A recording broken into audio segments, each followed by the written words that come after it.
All right, everyone, if you would please take your seats. It's time to get started back. Please take your seats. So we're going to shift gears just a little bit this afternoon and go into a couple of areas that we've already talked a little bit about this year. We're going to get a report from something we asked for from our work last year as well. So we got, it's kind of an update afternoon in some ways, and then a little further information on a couple of topics as we get later into the afternoon. First up this afternoon, Valdosta State University is working on a rural engagement program as well. So we have Dr. Richard Carvajal and Darrell Moore, the Executive Director for the Center for South Georgia Regional Impact. They're going to come and kind of bring us up to speed on some of the efforts that they're doing and how it kind of ties into some of the stuff we've already done and that the Center for Rural Prosperity and Innovation is doing as well at ABAC. So, Mr. President, good to see you this afternoon, and thank you for being with us.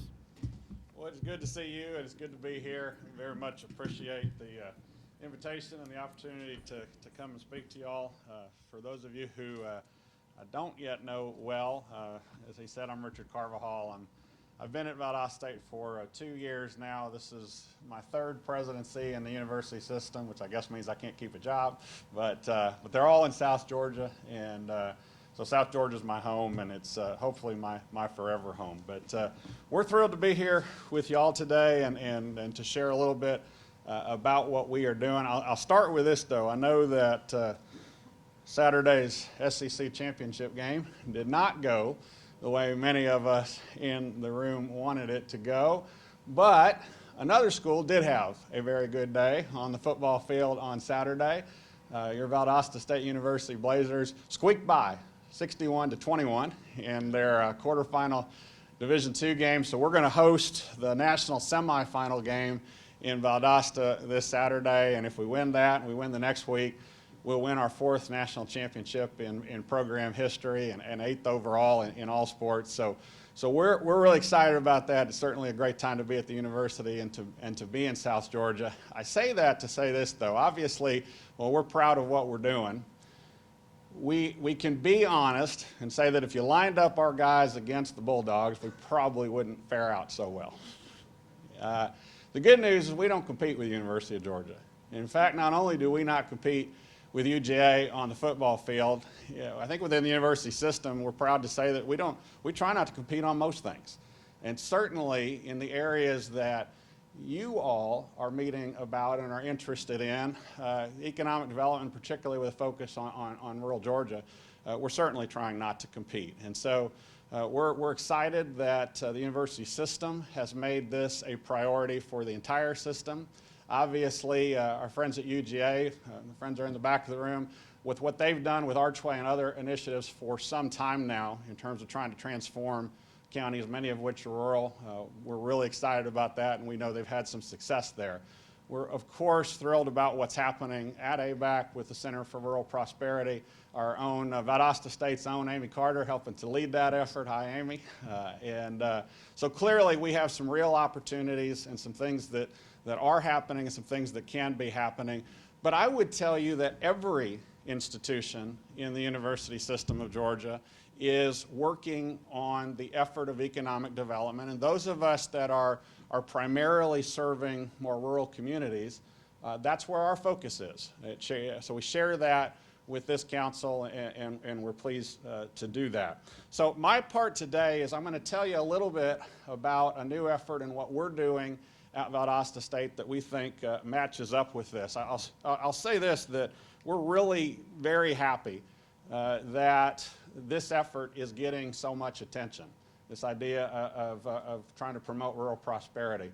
I love living in rural Georgia. It's where, as I said, I want to make my forever home, but those of us who call that our home, we can also be honest that we do have some challenges, and those are not new challenges. I've been working for the last couple of years as chair of the Talent and Leadership Development subcommittee of the Georgia Chamber's Rural Prosperity Council. And our committee has been looking at many of the same issues that you all have been looking at. They're mentioned here, obviously, population decline.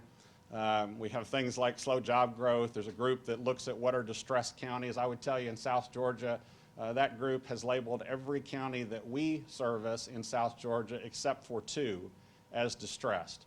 But I'll point your eyes particularly to the second bullet, the idea of the graying of the population and whether or not our communities, particularly in South Georgia and in rural Georgia, are millennial friendly. I'll say this about that, and that is that the folks who study generations and have done this for some time have told us that a major shift was coming. We didn't quite get for a long time how significant it was. We've realized it's transformational, and that is that folks my age and older, when we finished with whatever schooling we were going to do, we looked for a job. And wherever we found that job, we tried to figure out if we could make a home there. Well, starting with the millennial group and the now Gen Z group that's at my institution and younger than that, what we see with them is that their first question they ask themselves when they finish whatever schooling they're going to do is, where do I want to live? Where do I want to make a home? And then they try to see if they can find a job in that and a career in that area. And what we understand is we have far too many people, young people, who are finishing up their schooling and they're choosing to start that life somewhere other than one of our rural counties. And so we see this again as a major concern and something that we need to and are trying to work on.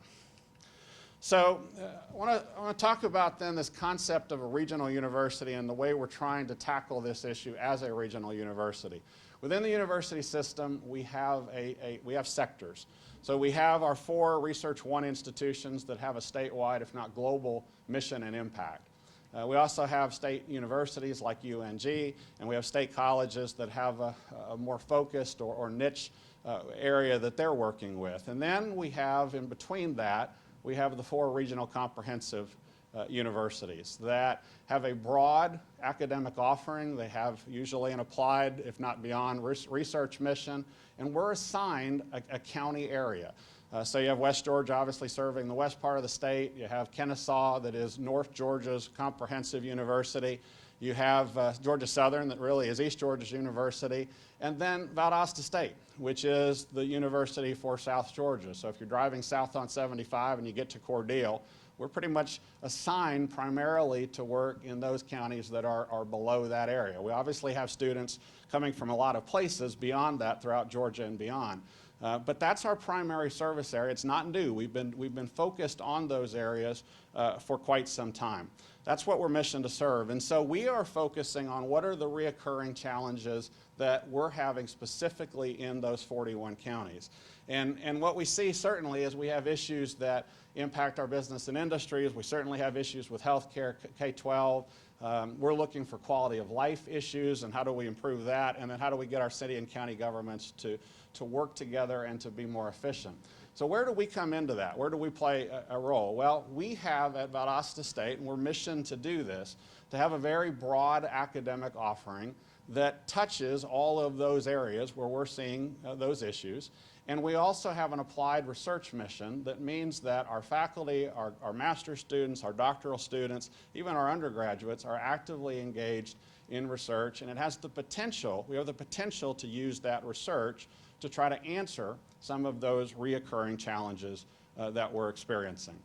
So that's where we started thinking about that, and we started looking for what could we do in a more strategic way to try to marry that mission and those talents with the needs that were out there. And what came about was something through our strategic plan that we launched earlier this year, and that is the Center for South Georgia Regional Impact.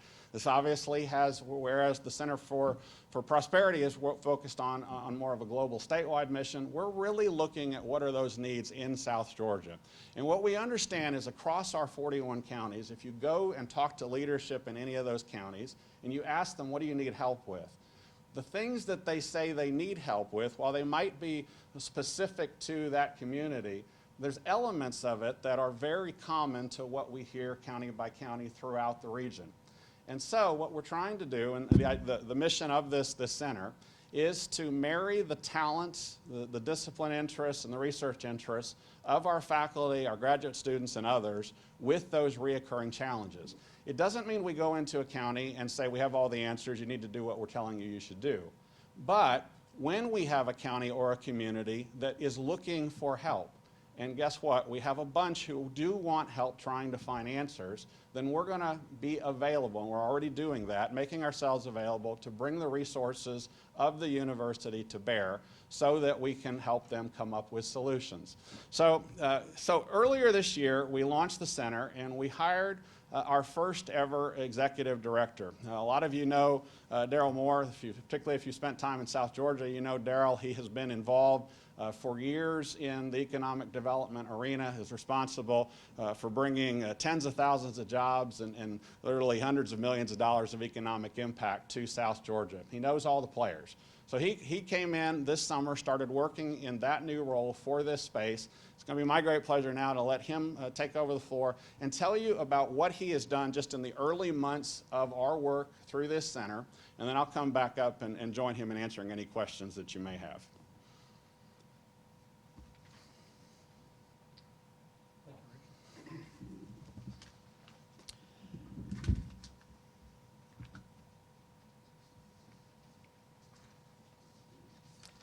Good afternoon. I've had the opportunity, the honor to speak with you at your first RDC meeting in Tifton on rural economic development a couple of years ago, and I appreciate the opportunity to come back and visit with you again. I've met several of you before. I've worked with several of you, and for those of you that I haven't, I look forward to working with you in the future.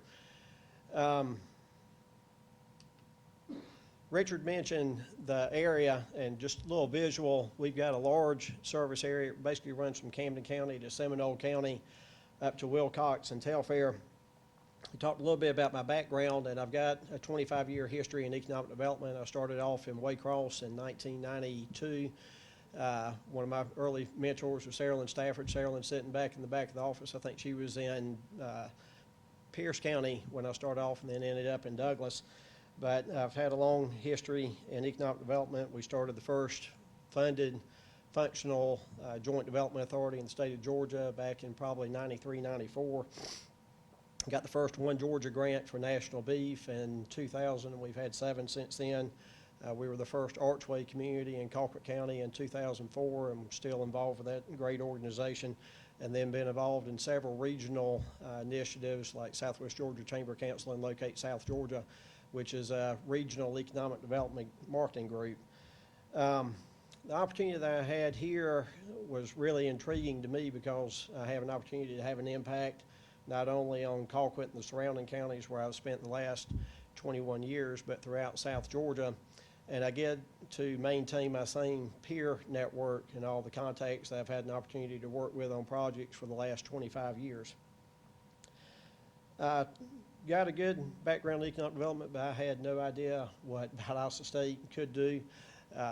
Board of Regents. So for about the first 6 weeks, I was on the job, started mid-August. I spent all day, every day, had 4 or 5 meetings a day with every dean, every department head, all the faculty teams. Tried to tell them a little bit about the center and what our goals were and determine what we could do and couldn't do, and more importantly, what they would and wouldn't do. What type of resources we had on campus. So as a result of that 6-week effort, with my limited knowledge of the resources of Valdosta State, what we've done is created a VSU resource team. We've got 6 colleges on campus, and I've got 2 or 3 representatives from each college. I've got several that cover campus-wide initiatives. So we've got a team in place that if we identify a need or an opportunity, I can send out the team and come back with resources that we can use to help address community issues. We're focused on our 41 counties. If you're familiar with South Georgia and look at the map, we've got a very diverse area. The smallest county in our region is probably 3,500 population. The largest county in our region is 115,000 population. And Richard mentioned it earlier, it's not our role to go back in and say you need to do this, this, and this, because every community is different. Every community has different needs. And I think there's ways that we can interact with all 41 counties to have a positive impact on the South Georgia region. Richard touched on it a little bit earlier too. What we're doing with this center is really going to be a win-win-win. It's good for the communities, it's good for the organizations that we're having the opportunity to work with.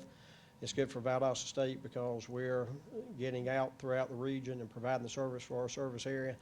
And I think the main thing that's important for our faculty and staff and administration at the college is it's good for the students because we're using internships, we're using graduate students, and we're giving those students real-world learning opportunities to work on real projects that have an impact, and in some cases, hopefully have an impact on their home community. Some of the existing partnerships that we have, we've got a lot of contacts with the Georgia Department of Economic Development, Department of Community Affairs, University of Georgia, Georgia Tech, the Georgia Chamber, all of our technical colleges in South Georgia. So this isn't a one-team show. If we have opportunities in communities and we don't have all of the resources necessary to meet their needs, I'm going to reach out to every resource we have available within that area to try to help the communities meet their goals and objectives. Honestly, I'm a little bit behind. My goal was to try to visit all 41 counties by the end of the year, and probably hit a few more by the end of the year, but that's not going to happen. So far, we visited just over half. And what I've been doing on the community visits is contacting leadership in that community and asking them to set up meetings with all of their key players, the Chamber, the Development Authority, city, county, the hospital, the Board of Education, if they've got an art center, their arts center, the recreation department, just who they think they need there that would be familiar with needs that they would have on a community level. And so far, we've met with 20 of the 41 counties. Started doing those visits around the 1st of October. So last couple of months, we've visited those 20 counties, and right now we've got 18 community projects in the pipeline. And those are at different stages. Some of them have already started, some of them being completed, and some of them we're still working on right now. Many of them are intern or class opportunities. We've had some for social media, manufacturing, where we're trying to help out companies within the region. I've got 2 communities I'm assisting with industrial prospects right now. Chambers and authorities doing websites, research for the different chambers and authorities throughout the region, cities and counties, nonprofits, art centers, humane societies, really across the board. A couple of examples that we have that I think are really good examples of ways that we're having an impact on our communities.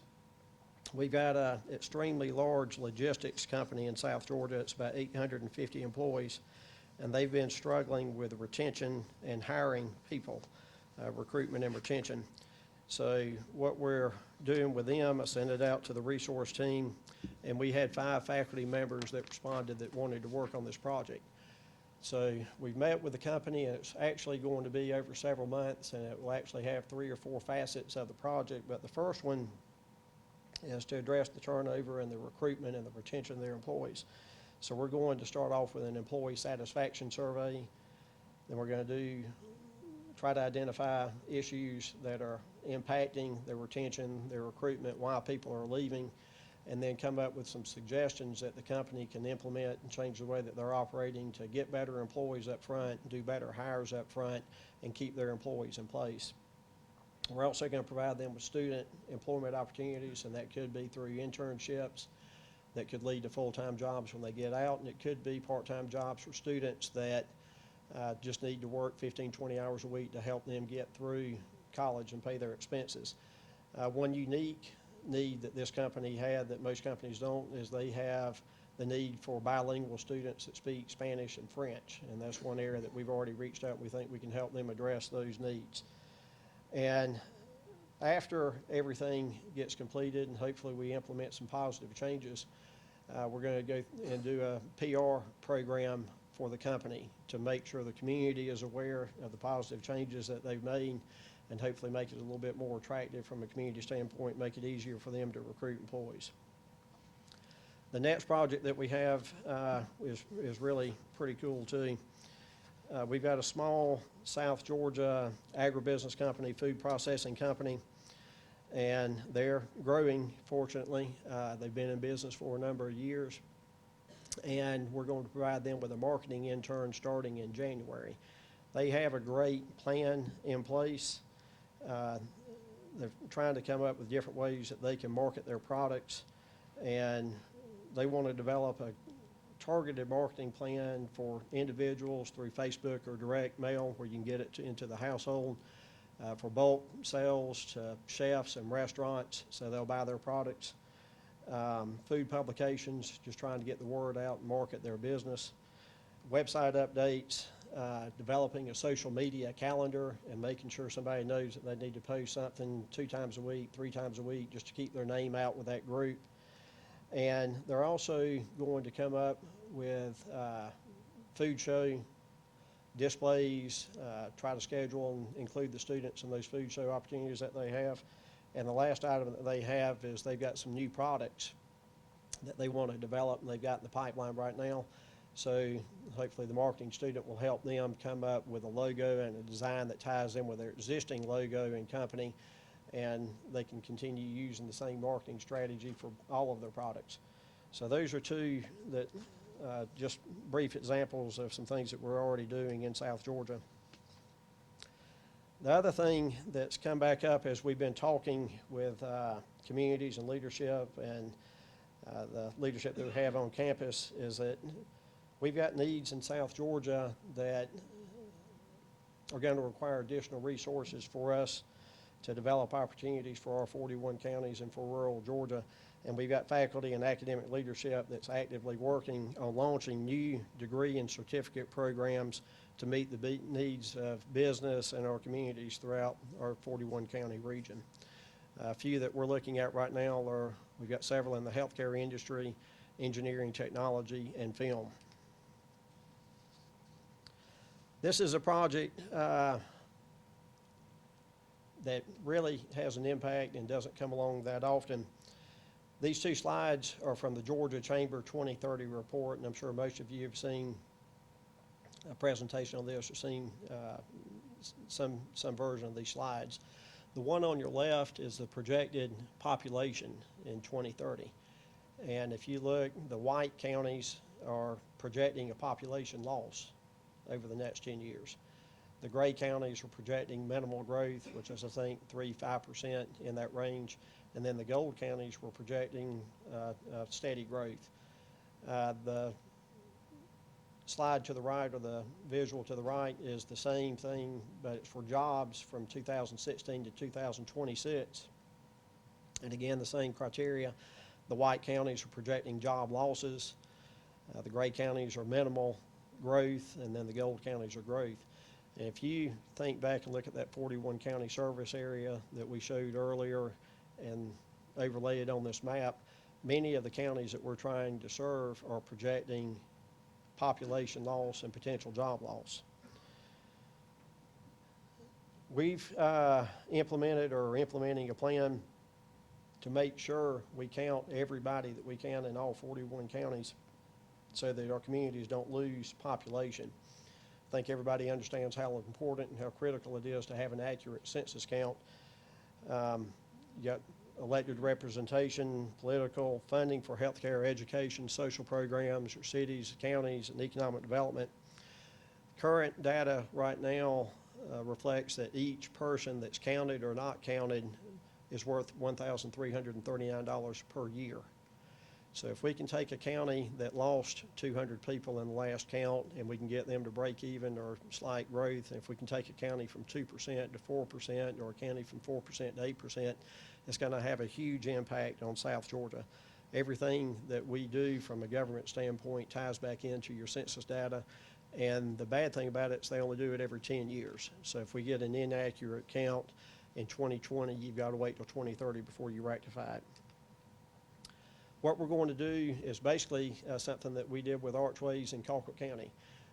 Our Archway director at the time did a great job putting together a plan to make sure we counted everybody we could in Colquitt County. And in 2010, Colquitt County had an 8.2% population increase. I think the main reason was we had people in our community, and one of them was Emily Watson. She was our Archway director at the time, that really had a concerted effort to put together our complete count committee and make sure we counted every person. She was great. She was so good, she got stolen away by another, by the hospital, and she's doing a great job there. He's great too. Some of the things we did, and this came through our Archway Committee. Like I said, we were very fortunate that we've had a relationship with the University of Georgia and Archway since 2004, and they bring so many resources to the table. What we're going to do through VSU is try to come up with a marketing plan to dispel some of the reasons why people wouldn't want to fill out the census form. That's not important. It's none of your business. I don't want people having my information. And then, talk about all the reasons why it's important that they fill it out and how it benefits their families and their communities. And this was basically from Colquitt County, but again, every community is different. So we're going to try to get 2 or 3 VSU students from all 41 counties to take a plan, go back and work with their leadership in their hometown, work with their complete count committee, and come up with a customized plan to count every person in all 41 counties. Some of the things that we did before were working with the Extension Office. They've got nutrition classes, Hispanic population, family connections, clinics throughout town, come up with speaking points and schedule speaking engagements for Rotary, Kiwanis, Lions Club, whoever the clubs are in each community that have a good community representation. One thing that we did that most communities don't even think about is your homeless population. And you would think in some of these rural communities you don't have a homeless population, but we do. We have a soup kitchen that feeds people every Wednesday night, and we went and counted people on Wednesday nights when they came and got soup. So that was something that we may have picked up a few dozen people that would not have otherwise been counted. Wednesday night suppers at churches, talking to the congregations and the people that go to those events on the reasons why it's important to fill them out. And also this year, a lot of it's going to be driven online. The first source won't be to send you something in the mail. They're encouraging people to log on and fill out your forms online. So we've even discussed buying 25 or 30 tablets so people can fill them out while they're at Wednesday night supper or they're at a May Day parade, and set up a tent and encourage people to come by and give away t-shirts or koozies or bottled water or whatever, trying to get them to fill them out. Social media, of course, letters to the editor. Social workers and school systems. Our creative services department at Valdosta State's been great, and that's one resource I've never had. But they did this mock ad in one day for us. And again, this is just a visual example of what I think we're going to do, but we're going to have billboards throughout South Georgia. The posters that we have in each community are going to have local stakeholders on them. It's not going to have me, it's not going to have Richard, but it's going to have the people in each community that are leaders in that community sharing the same message on why it's important. Table tents for all the restaurants, and one thing that we're going to do that's pretty cool is create coloring books or sheets that the elementary school kids can color and take home, and hopefully that parent will put that up on the refrigerator and give them a little bit better incentive to fill it out. Another item that we have, and it's available on the state level, is the census tracts, and there's so much data out there. We already have maps on all 41 counties, and by census tract we can tell you what the return rate was for each census tract.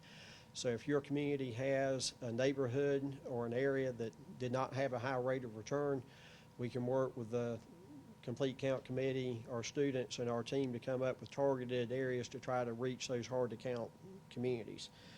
And I'm really excited about this. It's a year out, but the census is already hiring employees right now. They're already meeting. I was at a meeting 2 weeks ago, state level, and I know some counties probably already have a plan in place, and some of them are already working on it. We just want to work with them to complement what they're doing. But many of our counties don't have any plan in place, and if we can work with them to come up with a customized plan to make sure that every person's counted, if you just take those numbers for every 100 people that you catch coming back in, that's $133,000 per year that you're either getting for social programs, for medical, for education, or that you're losing. So that's something that we really think is going to have a huge impact on South Georgia, and look forward to working with all of our partners on a community level and on a state level to make sure we count every person that we can. So far, everything's been great. The response on campus has been great. The response from the communities has been very strong. Typically, when I meet with a leadership group, there's anywhere from 6 to 20 people there, depending on who comes out. And on almost every one of them, within a week or so after I meet with them, we've got a request for a project. Failed to say it earlier when we were talking about it.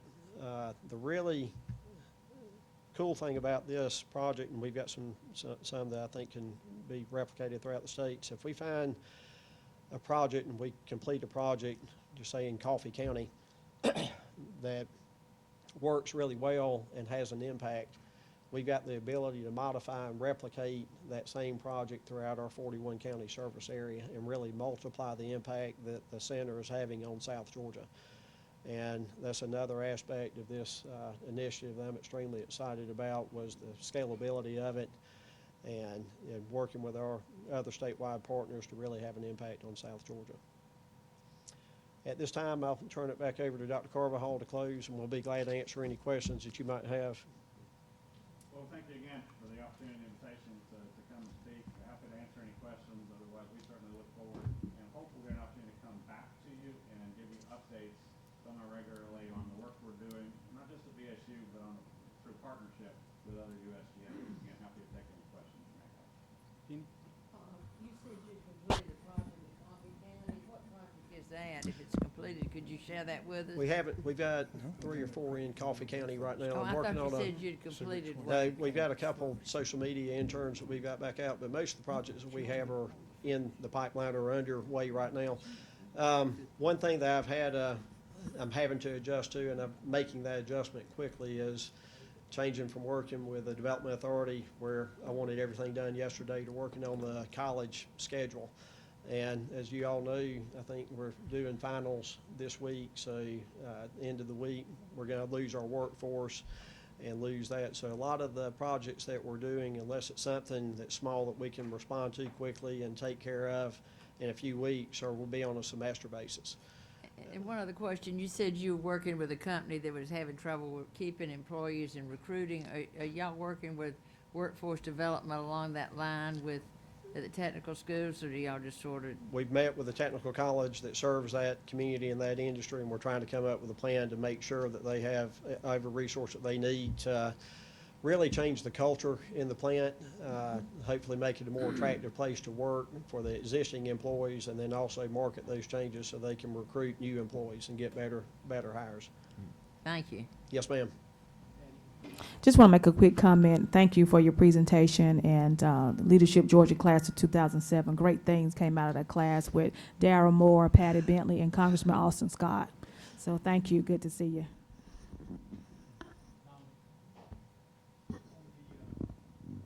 On the census part, that's something that I've kind of been thinking a lot about because of redistricting and some things Sure. that'll take place from that, and how complicated that must be in rural Georgia, especially these very small counties. And there may be some things that we can do as legislators in those areas with public service announcements or Rotary and Exchange Club type churches, and just saying, hey, it's very important that rural Georgia get this number right because of, so anyway, just kind of a comment. We'd be glad to help with that. I appreciate that, and I think it's critical for the state, but I think it's really critical for rural Georgia when you look at those maps and the projected losses that they're seeing in rural Georgia and much of South Georgia.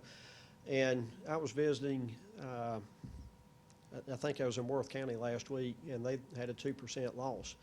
If we can get them from 2% loss to 2% gain, and we can do that in all 41 counties, just think about the impact that's going to have on funding, on political representation, and across the board. And again, it lasts for 10 years. When we were in Moultrie, I had a map, and we had a very high count, and I used that map in every RFP that I sent out for any retail, commercial industry, because it demonstrated community growth. And people want to go to a growing community. So if we can help turn those trends around, it's going to have a huge impact. And Dr. Carvajal and the administration's been very supportive. And I think we're going to have some resources, but we certainly want to partner with everybody that we can to leverage our resources and do a lot more throughout the 41 counties. Richard, how about get close to the mic so I can hear your answers? When the legislature set up the council, the idea is that we wanted to find ways to overcome barriers to development in rural areas. And we contacted several state agencies, including the university system, Extension, Ag, Department of Economic Development, Community Affairs, a lot of state agencies. And basically suggested some ideas for how we could come up with some coordinated efforts to accomplish this task, because we felt like that within the state we have adequate resources. It's just a matter of putting it all together and coordinating it and going all in the same direction. And as a result of that, the legislature adopted a bill and provided funding to have an office of regional impact and planning. And you know, I'm concerned that, number one, that the university system didn't sort of step up to the plate. But now, after we've designated ABAC as that lead agency, that now we've got some universities who are basically saying, me too, and going in a direction that doesn't appear to be coordinated like what we intended. And I was concerned at the slide that I saw that listed all your partners, and ABAC was nowhere in there. So what I really would like to hear is how we, I mean, I like what y'all have done to some extent, and it looks like that if we've got all of these regional universities that could do the same thing, then ABAC could be the hub that could coordinate all of that. But I don't think it serves a useful purpose if we've got everybody going off in their own direction with no consensus way of what we intend to accomplish, and whether we're all pulling in the same direction. It just looks like to me, from what Darryl says, somebody calls us for a project and we go do it, whether, you know, it meets with our mission or we've got a game plan of what we want to accomplish. And is the game plan in southeast Georgia different than southwest Georgia, which is different than somewhere else? And I'm not saying that we need to be totally bureaucratic in this thing, but it seems like to me that we have to have at least some common direction and common understanding of what we want to accomplish. Well, I would say I'd go back in time, first of all, because I do believe that the university system did hear those calls. In fact, I think we were participants also in trying to ring that bell as well of concern. Our then chairman, Tommy Hopkins, when he gave his State of the System address in January of 2017 at the January board meeting, he listed trying to impact rural Georgia in a new way, and he actually specifically mentioned South Georgia as one of the things that should be a big priority for the university system, and so we started down that path then. As I said earlier, we're excited about what this group has done, particularly in multiple ways, multiple measures that you all have recommended. But we're certainly excited about what is happening in terms of statewide coordination in Tifton. We didn't list it on that slide because we were trying to show you the other partners that maybe were less obvious. Clearly, we want to and need to work with what's happening at the statewide level. We'll also continue to work with UGA in their role as the state's flagship institution, who has been in that arena as well. But in the end, we're going to try to do this together. We do think we each bring something to the table that can add to the total. You mentioned, for example, why are we doing one thing in southeast Georgia versus another project in southwest Georgia? Well, we're trying to be responsive to what are the leaders in those individual communities and counties asking for from us. Now, that doesn't mean we go willy-nilly and just do anything that they suggest, but the projects that we are doing, we believe very much fit in to the mission and the academic program offering that we have as a comprehensive institution at Valdosta State. So my hope would be that what you see from this center, as well as the entire university system effort working with what is happening through the Center for Rural Prosperity, is you see exactly what you all wanted as a group, which is movement on this issue. I think, when I think about our institution at VSU, when I got there, and Jay, you know I got there 2 years ago, and one of the first things that folks told me there then was that that was an institution that probably had not fully maximized its ability to impact its region. They maybe looked too inward for answers and not really thought about an outward mission. And yet, in saying that, they also said, everyone there said, but it's time we do that. And so we understand in our case that we're only as good as a regional comprehensive university as the region that we are missioned to serve is doing. If they're not being successful, if they're not advancing economically, then we can't say that we're being successful. So we're just trying to do our part in this. We certainly don't see it as a takeover of what anybody else is doing. We just see ourselves as a partner in this effort, and I hope that it aligns very much with what the original intent of this council was.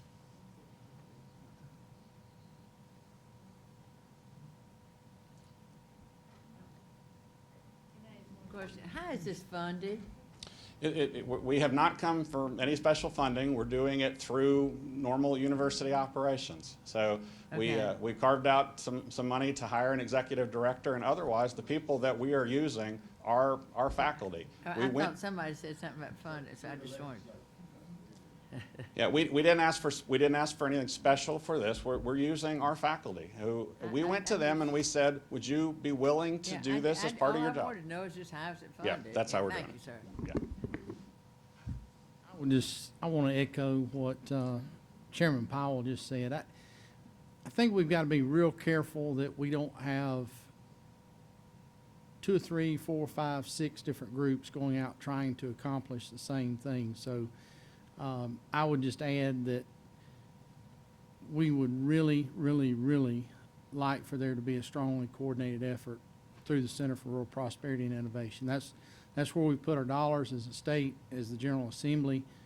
We're not sitting here condemning y'all for what you're doing, because I think all hands on deck are necessary. So it's not that we're saying that. It's just that we feel very strongly based on what we heard last year, what Jay and I and others have been hearing for years prior to that if we've got 8 or 10 folks going and trying to do the same thing, then everyone is marginally successful.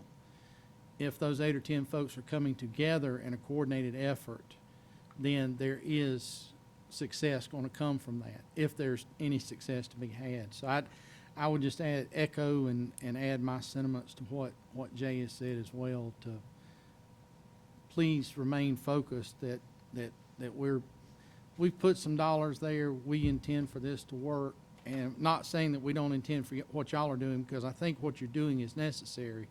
It's just, let's all try to be on the same train pulling together. Understood. Tom? Thank you, Terry. Can I kind of follow up on what Jay and Terry asked? And I may be missing a point about what this whole thing is, but I looked through it, and the best I can tell, the only mention of the largest employer in the state, let alone South Georgia, is an animal science degree at Fort Valley State. I don't see anything else mentioned in all this Bible worth of pages here about agriculture. What now? You ain't I think find it yet. is that a future presentation? Oh, we ain't, well, I thought. I believe that's the next I'm presentation. digging through all this stuff then, trying Okay, to figure that's- out what's what and coordinate it with y'all. I do believe Okay. that's the next presentation. I apologize. That's okay. then. I told you I didn't know what I was No, reading. that's okay. We're interested in that one too. I think Well, that's, did y'all- again, I think that's part did of y'all what we're come up talking with about here. anything on ag stuff? I'm sorry? Did y'all come up in all of y'all's stuff with anything to do with that? It's obviously, because we have ABAC just down the road, they're phenomenal at ag education. It's not an area that academically we have academic expertise in at Valdosta State. Now, we do have academic expertise in agribusiness, i.e. how do you take agricultural products to the market. And so you heard, for example, Darrell mention an example of us working with an agribusiness in South Georgia right now that was looking specifically for some marketing assistance. Well, Those are the areas we think we can be helpful. One thing Clay and me didn't see was ABAC listed on one of the slides up there. Right, We were and- trying to figure all this stuff out. Okay. I apologize, I'm ahead of myself trying to figure this stuff out. Clay, will you and Dominic take charge of Tom? Yeah, well, yeah, you're directly across the table from him. Any other questions? All right, thank y'all. Thank you very much. Thank you. So, Clay, you still got a flip phone.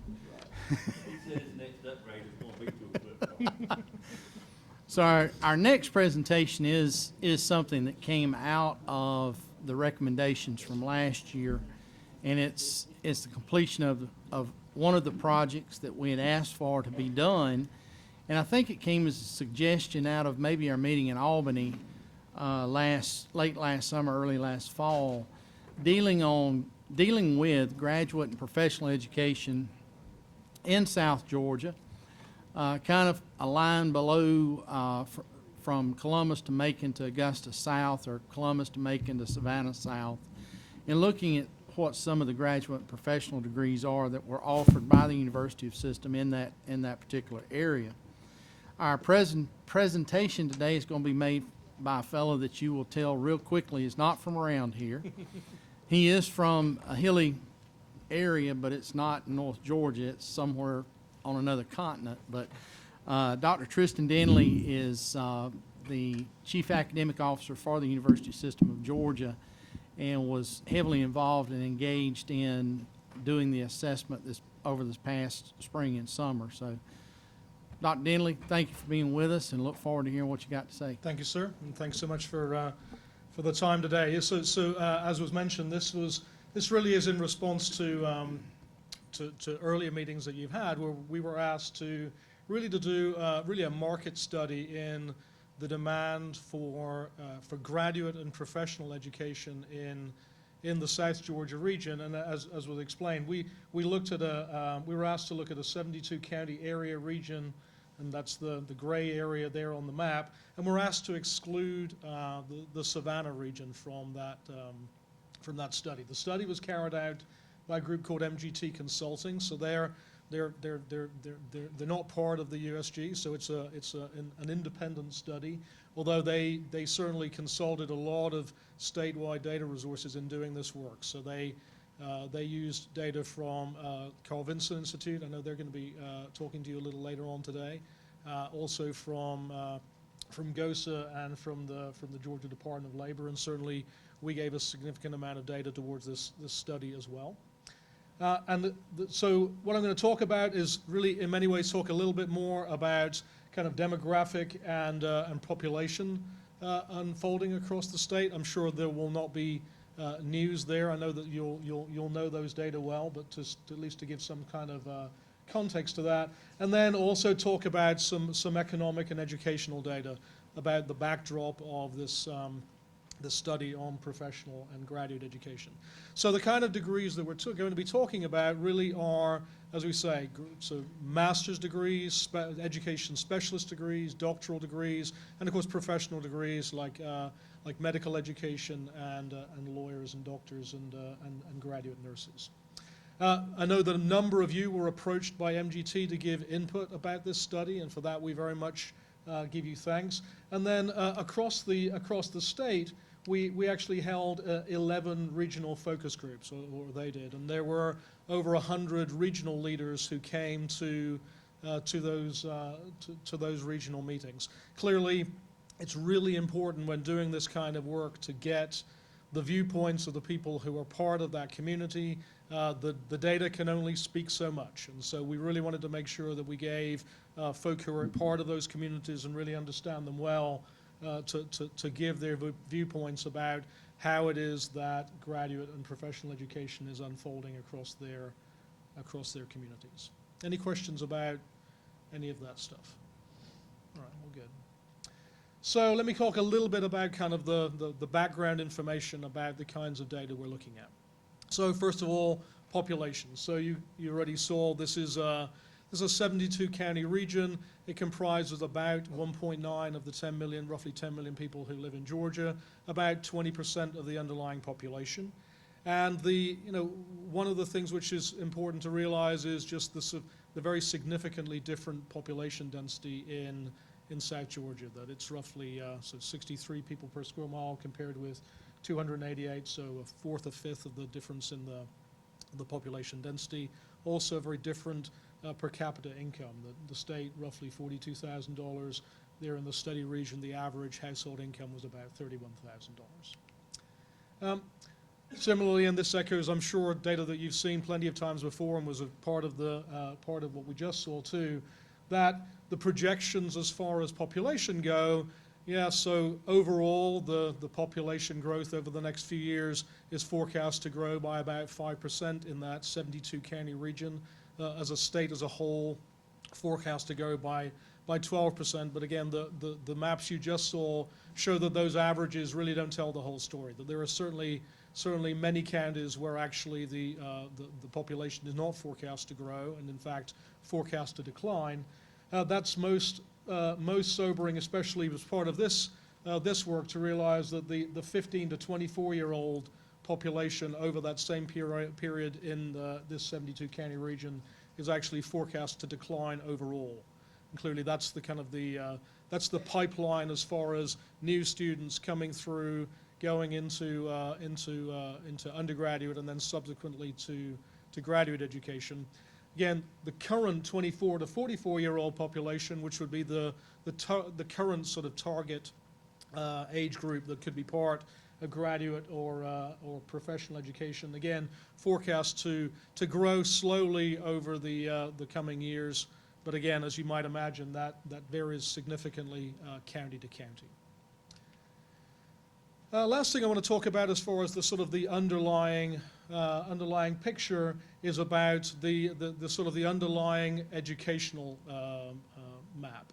That again, there's a significant difference between that 72 county population and the state as a whole. That actually you can see a few fewer residents who have graduate or professional degrees, but quite a considerable difference in the proportion of people who have bachelor's degrees. And of course, bachelor's degrees would be the pipeline for people to be involved in being part of a master's or doctoral level work. And you can see there, I've given the fuller map, so you can see the kind of the variation, again, considerable county to county as to the proportion of people who would be set to be part of a graduate program. So now let's talk with that kind of a backdrop. What's the assessment as to the sort of the ongoing market demand for folk who have master's or professional degrees, and what kind of jobs do those look like? So the consultants use a considerable amount of data to look at what those ongoing demands would be. The overall picture, it's what we heard from the data, and it's actually what we also heard very loudly from the focus groups, were that overall the number of job openings on an annual basis that would require some sort of professional or doctoral degree is relatively small. That of the 30-odd thousand annual job openings in South Georgia over the next coming years, we forecast that about 1% of those jobs will need some kind of doctoral or professional degree, and less than 1% will require a master's degree. So you can see of the 30,000 jobs, some 300 or so will require a doctoral degree, a professional degree. Some similar sort of number, 260 or so, will require a master's degree. I've listed there the top few professions in each of those two categories, and those numbers that I'm showing you are, I'm seeing not quite out to 20,024, but actually out to 2024. I'm sorry for that. But so we're forecasting that something like about 600 surgeons, about 300 physical therapists, about 200 lawyers over that 5 or 6 years, nurse practitioners, healthcare social workers, education administrators, speech pathologists, and physical assistants. You can see that those 1% job openings, whilst being relatively modest in number, are absolutely crucial to any kind of communities. And again, that's a message that we heard loud and clear from the focus groups, that there was a significant concern and need for ongoing staffing of critical healthcare needs in those communities, and also for school leaders in high schools and middle schools, a real educational need. The numbers in the as you say, the very thick report give a much more careful accounting of exactly all of the different specialties and jobs that are listed. But the overall theme is that there are ongoing and significant needs for folk in healthcare and in education, and those are the overwhelming needs. So let me move on then to where the USG is and what has been going on for the last few years and where we are at current. So there are 6 USG institutions that have their main campus in that 72 county region. So that's Albany, Columbus, Fort Valley, Georgia Southern, Georgia Southwestern, and Valdosta. Of course, there are 3 other campuses that are in that region as well, South Georgia College and Coastal, and of course Savannah State is also right there in Savannah. But those 6 USG institutions, those are the ones that offer graduate and professional and master's level degrees. Together, they offer a pretty substantial portfolio of different postgraduate degrees. So you can see 42 post-baccalaureate certificates, 86 master's degrees, 12 education specialist degrees, and 12 doctoral degrees. And that's just listing the different degrees that exist. There are some of those degrees that are offered at more than one of those sites, but that's the sort of the full array of degrees that exist. What I'm happy to tell you is that there's been significant growth in graduate degrees in that 72 county region over the last few years. I'm listing this since 2011. 2011 was the beginning of the Complete College Georgia initiative, so in many ways it's a reasonable date to begin to sort of to peg our progress from. Over that time, the number of graduate degrees being awarded to residents of that 72 county region has risen by 26%, so a significant increase. And we've now risen to a place where, on an annual basis, the number of graduate degrees being awarded to residents of those 72 county region is now at 20%, which, if you remember a few slides back, I showed you the population there is right at 19%, 20%. So we're quite close to a parity. Now, of course, close to a parity now, but that's the result of a significant growth. So certainly there is room for us to still reach many more people. And also enrollment in graduate degrees in that study region, there's been a very significant increase in the numbers of students enrolling in online degrees. So again, since 2011, we've seen an 80% increase in the students enrolling in graduate degrees that are online. And that also is really encouraging. That 26%, just to put it in perspective, is about twice the growth that we've seen across the rest of the state, and the 80% similarly is about twice the growth that we've seen across the rest of the state.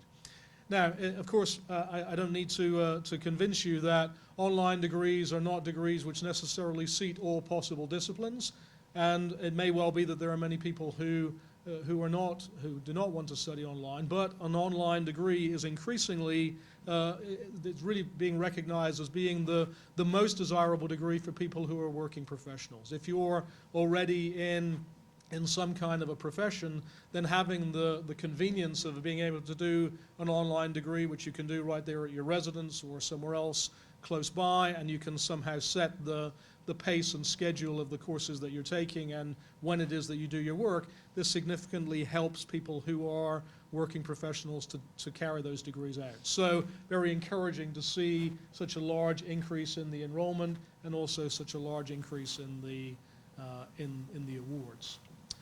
So lastly then, let me summarize the recommendations that came from the MGT report, and I think there at the front of the report I've given you, there's an executive summary. This is on, I believe, page 6 there.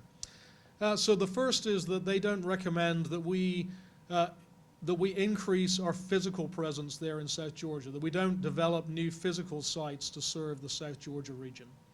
They believe that the sites that we have there already provide enough of a foundation for us to be able to offer the degrees that we have, although, as you'll see, recommendations both 2 and 6 in different ways really recommend that we begin to explore other kinds of modalities to be able to offer those degrees. And clearly, the numbers that I've shown you about online degrees are quite encouraging in that way, but there are certainly other ways in which we could offer those degrees. And so we are exactly that, beginning to explore other kinds of ways in which we could offer both graduate and undergraduate degrees by utilizing the facilities that we have there in South Georgia. Not only the graduate offering sites that we already have, but also the undergraduate offering sites. And of course, it's also the case that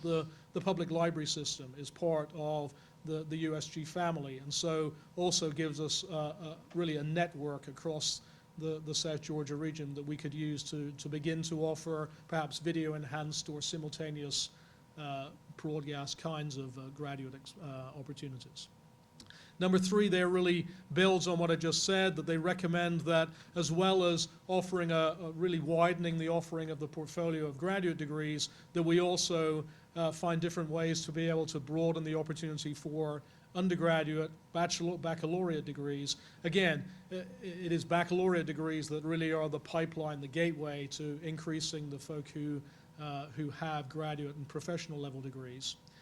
And then the last 2 numbers 4 and 5 really point to the 2 large-scale needs that we need that are sort of pointed to in the report, that we absolutely need to continue to upgrade and increase the credentialing of teachers and educational administrators in South Georgia, and so ways in which we can continue to build from where we are in offering those kinds of degrees and those opportunities.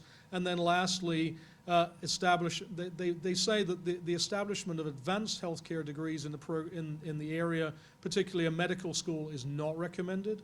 So they're not suggesting that we create a new degree program in South Georgia as some new standalone venture, but instead find ways in which we can utilize the system-wide resources that we have to provide opportunities for people to have educational experiences in South Georgia, to build on the work that I think you're already aware of.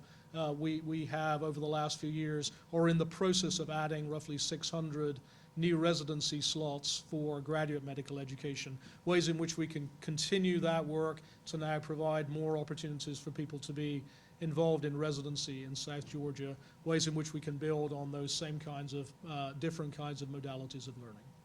So that's kind of an overview, a summary of what I hope you will find an interesting report, and I'll be very happy to answer any questions that you have. Chairman McCall, now would be your time to ask your question.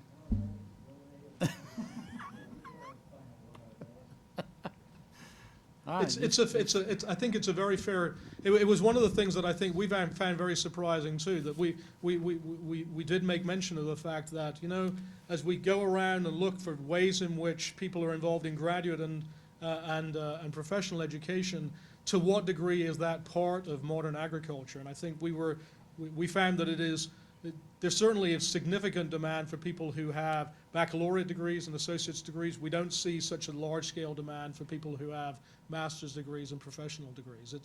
So I found that quite surprising too. As you say, I don't come from South Georgia, but I come from a rural community in the very south of England, and so I was similarly interested in that. Yeah. Sheriff. We're too late about the medical school. We have a new medical school opening in 2019 in Moultrie, Georgia. Indeed. I think there may be one advantage to it. I mean, we do need the residency slots even more. Yes. but they are going to take students from South Georgia. And I think if you take students from that area, they're more likely to have family members there, have lived in the South.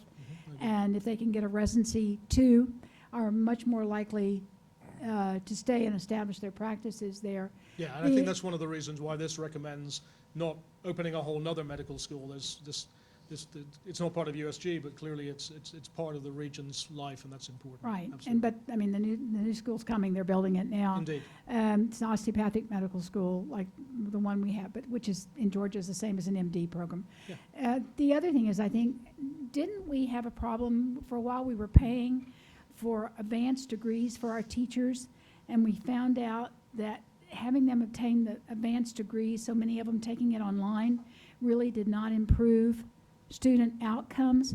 And I'm getting at that because, like in nursing and in education, online programs don't seem to be delivering the expertise that we need to actually work with patients.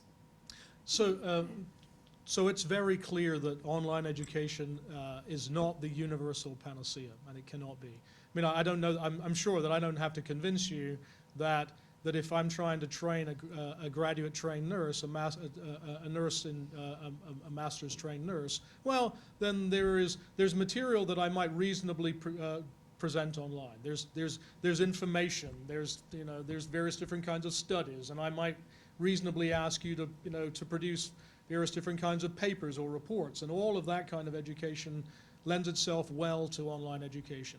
Clearly, clinical practice does not.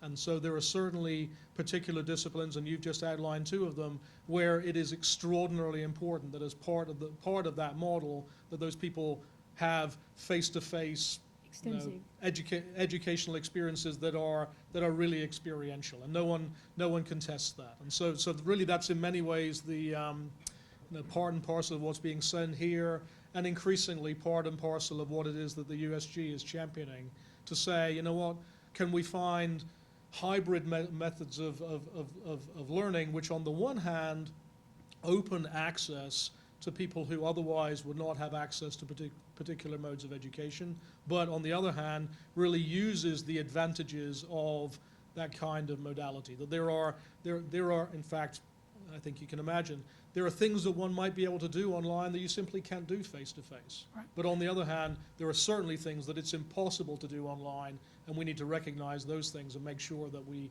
then address those as part of the model. I completely agree.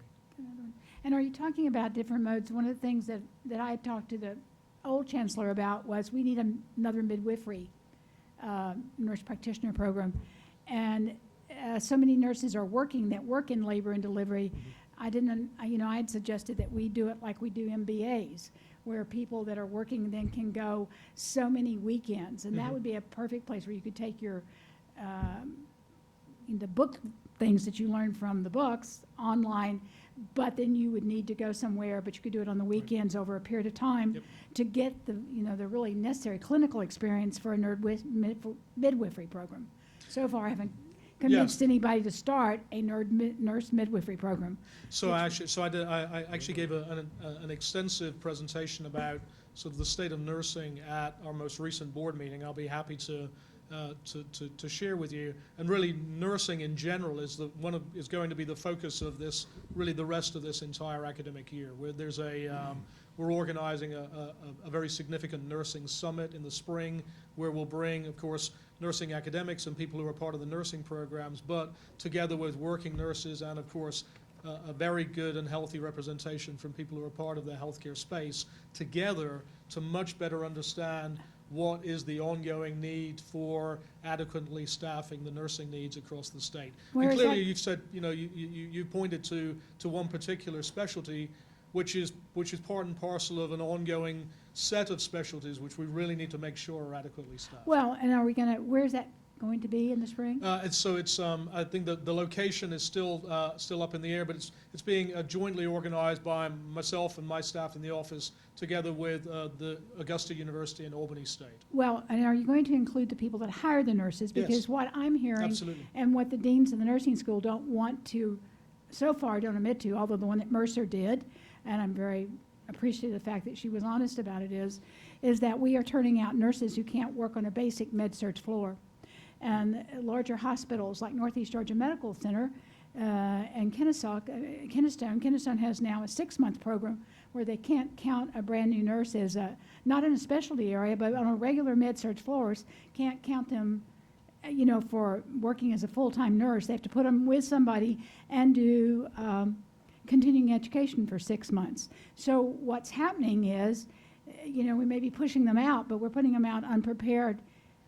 And so if you're going to have that conference, you need to have the people in the hospitals that are hiring them and the problems that they are seeing, because it's one thing to know that we need more, but is it better to turn out more that are unprepared to function, or better to make sure that we are preparing them to be able to function when they finish Yeah, school? I guess I didn't clarify effectively enough, but yeah, absolutely. It is absolutely paramount that we have the people who are hiring the nurses as part of that overall study. And I've already actually given some presentations to both the Georgia Alliance of Community Hospitals and also to the Georgia Chamber, to get exactly that kind of feedback. We're partnering with the Georgia Chamber to on the one hand, to get feedback from the healthcare industry to understand their ongoing needs, and then of course we will make sure that they are a very vibrant part of the summit that we have. Well, and hopefully the summit will be the beginning of an ongoing work. Thank you, I appreciate that, No, and of that you're course. looking at it, because it's especially a problem in rural areas, and the big hospitals in the metro area have the money Yes. to do that in-service education and pick up the cost for it. Yes. So often, as the nurses are going back to these smaller rural hospitals, they don't have the money to have an intensive in-service situation, and nurses are put into situations that make them very uncomfortable, and when they make mistakes or almost make mistakes, many of them leave nursing forever. Yeah, I think you raise a great point, and I know that Dr. Bridges is coming up after me. I know there's the beginning of a new. You'll correct me if I'm wrong. I know you will. I believe it's the case that ABAC is beginning a new initiative to work with some community hospitals in an RN to BSN program, I believe, and so and maybe Dr. Bridges can kind of explain some more details about that. But I think it's exactly the kind of exciting program that begins to address exactly the kinds of needs that you were alluding to. Ed? Thank you. I'm a big fan when looking at polling to get into what I call the crosstabs. Mhm. How did you go about deciding who you were going to recruit to give you the information that you might want? So, and I make it clear, I did not carry out the study myself. There's a consulting group, Yes, who did? MGT. They're Out of Tallahassee? That's right. Yes. How did they get the names? How would they know to contact 5 members of Georgia Southwestern or South Georgia Technical College in Sumter County, but no one within higher education in Dougherty County? How would they know that? So they were given a pretty extensive list. I By think, who? So by ourselves, but we also asked many members to contribute people that they thought would be good people to interview. There was a pretty extensive list of, I think, around 250 people they contacted. But the people who, I think, what's listed in here are the people who actually came to the. And I'm to the just focus. asking a data in, data out Of question. course. Of course. And Clearly, we could only talk to the people who came, and that's a problem. And I'm more interested in how they got the invite, but Oh, yeah, sure. let me continue if I may. As it relates to the online part, Mhm. is there anything in here, if you can direct me to it, where it talks about, we've had discussions within the appropriations and the health of the state financially of dual enrollment, Mhm. Yeah. and it's been discussed about academic rigor. Mhm. Did that come up anywhere in your report about the academic rigor Of standards for either the underage group of 5% down from the 15 to 24-year-old or the people who want to look at something online? So there's really no conversation in this report about anything to do with dual enrollment, just because this report is really focused exactly on graduate and professional education. So in that sense, you're right that dual enrollment is certainly part of that pipeline. But really, Okay. what we were asked to do, or what we asked them to do, was to really We're- look deeply into graduate and professional education. Last follow-up, Mr. Chairman. Okay, then even on the graduate, was there any discussion, Mm-hmm. any data from the community leaders on the academic rigor to the previous point of having teachers or someone else getting online degrees that didn't match their subject area? Uh-huh. So what I can tell you about the way in which we deal with rigor courses really across the full spectrum of degrees in the USG, there is absolutely no difference between the rigor expectations of online and face-to-face degrees. And in many ways, this has really changed very considerably over, clearly I'm very new to this state, so I can't talk about what this state was like 20 years ago, but I can certainly talk about the state of online education 20 years ago. 20 years ago, online education was sort of, still in its infancy. Over those intervening 20 years, we have come an enormously long way. I think you maybe saw in the press that the University of Pennsylvania is just about to open its first online degree. There'll be the first online degree that's offered by an Ivy League school. It's now the case that there's no reason to expect that there's any difference in rigor in an online degree than there is in a face-to-face degree. And it's incumbent on our institutions. I guess what I was just asking, did that come up at all in your discussions? Do you have any data on So that there's coming up by the leaders? So there is nothing that I'm aware of in this report that either asserts or has a concern about differences in rigor for online degrees. Thank you. Absolutely not. My turn. I've got a couple of concerns and also a couple of questions. Sure. My concern is, first, that the university system did not undertake on a routine basis to do a study of what various parts of the state of Georgia need until we asked for the information. And we've got a study here that says we don't recommend any further professional education in South Georgia, even though PCOM, which is Philadelphia College of Osteopathic Medicine, saw an opportunity that there was a need for physicians trained in South Georgia, a need for a medical school in South Georgia, and yet the university system never saw it because they never studied it. And so now the recommendation is we don't need this because they're already building one. Well, then we've missed the boat as a state, and now we've got this facility being built in Moultrie that, as I understand it, is going to have a graduating class when they get fully operational of 55 doctors, and we are not taking advantage of that by saying, well, gosh, why don't we do a pre-med program at least at Valdosta State so that we're funneling residents of South Georgia who live there, who go to school at Valdosta, and who go to school in South Georgia, and we're going to funnel those folks because if they are from South Georgia, and if they get their undergraduate education in South Georgia, and if they get their medical education in South Georgia, and these hospitals who have gotten together to provide residencies because the university system didn't do that then these hospitals are going to provide the residency, and these people will then live in South Georgia where we need doctors. And my gosh, PCOM also has in Gwinnett County, they have a pharmacy school. So the next thing they're going to build probably in South Georgia is a pharmacy school. And yet we're not seeing the opportunity there so that we can have another graduate level of education. I just see that we are reacting, we are not being proactive when there's an obvious need, and we're not taking advantage of these opportunities. I mean, Valdosta State is ideally positioned to have a pre-med program. And you don't have to look very far except right outside this door. North Georgia has got the reputation, a small college, of having one of the best pre-med programs in the state of Georgia, and at one time had the highest per capita admissions into the Medical College of Georgia because of their reputation.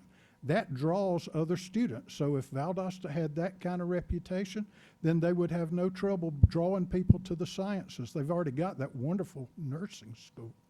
And we ought to build on those successes. And I just don't see that we are reacting and we're saying, well, we just can't do anything in rural Georgia when there is a need, and it is a need that is documented. So I guess I can't talk to what was done a long time before I arrived, but I can talk to what it is that's happening now.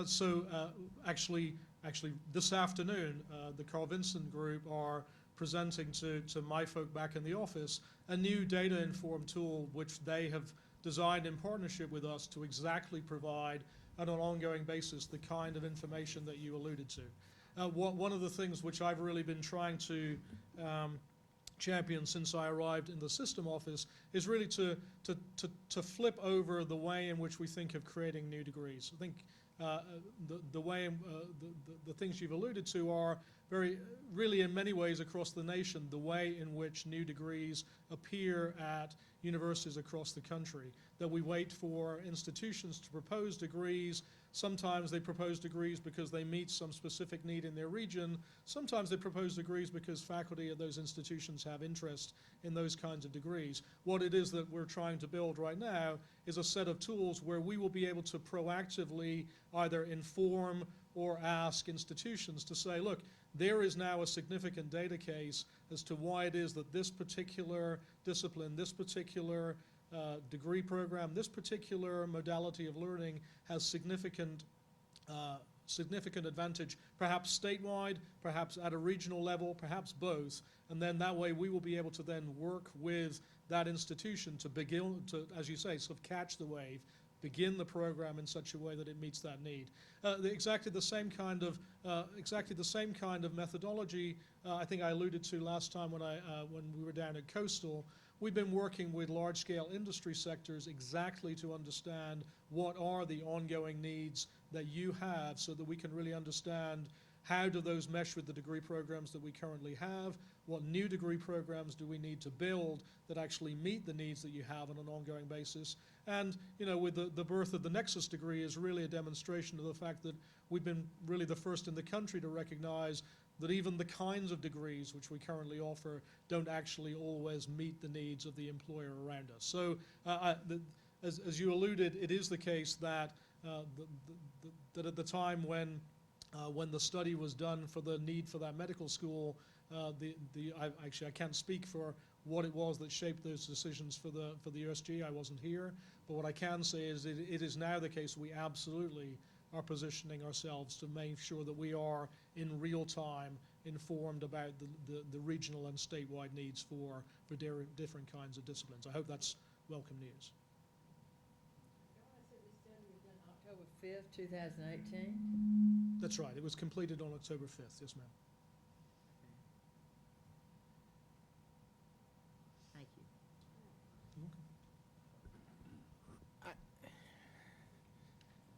Let me go back to something that Chairman Powell said as it related to PCOM. And I understand, I mean, we've asked you to do this study, and there is some concern that this has not been something that we have been doing as a state. And it probably should be something we do on a fairly semi-regular basis of some sort, whether it be in South Georgia, whether it be in North Georgia, East Georgia, West Georgia, wherever. We should probably do this, or y'all should as a system, because we're kind of relying on y'all for that. But the thing that kind of stands out, and something he just mentioned, is the pharmacy program that PCOM has in Gwinnett, and the likelihood that they're going to probably move and put a similar program in the Moultrie, on the Moultrie campus as well. And it rings with me that you have a for-profit entity that is going out and realizing what the needs are and addressing those needs, while we as a state, in the institutions that we put state taxpayer dollars in, we're not moving as fast and realizing or recognizing that that is something that is needed in those particular areas. PCOM would not do it there if it was something that they didn't feel like would be profitable. Indeed. Because they're doing it for profit. We're doing it not for profit. We're doing it in a way that students through the university system probably get more financial help than what they will actually get through PCOM. And I don't know that to be a fact, but it would stand to reason in my mind, if you're a for-profit institution, you're not gonna have the same opportunities or benefits that a publicly owned or publicly held institution would. Indeed.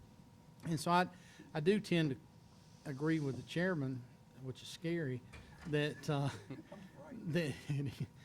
it's kind of a sad state that our own publicly held institutions, our system is not moving as fast in recognizing some of the educational needs within the state or opportunities within the state is what a for-profit entity is. That's just a statement more than a question. Yeah, so as I say, I hope it's the case that the fact that we're now building really tools that on an ongoing basis will provide this kind of information to our schools is welcome news. Of course, it is the case that as far as medical education goes, really, and I know that you've been a partner in this, many of you, that there has now been this work that USG has undertaken over the last 5 years to very substantially increase the number of doctor residencies. So I think when that was originally began, the expectation was to increase residencies by about 400. In fact, now, by the time the work has been completed, it'll be something north of 600 residencies. So some of these needs certainly have been on USG's radar for quite some considerable time, and they're not the kinds of problems where they can be addressed immediately. Instead, they have to be addressed, and really the benefit is only really felt some considerable time in the future. So I hope it's of comfort to you that we now really have the tools to be able to make these decisions, and absolutely we'll be using them. You talked a little about pre-med programs. I know it's the case that Valdosta has a considerable biology program, and any of the graduates from that biology program would certainly be very well prepared to be part of a pre-med program. Similarly, I know that Columbus State is tooling up exactly in the same way to make sure that they have a consistent pipeline of well-educated applicants to go to that new medical school. So that certainly is in play. Patty? Thank you for your presentation. I noticed you referenced Fort Valley State University in this package of information, which is good, but I don't see any information about Fort Valley relating to the stakeholders' comments and perceptions. Was there a focus group meeting held relating to Fort Valley? So the Or did the I miss that? locations of the focus groups are right there in there, and it's slipping my mind. I as see to- where you interviewed Dr. Jones from Fort Valley State University. Certainly but I Dr. don't- Jones was interviewed, but I don't remember offhand whether there was a, there we go, the focus groups. So if you look on page 4-3, then that has all 11 focus groups that were done. And certainly we tried hard to make sure that the focus groups would be well distributed across the region. It looks like there was, my eyesight's not good enough to see the names of those counties, and I think I 4-3, yes, ma'am. does it include Fort Valley State University? Well, so I think you'll have to help me with the geography because I'm No, when I look on the back of this package, I don't see Fort Valley, a part of the stakeholder comments.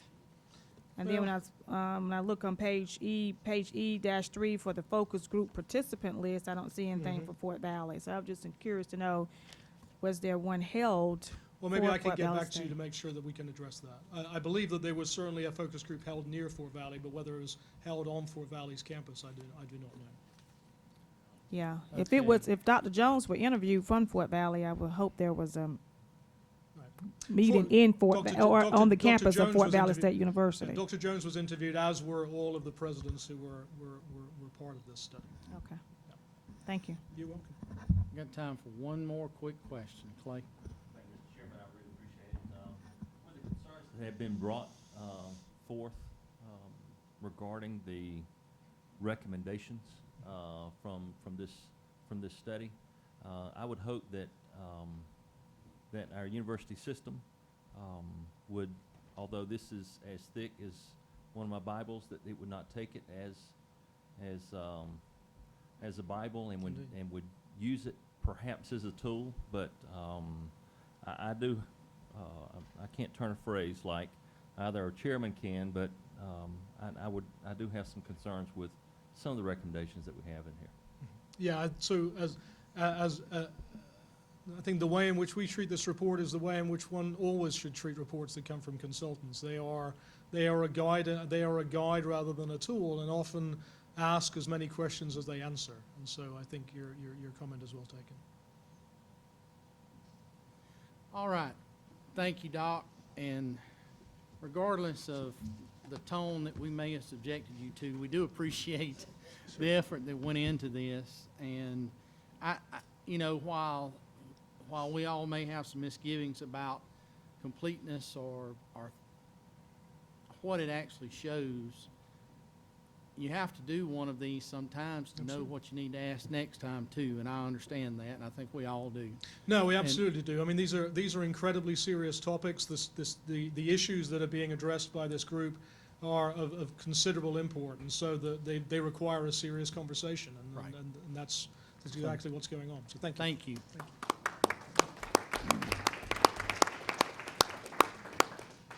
Next up for our afternoon entertainment, song and dance by Dr. David Bridges and Amy Carter, our Assistant Commissioner or Deputy Commissioner for Rural Development. And they're going to be talking about giving us kind of an update on where we stand as of today on some of the progress that they've been making. Amy? Thank you, Mr. Chairman. I do want to say that Dr. Bridges and I have been collaborating in the last few minutes because we know that although you would like to lose no more of your House members, we have figured out that based on his expertise and his background, we have found the perfect candidate to run a midwifery institution, and that would be our rep, our good chairman, Tom McCall. So we think he could probably make that work based on all the fun things he's done on the farm. But we're here to update you on what we're doing collaboratively and separately. This is my team. I know I introduced you to them back in August, but we have Taylor Walden on the left and Chris Shimon on the right. Taylor is our millennial who is working on quality of life issues. Chris is our ag expert, has a double degree, an advanced degree in ag economics, and he's working in the agricultural arena the most.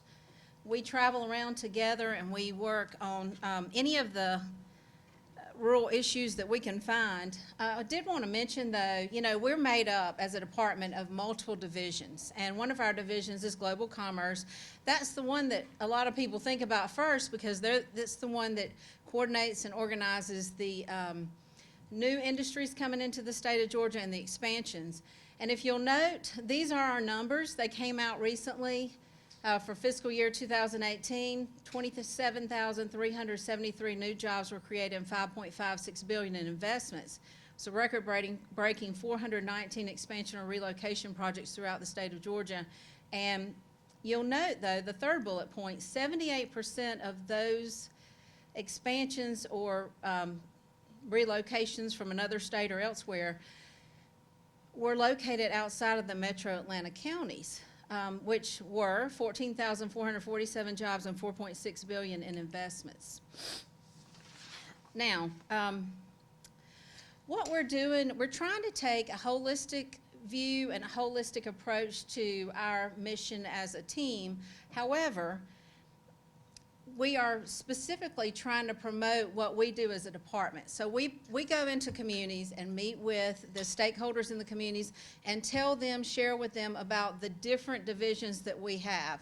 Trade, tourism, international missions, all the things that we're doing. We talk to the different rural communities that we're going into about those things. Of course, we're trying to help them become more competitive and to grow within their community. We're also connecting the dots. Lots of times we go into communities where they just don't know who to call at DOT or who to call at DCA, and we're the ones who help them figure it out. We make those calls for them more often than not and connect the dots for them. Now here's where we've been. All these yellow stars, I know I brought this back in August, but we've done 60 community visits all over the state. We're doing it a region by region basis if we can, just to try to try to make it more strategic as far as our travels go. And here's what we're hearing so far. Of course, number one, workforce. People can't find they can't find the employees to work within their industries. Healthcare, being a lack of healthcare options within certain counties. Struggling hospitals, recruiting physicians. Broadband cell phone coverage local leadership, that being the struggles dealing with kind of that small town mentality that a lot of local leaders have. An education, or the education system in a community, or apathy for education among the community or among certain parts of the community. Infrastructure, the brain drain, meaning that kids go away to go to college and they just don't come back home. Oops, excuse me. Didn't mean to do that. Generational poverty, poor downtowns, lack of community activity and transportation, housing. And housing is, we've heard a little bit of that in South Georgia, but it's more in the North Georgia area where they have jobs, good paying jobs, but they don't have housing, let's say, like in the mid-income level to put folks. So they're, let's say, someone's working in Dalton, and Dalton in Whitfield County, this was one of their big issues, was that a lot of people live in Chattanooga, Tennessee, and they drive over to Dalton to work, but then they go back to Tennessee to live. Of course, 10 being drugs. Can't find the people who can pass the drug test. So here's what the communities are telling us. I mean, we're just really providing for you feedback on what communities are saying to us in this slide. They'd love to see some state money for developing economic development product. A lot of the border counties feel that's a significant piece because other states are throwing more money at bringing industries into their states. Some feel that we should put either a border county, meaning on, contiguous to another state, and bedroom communities into the tier calculation. Some would love to see some state assistance and money for website design and development. It's interesting because in the poorer counties, they're really looking for money for websites. That's their goal. I mean, they want to just be able to promote their community to the consultants by building a good website, and they don't even have the money to do that. In other communities, they want that number one. They want more money to go towards, they have everything in place, they just need more money to help with their economic development product.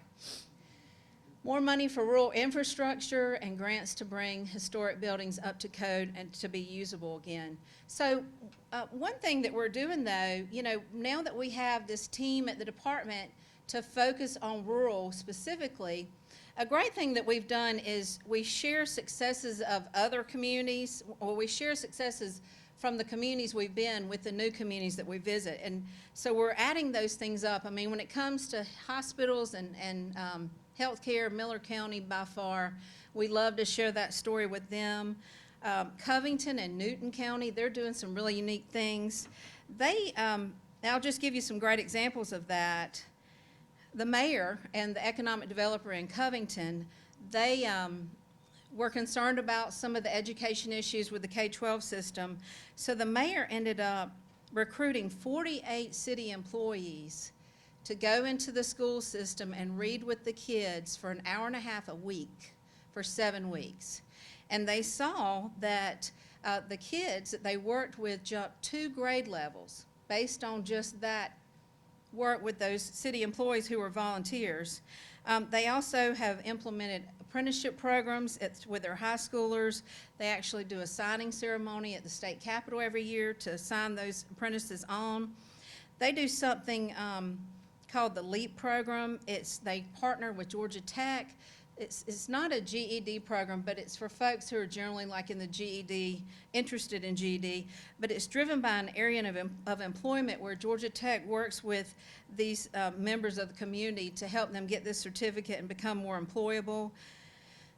Another thing that the economic developer did, he tried his best to promote with the school system advanced manufacturing. And what he found was that they didn't really understand what that meant. So he literally took busloads of educators, from the superintendent to teachers, to Kia, and they did tours of it. He took 6 to 7 busloads of people who were educators to show them what advanced manufacturing can look like. And if y'all have never seen Kia, I advise you to please go take a look. It is amazing to see. So these are the legislative ideas, and y'all saw these ideas. I just wanted to remind you, I know, this is a big meeting for you, and these are the things that y'all are looking at, but these are the ones that Pat and Tom presented to you back in August, and I just brought the slide back up just to show you what they were. And so I want to say that long-term, you know, what we're doing in rural Georgia, trying to help rural counties become more competitive, it's not something we're going to see overnight. It's probably not even something we'll necessarily see 365 days from now. It's something that's going to take many years. We are addressing things that have been in place for a long, long time, and we're trying to change a mindset. I mean, this is a great opportunity, but it comes with tremendous challenges. And sometimes if you keep doing it that same way, that's just all you know. And until we can really break through and get further than that, then that's just where we are. I did want to say one other thing, too, before Dr. Bridges comes up, and that is that some of the things, besides going into the counties and working with the counties, we are also working on several projects. Some of them include working with our statewide economic development team, trying to locate 2 recent projects. One is a California company looking to locate in Georgia, and the other is a food processor looking for an R&D facility. That's going to be in rural Georgia, so we're working directly with our team to try to make that happen. We work with our trade division for potential export projects, specific ones that relate to agriculture. Working on a greenhouse design for a company that's already located in the state of Georgia, helping a sensor company find a use for their ag technology, working on a poultry waste composter project, and with counties to get some traction on some agribusiness activities along the way. So with that, I'm going to bring up Dr. Bridges. And any questions, or do you want to wait until he speaks? Okay, you want to go back? Right there. All right, tell us about these recommendations. Well, these you heard back in August. They're on our slide back from when we did the economic development meeting in, was it in Elberton? The economic development one, yeah. So you'll see the number 1 in tiers 1 and 2, base qualifying wage on percentage of Georgia's minimum wage. And if you look to the chart on the right, you know, currently the job tax credits have to be a qualified job, and I think it's at $12 an hour. And in certain parts of the state, you know, you're going to get really a minimal number of qualified jobs because they just can't pay $12 an hour. So that was what we looked at as a proposed wage threshold based on the tier system. All right, let me ask you a question there. Okay. The tier system is basically a poverty system. A lot of times we equate it with rural Georgia, but it's not necessarily. So what if we added an additional qualifier which said tiers 1 and 2, which also qualify for one Georgia, which then brings it back to the rural area that we're intending to impact? You agree Well- with that, David? Okay. I think that's probably the direction that we're talking about heading, Okay. but we like the idea. Of course, we're real big on regionalism, and we know that's a challenge for many communities because they've already invested, but we feel like if we could talk communities into working together in a regional approach, you take what we had with Stanton Springs up in the Newton, Monroe, Newton, Walton, I can't remember the other 2 counties. Anyway, the 4 counties that came together and did their regional approach, and now they're doing really well. They've paid off 100% of all their loans, and now they're revenue sharing at this point. But we're looking at the option of incentivizing communities to go with the regional approach, and then lastly, offer $500 more per job for manufacturing projects. Thank you. John? Thank you, Amy. Thank you for the job that you're doing.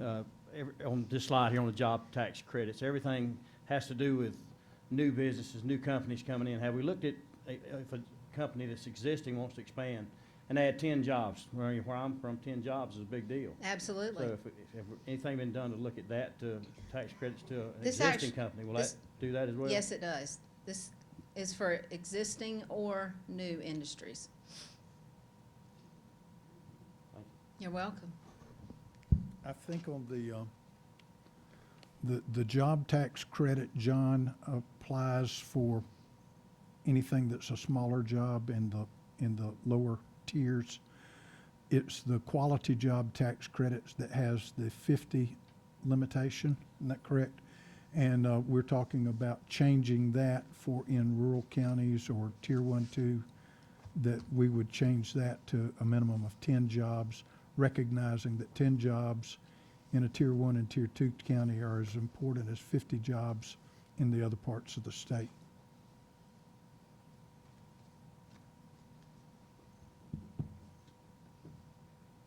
Okay, David, your turn.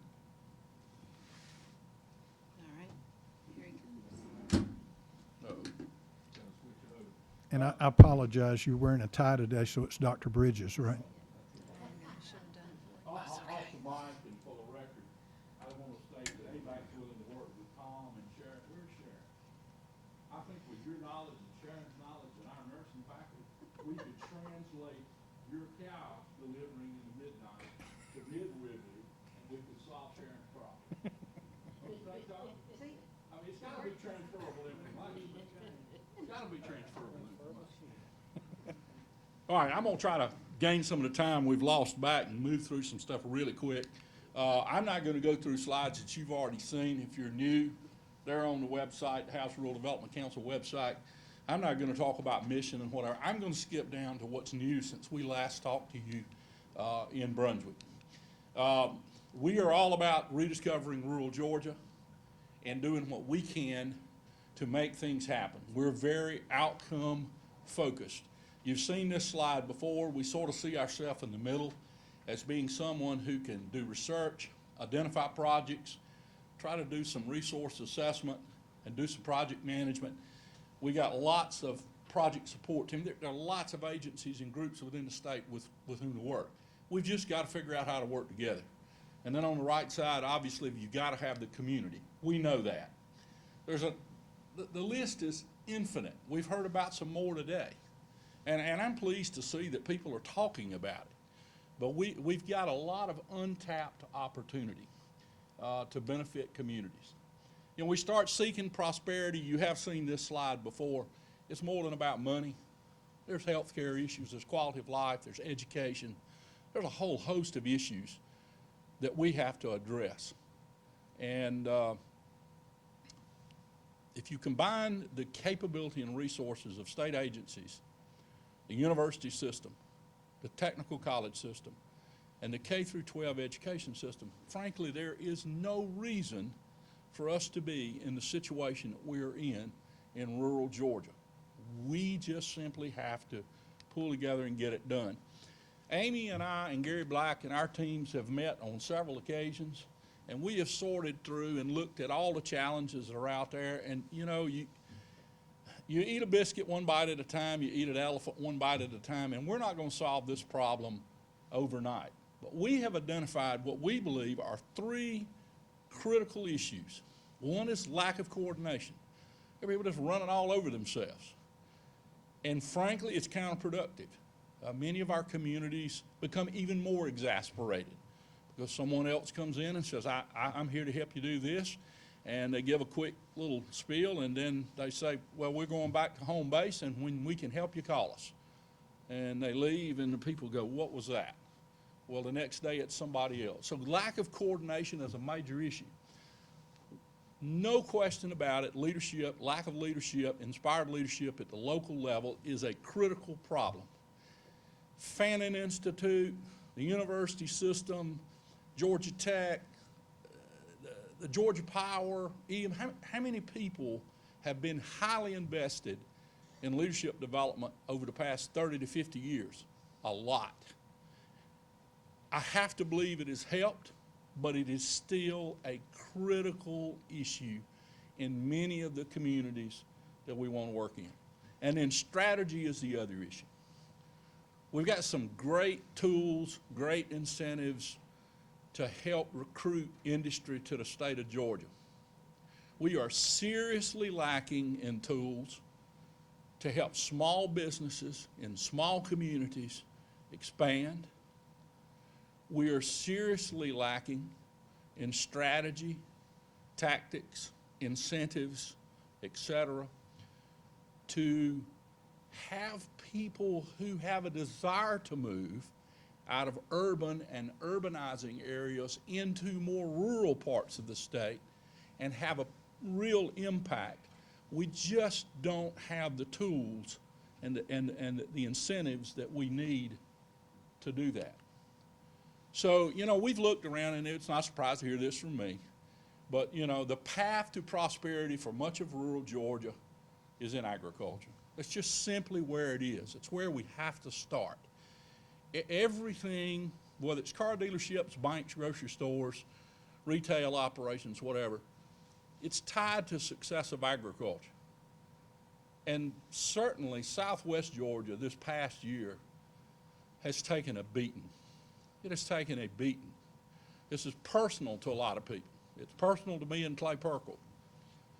We had 300 acres of cotton on our farm this summer. We had picked 47 acres before the first hurricane. Record crop, 3.5 bales per acre. After the hurricane, less than a bale per acre. Pecan trees gone. We have had 14 inches of rain since the hurricane. It's been devastating. But agriculture is the path to prosperity for many of us. So I'm going to tell you what we did about 2.5 months ago. Amy and I and Gary Black and Jack Sproul and Scott, we had a conversation, and we said, you know, it's going to be a challenge to get everybody to work together. But the three of us have something in common.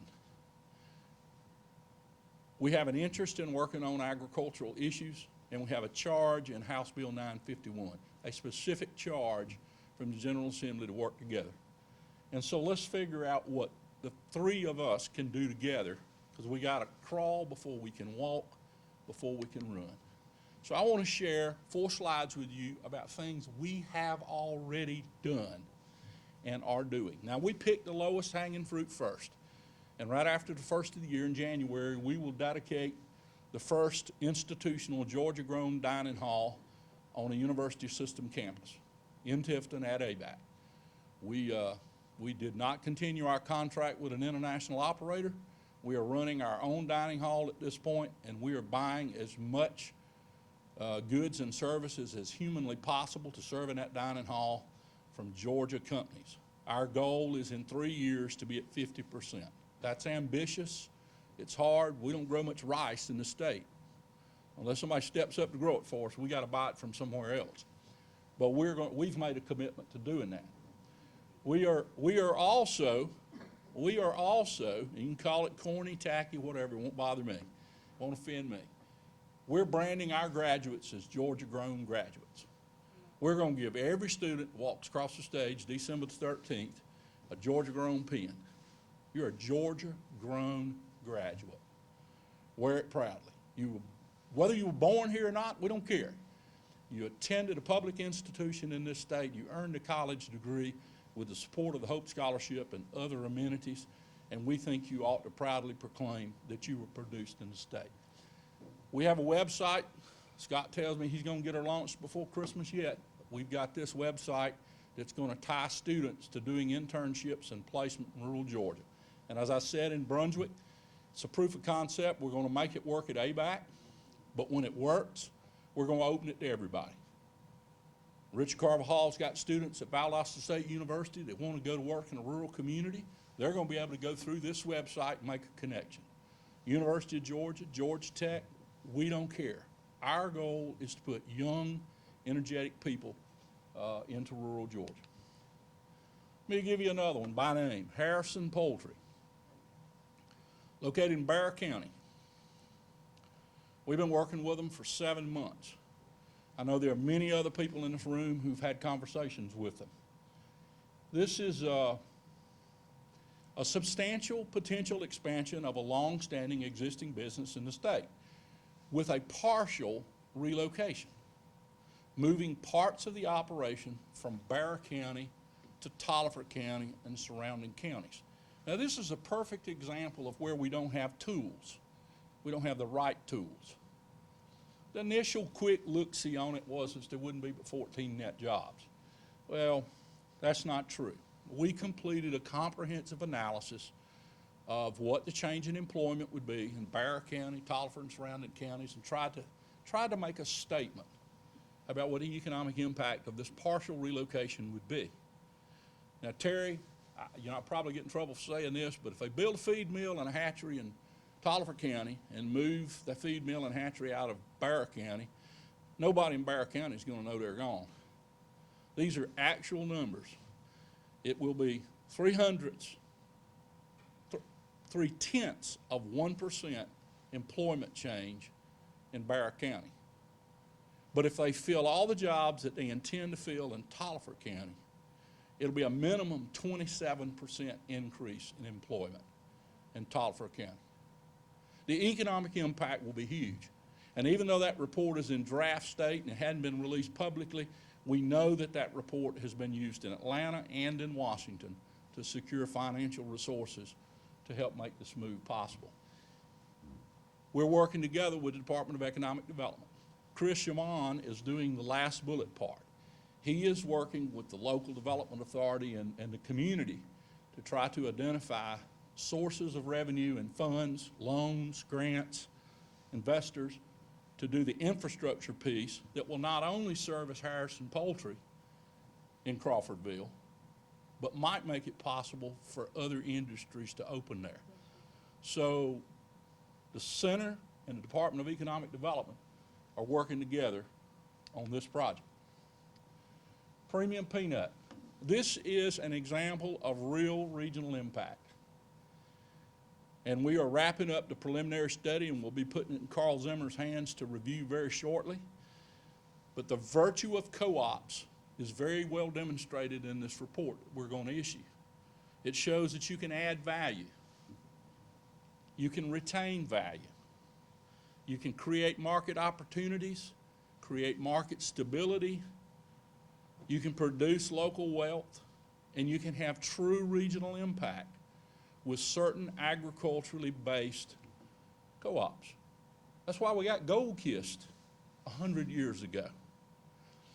The economic impact to Coffee County and 11 surrounding counties because of the creation of premium peanut is very significant, and we need to highlight that. It's transferable. It can be done in other places. There's collateral economic impact. It's not just Coffee County. It's all those other counties where there are stockholders buying points, trucks running, buying fuel, etc. And furthermore, it's proof of concept. It's not the only co-op in the state, but there probably need to be some more. This one, I hate Tristan Denley left. Richard, you're going to have to help me here. I've said this before, and y'all have heard it. I've been going to Board of Regents meetings since 1998. I'm on my fourth old chancellor. Who was it talking about the old chancellor? Who was that? I think it was Sarah or somebody. Until October of 2017, I had never heard the word agriculture mentioned in a Board of Regents meeting. Despite the fact that I had hounded chancellors and said it's the #1 industry in the state, how can we possibly be responsible for higher education in the state and never have a strategic conversation about our responsibility to provide people to support the state's largest industry? So 4 years ago, we started having a conversation about how do we develop a strategic look at the commitment of the state to provide people to support its largest industry. We talked to Tom, we talked to Terry, we talked to Farm Bureau, we talked to all kinds of people. Everybody thought it was a good idea. We couldn't get it off the ground. So 2 years ago, I engaged Beverly Sparks, who's an alumnus of ABAC, a member of our foundation board of trustees, and we started working to try to get everybody to the table. And this is about Beverly Sparks. I wish she was here. She has invested enormous amount of time. We found a private sponsor who would pay for the study. We did a survey. We did a study. And Monday after Thanksgiving, we hosted the state's first agricultural summit in Macon. We brought in the right people. Chairman England was there. We talked about the results of the study. We were able to get ABAC, Fort Valley, and UGA together to sponsor the event. The Center for Rural Prosperity hosted it. And we have established a timeline to prepare a call for action, to put in the hands of decision makers at the right time that enumerates the need and the supply by category. We got jobs in this state that are not being filled in agriculture that require high school diplomas, that require technical training, that require bachelor's degrees and graduate degrees. We got to figure out what the gap is because we're not on track to fill it. I'll give you an example. For 30 years, the state of Georgia has produced fewer ag education teachers than was required to fill the teaching positions in the state. Despite that, it took me 5 years to get a program approved.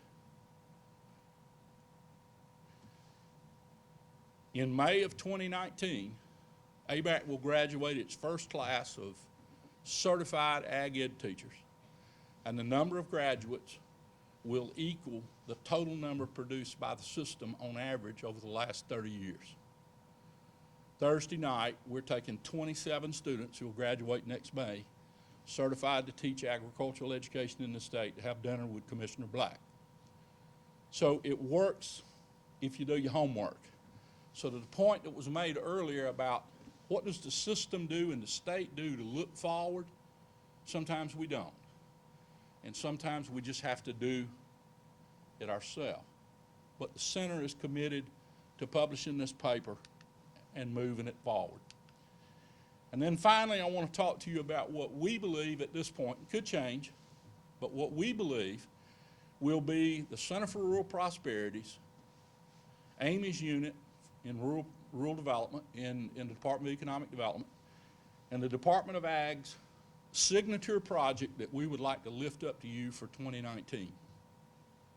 There's been a long-standing discussion about redeveloping the Central State Hospital facility in Milledgeville.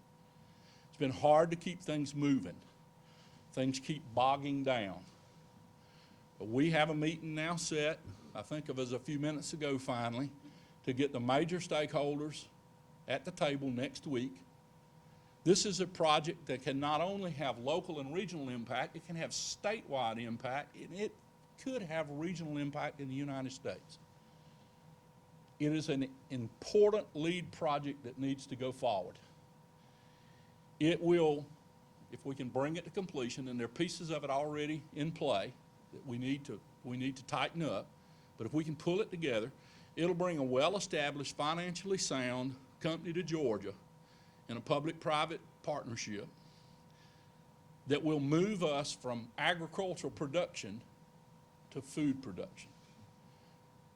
It will create a kitchen that will allow for industrial preparation of institutional meals using Georgia products. It will allow us to do co-packing, value adding for many of Georgia's commodities. It will enable us to put Georgia-grown products, at least in institutional facilities. We'll no longer have to buy 80% of our cut frozen squash from California when our South Georgia squash farmers are plowing in their crop because there's nowhere in the state to process their commodities. It's a perfect opportunity for the Center for Rural Prosperity, the Department of Economic Development, the Georgia Department of Ag, and anybody else who wants to come to the table to lift up a project that will provide employment opportunity at the facility in Milledgeville and across the state by enhancing the opportunity for Georgia farmers to add value to their commodities and create new and stable markets. So that's what we're doing. That's what we're working on. We're going to continue to do it. We welcome everybody to work together. There's plenty to be done, and if we work hard, plenty of credit to go around. As I close, before I take questions, I do want to make a comment about the previous discussion about medical opportunities. While we don't all call them pre-med programs, many of us within the university system have programs that send students to medical school, dental school, pharmacy school, vet school, et cetera. At ABAC, it's not a pre-med program. It's a Bachelor of Science degree in biochemistry. We have 6 students who entered either medical school, dental school, or vet school out of the graduating class of last year that came out of our biochemistry program. I know Richard Carvajal at Valdosta State, I don't know what they call it, but I do know they have a strong biology, chemistry, and biochemistry effort that does prepare students. Having said that, though, it really would be wonderful if we had an opportunity to pipeline those students into programs and keep them in South Georgia. Because regardless of whether Valdosta State produces them, we produce them, or someone else produces them, the fact is, they do leave. And we would welcome that opportunity. With that, I'm going to, did I do what I was supposed to do, Amy? She flashed a flashcard at me to remind me of something. With that, I'm going to stop. If you have questions, I'll be happy to entertain them. If not, I'll be around.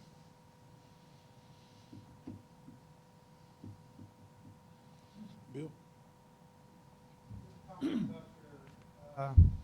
Parham Kitchen. I hope you'll include the Department of Corrections. They generally do not get mentioned in these conversations, but they've got a 2,600 acre farm, a milk producing operation, a slaughter, one of the most efficient operations you'll ever see from grown to prepared meals. So they need to be in that room. I've worked with them before in the UGA days.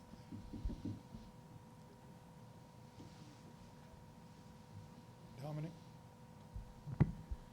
Thank you, Dr. Bridges. You know, we talk a lot about agriculture, obviously, in rural Georgia, and talking to Commissioner Black, but has there been any conversation about, with Commissioner Mark Williams and Department of Natural Resources? One of your slides just flashed across very quickly, recreation. And in Bacon County there, Bacon County, Appling County, Jeff Davis County, someone had done some research in the past years that there was one location where we could potentially locate a public fishing area to help build a fishing lake that would attract people from all over that region. And I just wondered if there had been any talk about our management areas, our public fishing opportunities, our rivers, and all of the opportunities we have to generate tourism, income, revenue for some of these small counties. You know, hunting and fishing generates $5 million a day. Absolutely. And I just wondered if in this rural prosperity conversation, any of that had been brought up about maybe how we could partner with them to try to help with some growth and some. That's a really good point. We have not specifically had that conversation, but it's one we ought to have. There are clearly areas of the state where probably recreational revenues associated with hunting in particular are right there among the main drivers with agriculture, agritourism, and forest products. And you're right, it is a huge, huge business.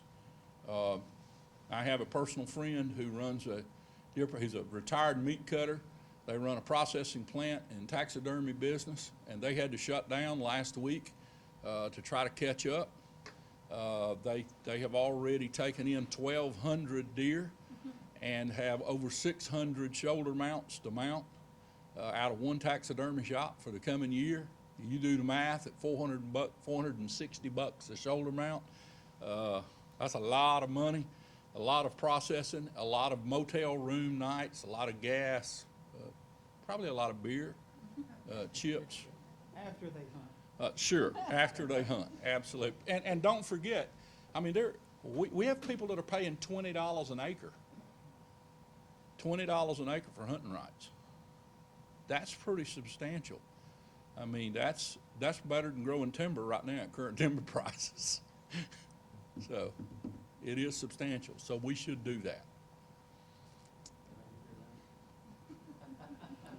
You may not want their names, but. I have a question. Patty?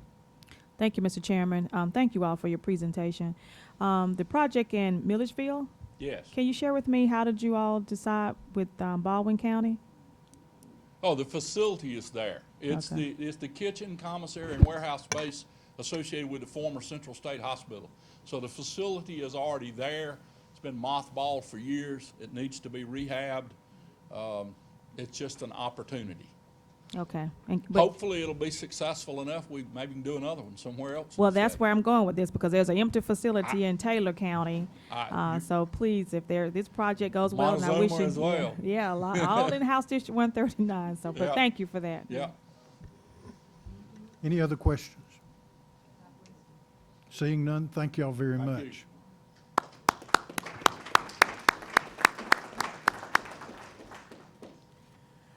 All right, one of the things that we've talked about, and I think what comes to mind was a meeting in Toccoa last year, was the issue of, especially in the northern part of the state, a lack of workforce housing.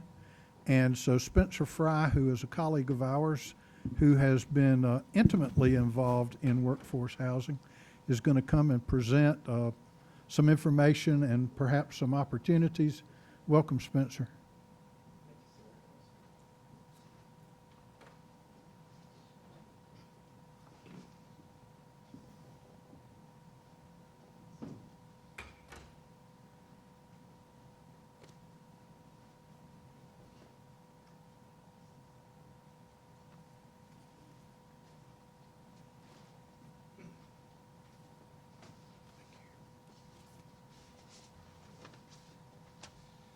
All right. Thank you for having me up here today. I got to warn you, this is my first PowerPoint presentation ever. I've been able to go 51 years without doing one. Here goes. Y'all, I just want to tell you a little bit about, try to make this kind of quick. I know y'all have been working really hard and we're wrapping up the meetings and everything. Everybody get a folder that I was passing out?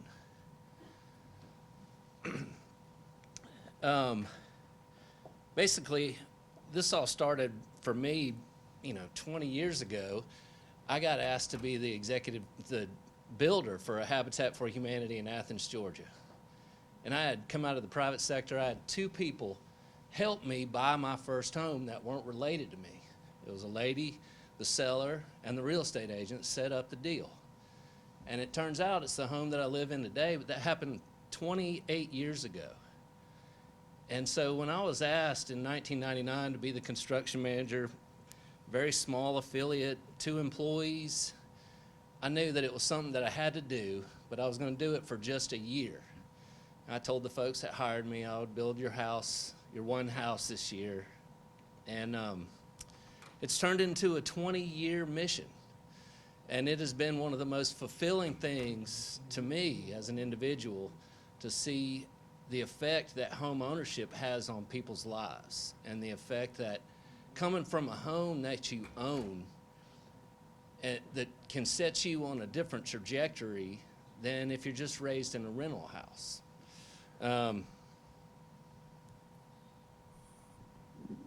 Okay, I guess this is my clicker.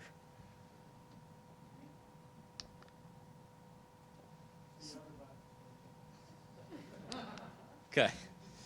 We can assign you an aide if you want. I need one. How's that so far, okay? So really, a couple years ago, now I became the executive director about 8 years ago. And so I had built a lot of these homes. I'm the licensed contractor for our local Habitat. So I had built a lot of these homes with a lot of the folks with my own hands and with their help. And Jackie came in one day to pay her mortgage payment, which was about $200 plus taxes and insurance. And I said, Jackie, how the kids doing? She said, well, Spence, they're not kids anymore. They're in college. And the time had just flown by. And she said, they're playing football for a small school in South Carolina. And it occurred to me, and I said, Jackie, now, would this have happened if you didn't own your own home and raise those kids in that home we built together? And she said, no, it wouldn't.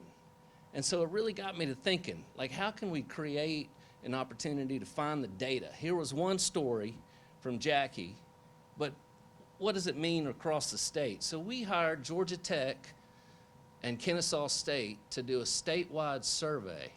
And what you'll see, the outcomes on the children and the effects that they have on their lives will hopefully just blow your mind like it did mine. 90% of them are studying more. 6 out of 10 are more confident they're going to send their kids to college. And 43% started or completed higher education. I've seen that happen in a lot of our families. They stabilize their family unit, they stabilize their monthly payment, and then they go back to school.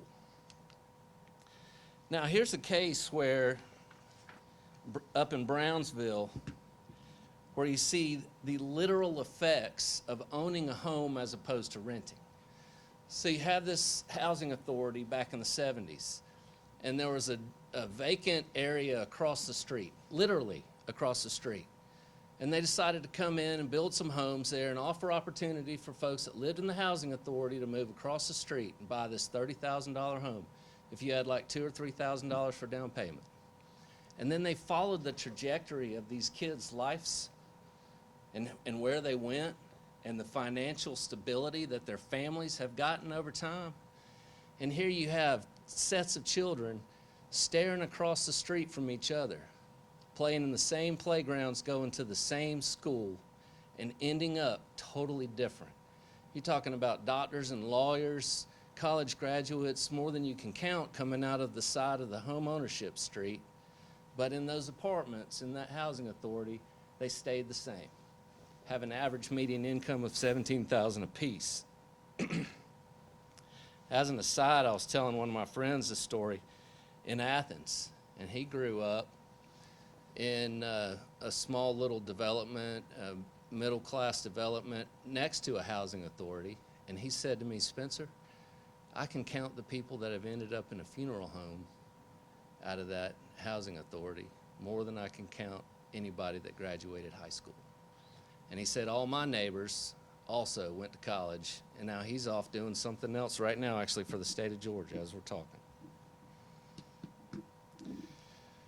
So making the idea that making home ownership cost manageable helps families. 80% of the homeowners feel financially secure. Here's the kicker right here. 70% of those who received public assistance have reduced or eliminated their need for it. Now, this is a big thing. Now, let me put this in perspective. When I build a home in Athens and we're selling it for $80,000, we'll amortize it for 25 years, and the payment's going to be $267 a month plus taxes and insurance, because we don't charge any interest on our notes. So you go from paying an average rent in Athens-Clarke County, fair market value for a 2-bedroom is about $750, down to paying $400 for a home that you can own, a 3-bedroom, 1-bath, and you can see the difference in the income. $300 a month is just mind-blowing what they can do with it. The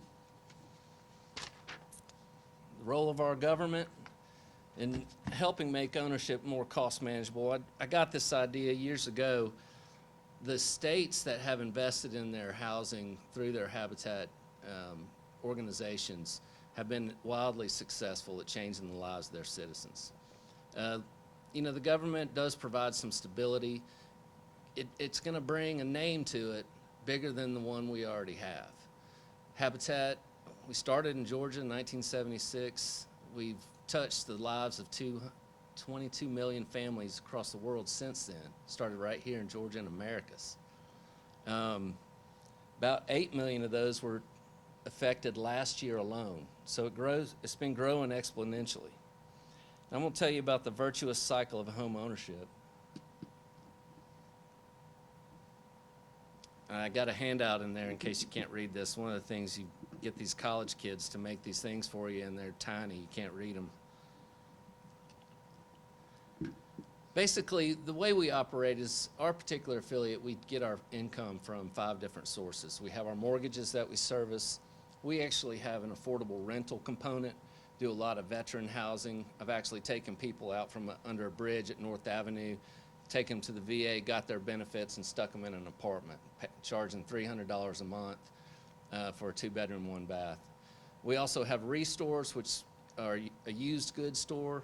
We have government grants, and then we have donations. All those funds are spent on our construction.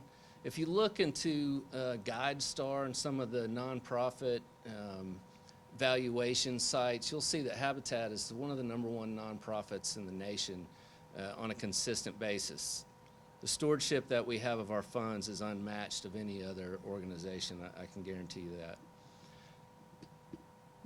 And then all of this comes back to the state and the local governments through the reduced blight, the reduced need for public assistance. Local businesses will benefit from the construction and the renovation spending. And what we're doing in Athens also is we're partnering with Athens Tech to try to create a home building program out there that we can train workers on our job sites, and they can go through their coursework in the technical schools. So the cost of the failure to invest, I mean, what we're seeing, you know, these families like Jackie's not spending her extra money every month out of her paycheck going to Aruba on vacation. Every single dollar that families like Jackie spend is spent back into the local community. They're paying for their transmissions to get fixed. They're paying their power bill. They're buying books and clothes and whatnot for school children. This is a really big way to see those funds reinvested into your communities. Talking about how this affects rural Georgia, businesses don't want to come to a place where there's housing issues. And also people are moving away because there aren't housing choices. Now, if you look at this is a pretty up-to-date statistic. It's third quarter home ownership rate in 2018 of all the places in the Southeast. Now, Athens has one of the lowest home ownership rates in Georgia, which would put Athens at ground zero for home ownership in the nation. You see across the states, we're at 61%.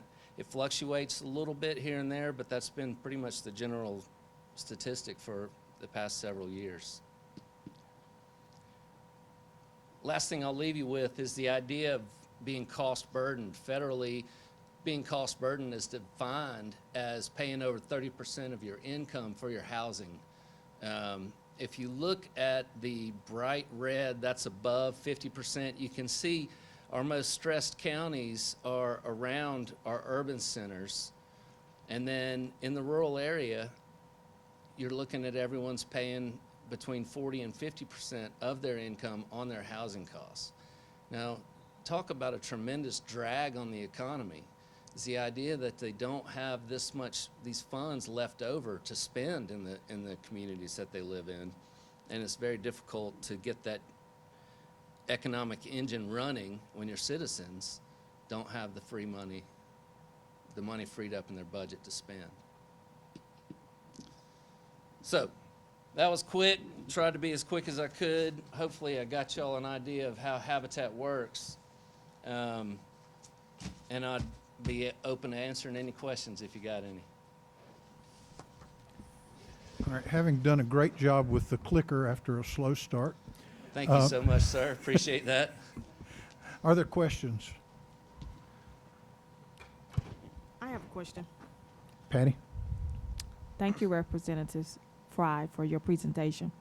But how can a community get a Habitat for Humanity chapter started in their community? So that's a great question. Chances are there is an affiliate there. One of the things that affiliates in rural areas find it's difficult to find the funds to start the construction, as well as the volunteers. The number one thing I hear from is that the housing is needed, but they just need a little jump start. You figure for us, I'm raising $80,000 to build one house, amortizing it over 25 years. I don't see that last dollar until 25 years later at 0% interest. So we rely heavily on donors to do that. Some places, other states will have tax credit programs, revolving loan funds set in place. That's something that I think we should look at here, but that would help all the rural affiliates. We have a Habitat affiliate in the state of Georgia touches every single county in the state right now. Okay. Ed? Thank you. Thank you for the presentation. This is so fascinating to me. Do y'all have a program anywhere in Georgia, much like or outside of Georgia, where much like we've given incentives for rural hospitals and things of this nature, to give the investor the incentive to donate through taxes perhaps that $30,000 home or $80,000 home? Do you know of any programs like that you have available? Yes, sir, Mr. Chair. There have been programs like that. It's created on a state-by-state basis. Florida is very Is successful. anything like that in Georgia? Nothing like that right now. No, sir. May I follow up? This is something I'm a little familiar with, but isn't it also true on some of those and you're right about the 30% margin. In many places, you can't get a loan Right. unless you're within a certain percentage, if I remember correctly. I think it's 28% or whatever, but nevertheless. But isn't it true that some of the reasons why those are above 30%, as close as 50%, some of those urban areas, is because those are what's termed almost bright flight to get out of those situations and are willing to pay it for the other amenities like quality of life or better school systems or things of this nature. And that's why you see that sometimes outside of the urban areas. It's a supply and demand, and that's what you can get for it in those areas. Yeah, no, that's right. And the thing is, surrounding those urban centers are rural areas that are having issues, you know, and that's where you're talking about driving back, living in Chattanooga for the carpet folks. I mean, I was looking at their housing needs the other day, looking at a report that talked about that exact same thing. The problem is, building homes is it's like making a car. You know, the car dealers don't want you to buy the entry-level version that has the roll-up windows and whatnot because they can charge you more profit on every little thing that they add to that vehicle. You get a nice set of rims, they'll make more money on the rims you buy. So builders aren't necessarily incentivized to build low-cost housing because they can't make as much money on it. It's like I can build a $200,000 house and make 20, but if I'm building 100, I'll barely make 7. And then finally, is there anything, if we're looking at in some of those other states, you said state-by-state basis, or even within your model or other places, I know that there's certain qualifications that have to be done in terms of Section 8 type housing. Is there anything that Habitat for Humanity has to guarantee that if someone were to make in another area a donation of a house, that there's a minimum criteria in terms of upkeep, or you have to go back in? You talk about 80% of the people say they feel better. So you don't see what you're concerned with, or the concern is going to be a deterioration of other neighborhoods because someone did have a good heart and tried to help a needy family. Do you have any kind of standards in place there? That's a great question. One of the things, there's 3 criteria we utilize to select homeowners. They have to have a need for housing, they have to have the ability to pay, and they have to have what's called the willingness to partner. And so our particular affiliate requires 500 service hours from our homeowners, and that can be combined with their family that are going to reside in the home, as well as some of their friends and neighbors from church and what other group they're involved with. What happens, the biggest difference between Section 8 and Habitat, number one, Section 8 is a rental program that we really need to work on the federal level, and Habitat is a home ownership program that we pre-select our homeowners. So I don't build a home and say, oh my gosh, I got to find somebody to move into this home, which is what caused a lot of the issues in 2006, 7, and 8, right?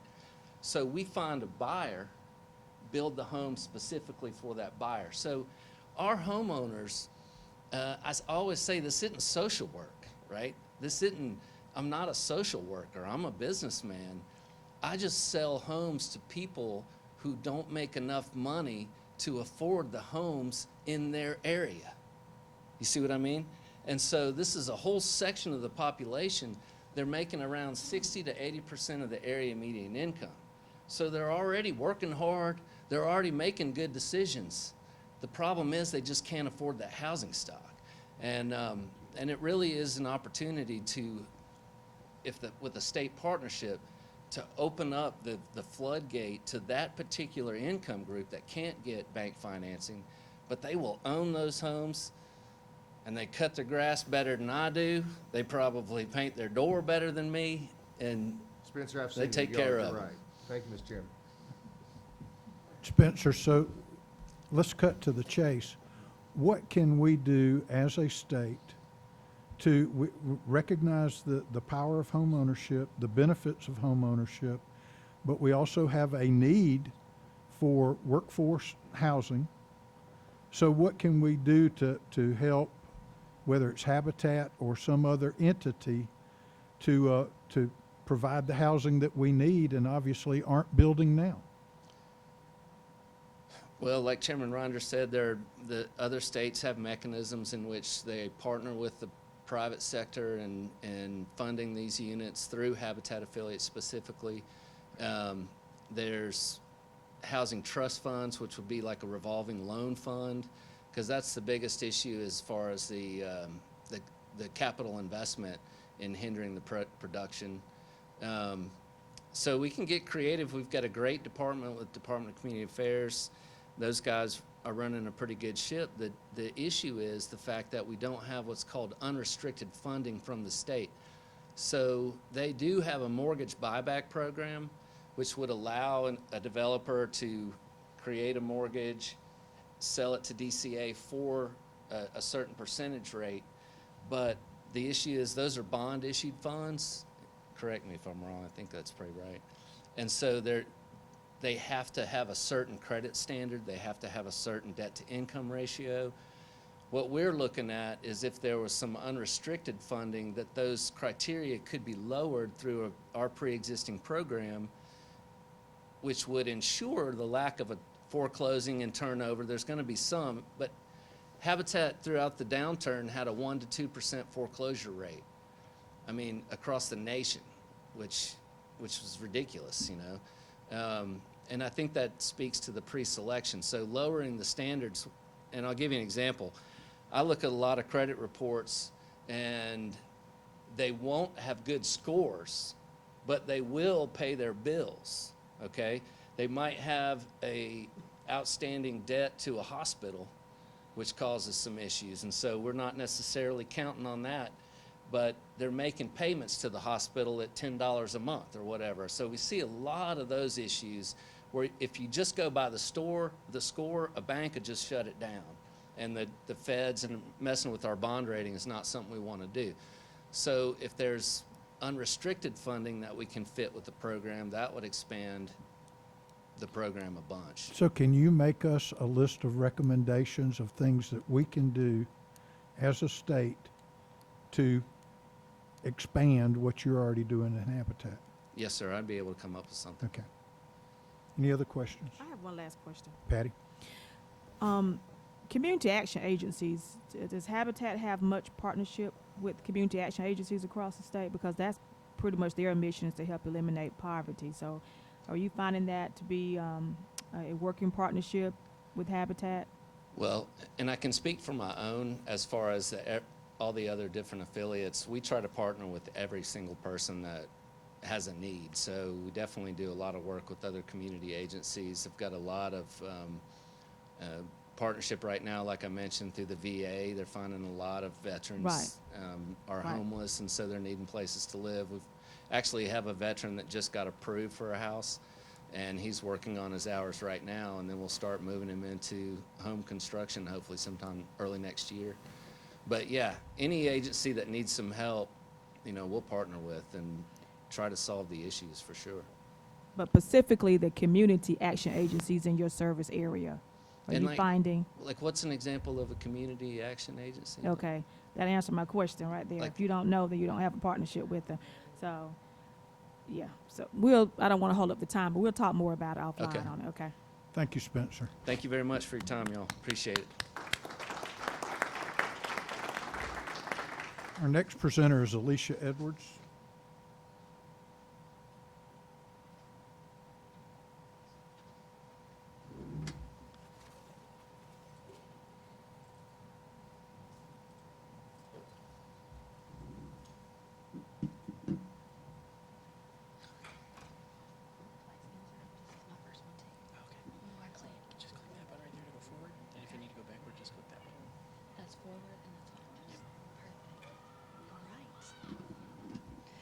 Good afternoon, guys. How we doing?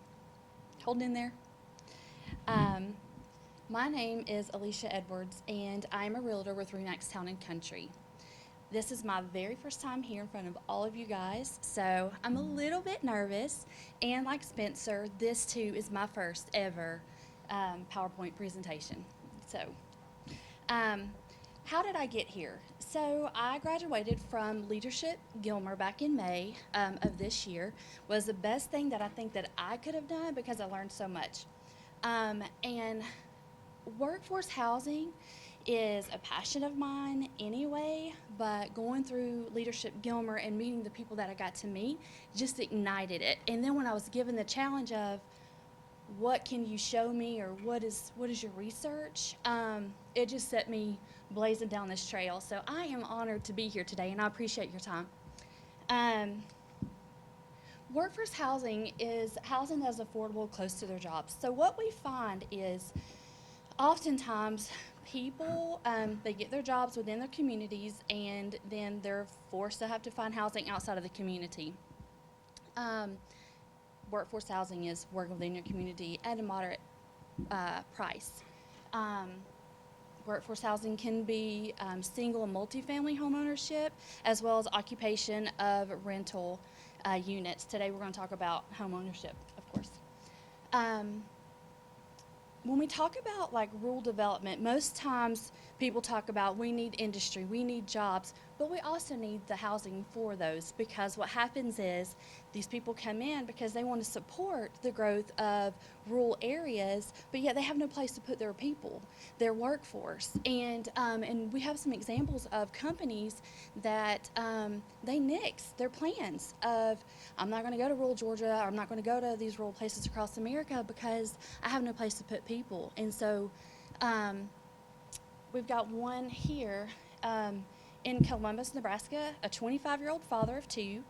Was dead set on moving to this rural farming town. He had a job offer with a $500 signing bonus with benefits and a higher wage. After unsuccessful search for housing, his wife and he was forced to turn down the offer because they couldn't find livable or in their price range. So he had to take a job making $200 less an hour, washing farm equipment, which there's nothing wrong with doing that, with no benefits for his family. Over in Iowa, Jason Lester, the Chief Executive Officer of QC Supply LLC, a farm equipment distributor to swine and poultry industry, was unable to find house in Schuler, the town where the company's headquarters is located. His family had no choice but to stay behind in Huxley, some 200 miles away, while he lived in the Cobblestone Inn for 8 months before he was able to buy a farmhouse, which he lives during the week. He said that his biggest challenge in finding housing for his workers was that they do not qualify for low-income housing, and they can't afford houses that are so expensive. On our local level, so the dynamics of rural Georgia differs from area to area. Some areas are great for farming and industry, and other parts bring in the tourists, which we've talked about a little bit beforehand. And I wanted to touch base. Someone had asked about like agritourism and making money or revenue on hunting or fishing.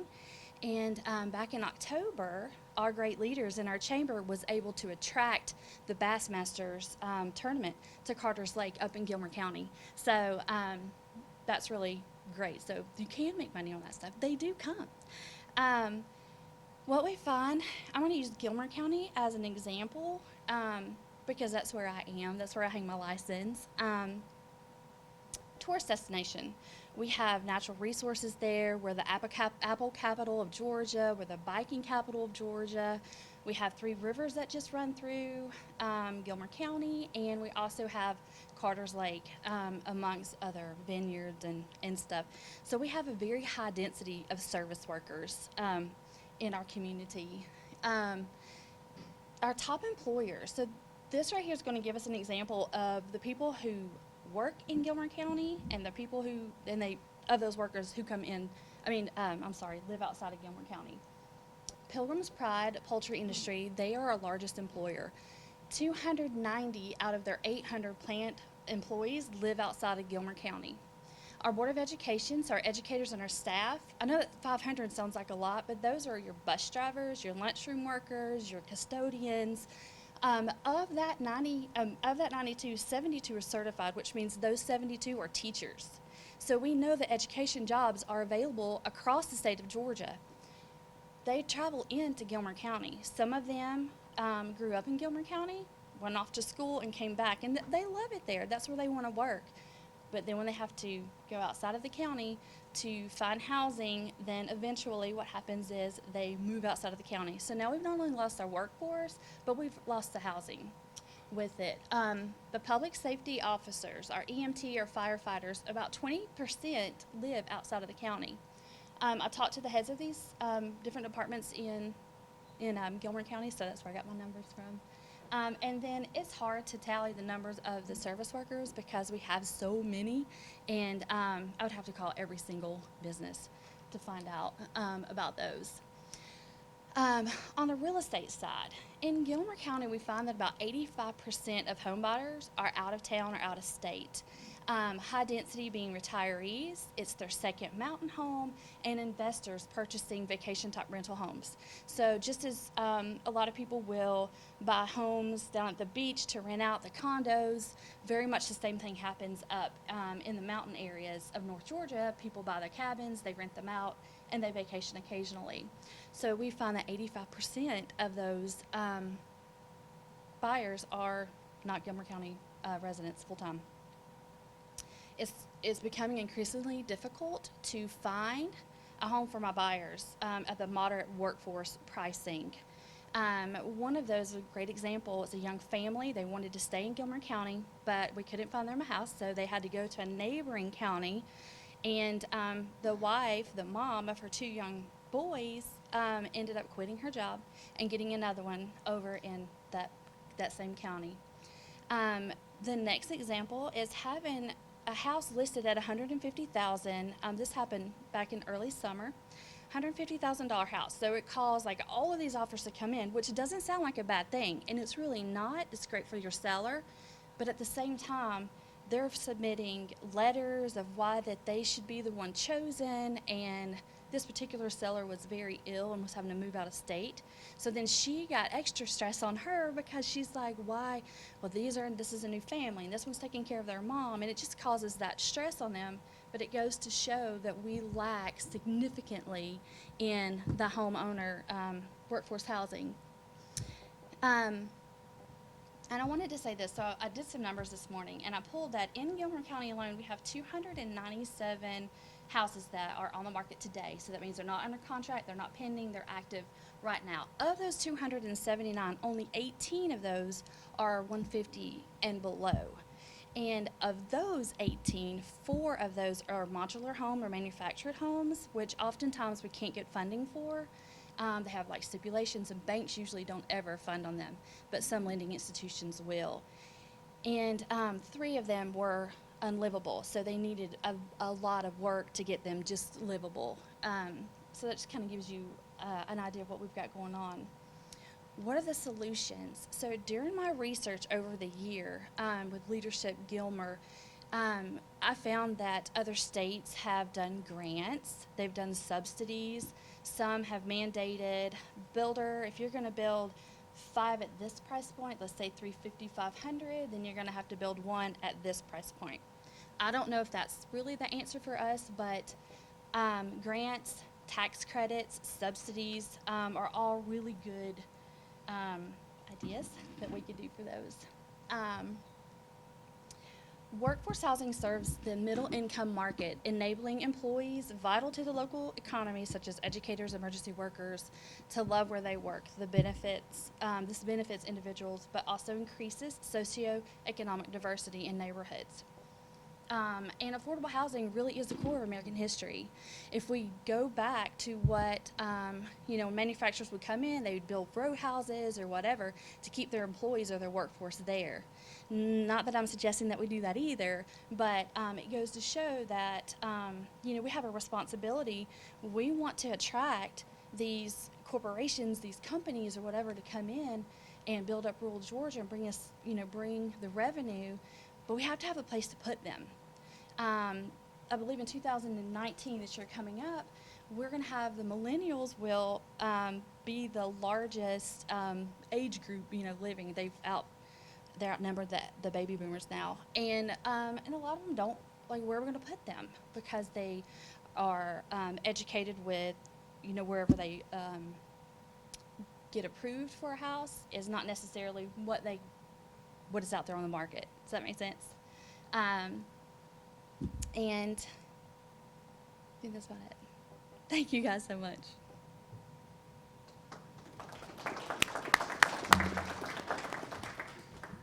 Questions? Thank you very much. Oh, Dominic. Being in real estate, I'm sure you've probably heard this, but one of the concerns that you'll hear from counties and cities, when you look at affordable housing, where it may be just a small piece of land, a quarter acre with a really small, what we're calling an affordable home, is if you have a family that has 2 or 3 kids and all of those kids are in your public school and they're, the value of the property is not generating the property taxes to pay for the services, I guess, that you provide, and people come in and cram 10 or 15 small, what we call affordable homes into one area, or manufactured homes, that there's still a pushback. They want the workforce, but they don't want to allow the opportunity for these families that make a lot less income to live in that community in those, what they would call either a mobile home park or a manufactured housing park, whatever, or even in some of these Habitat for Humanity neighborhoods. You'll still get pushback from the counties saying, hey, you know, we can't have these areas where they're just not generating any property taxes. So are you familiar with any of that? Have you heard some of that? Well, I think sometimes we get confused between affordable housing and workforce housing. So when I'm talking about workforce housing, it's not necessarily on a charitable front or on a government assistable front. It's more on, let's take some of our teachers, for example, or our police officers or whatever. They're able to purchase a home. They work, they contribute to, you know, where they live. They can afford a mortgage. They're approved for a mortgage. However, we have no place, like we don't have any place for them. So I'm a big fan of affordable housing for struggling families and such, and I think that's what you're asking me. Well, of all of those homes that you said was over $150,000, Under. you mentioned, it seemed to me like the number was a lot of them were $150,000 and up that are on the market. Correct. They do not want a $54,000 home in that neighborhood or on that block. So that's kind of where you start getting into some of these disagreements about a $200,000 home not wanting a neighborhood that adjoins them of 10 $50,000 homes. Right. I understand what you're saying. I can't speak for all of Georgia or all of rural Georgia. I can speak on what I'm familiar with in my market. Like, I grew up in Forsyth County, so I understand what you're saying, because as it developed into what it is now, it's a suburb of Atlanta. Up in Gilmer County, the neighborhoods, the higher price point neighborhoods, they still have covenants and restrictions.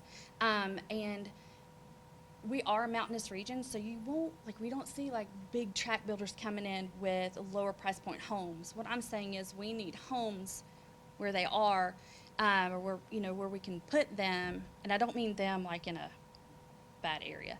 I'm just saying that we need to be able to have, builders need to be able to build and make a profit to build at that price point. It doesn't mean that they are lower than the higher houses. Like the higher price point houses, it's not, I'm trying to say this as nicely as I can. There's not a nice way to say it. I know, but it's not, and there's, first, okay, so it's not really mixing them all together like that. And we do have mixed communities that have different price houses in there. But there's nothing wrong with diverse socioeconomics. I mean, putting these people together, there's nothing wrong with that. The majority of the people who purchase homes from us in Gilmer County are outside of the state, and most of the time it's their second home or it's their retired home. So it's not, and that's why I can speak on Gilmer County versus, you know, other areas of rural Georgia may be very, very different. But what we see up in North Georgia is because it, you know, we do have a higher service population, and we do have those there. Our service workers, our police officers, our teachers, like, they're having to go outside of our county, and we've got to be able to bring people closer to their jobs, because we suffer from it. So they'll leave rural areas of Georgia to go to work, to go to live. There goes all our tax dollars and the support of that community. And then they end up going further south or further north to work closer to the cities. And, I think if we can come up with a program to help our builders where it's attracted to them, whether it be tax credits or subsidies or whatever grants, whatever we can do to make it attractive. And even if it starts at a smaller scale, we don't have to explode it today, but even on a smaller scale to make something affordable for people. And people that are in workforce housing doesn't necessarily mean that they have to be at that. Some, like me, a single mom of 3 kids, I don't want to live in a big $300,000, $400,000 house again. My priorities changed. My kids are getting older. I don't want that big of a house. So I want something that's a little more affordable so I can enjoy the rest of my days when my kids get out of school. So, but what could I find right now with that? There's really not a lot out there. Ed? And this really isn't directed just to your point and some others. This is something I dabble in a little bit, y'all. You have my word. The price of sheetrock at Lowe's is the exact same, regardless of if you're building it in A county or B county. You have my word. What you know is you're going to get more for that sheetrock and more per square foot on your sale if you have it in a high point area. Correct. If I'm a developer, my job is to build. I'm not going to build something where I'm only making this amount of dollar per square foot when I could make this in a more fashionable or gated or whatever we want to call it. Correct. The reality of it is it's just like our cities talk about when we look at impoverished inner city and blighted areas, is we've got to really come up with a program not to give an incentive to build something for this square foot so the working poor, if that's what we want to call it, can find a place to live, but how can we go in there and revitalize areas with the assistance of local communities to clean up some of that blight. You may talk about not wanting 300,000, but you still want an area that your 3 kids are safe in. Correct. So going in and almost revitalizing areas, and I think the method is if you have a place where there is no housing, not housing that's been deteriorating, you're better off investing in rehabbing that particular house in that particular neighborhood, one neighborhood at the time, and other places have done that. I think we call it Midtown in Atlanta, don't we? Isn't that what they did? Isn't that what they're doing at Grant? The same thing can happen all through here. Other than that, you've got to create an incentive that says you're going to go in and you're going to build at this much square foot, but if you think for a minute they're going to turn around and you're going to turn around and turn down the commission on a $300,000 home, instead of a $70,000 rehab project, she has an obligation to sell the $300,000 home like all of us would. Thoughts? I do have some. So you're talking about like gentrification, where they go in and revitalize the city. But is that what we're talking about? Yes. Okay. So when you go into the city, what we have found, at least in some of the research that I've done, is that they go into these cities, they revitalize them, but then they jack their prices up. And then it's forcing the middle class that live there into a lower middle class. And then the lower middle class, like, they're gone and they're now in low income because they can't find anything. So then the people who need the help with assistance, they're now down below that. So That's why you buy in early. yeah, well, you could. But what I have found in research is that, unfortunately, that didn't happen in most cases. So I do believe that that was actually an idea that I had, but I didn't go on that today. But if we could go into, is there an incentive or should there be an incentive for investors where it doesn't necessarily dip so much into their pocket that they won't do it, but take some of those older buildings or whatever and make it a mixed use? I think that is a fantastic idea, and I'm sure that there are plenty of empty buildings and houses around Georgia that we could do that with. Anybody else? Thank you very much. Okay, thank you. Okay, next we have Carmen Chubb from the Department of Community Affairs.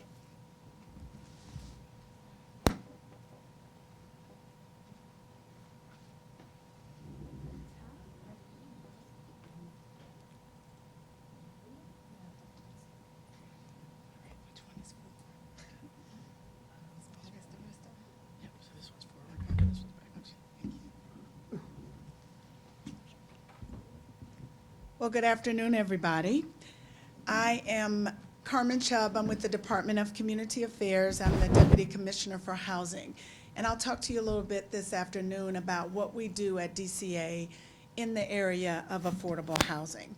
As many of you know, our mission is to help build strong, vibrant communities. And in one of our roles at DCA, we are the state's Housing and Community Development Agency.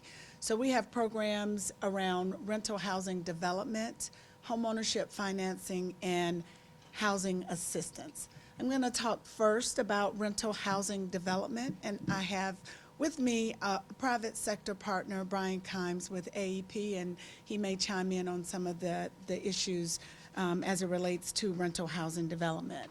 But in Georgia, at DCA, we allocate housing tax credits, and it is the largest producer of affordable rental housing in the country and the largest producer of affordable rental housing in the state. It is a public-private partnership where the state allocates the credits, the private sector puts the capital up to build the development, get the tenants who are low income and tenants in the community to live in the development, and once all of that is in place, they earn the tax credit. So it's a highly accountable program, and it's a pay-for-performance program. The federal credit began in '86 with the Tax Reform Act under President Reagan, and in 2001, the state of Georgia began its state credit, which leverages the federal credit. In our housing credit program, we set aside 35%, excuse me. We have rural set-asides in our housing credit program. 35% of our tax credits are set aside for developments in rural areas. And we also have what we call a rural home preservation set-aside, where we have $1.5 million in credits for investments that we've already made in rural areas that now need to be rehabbed or refinanced. So we have both the set-aside of credits and the rural home preservation set-aside. We also have a partnership with USDA Rural Development and local public housing authorities where they use private activity bonds to do rehab of existing rental developments in rural areas. So that is a huge impact. We've done 100 developments in rural areas since 2011 under private activity bonds.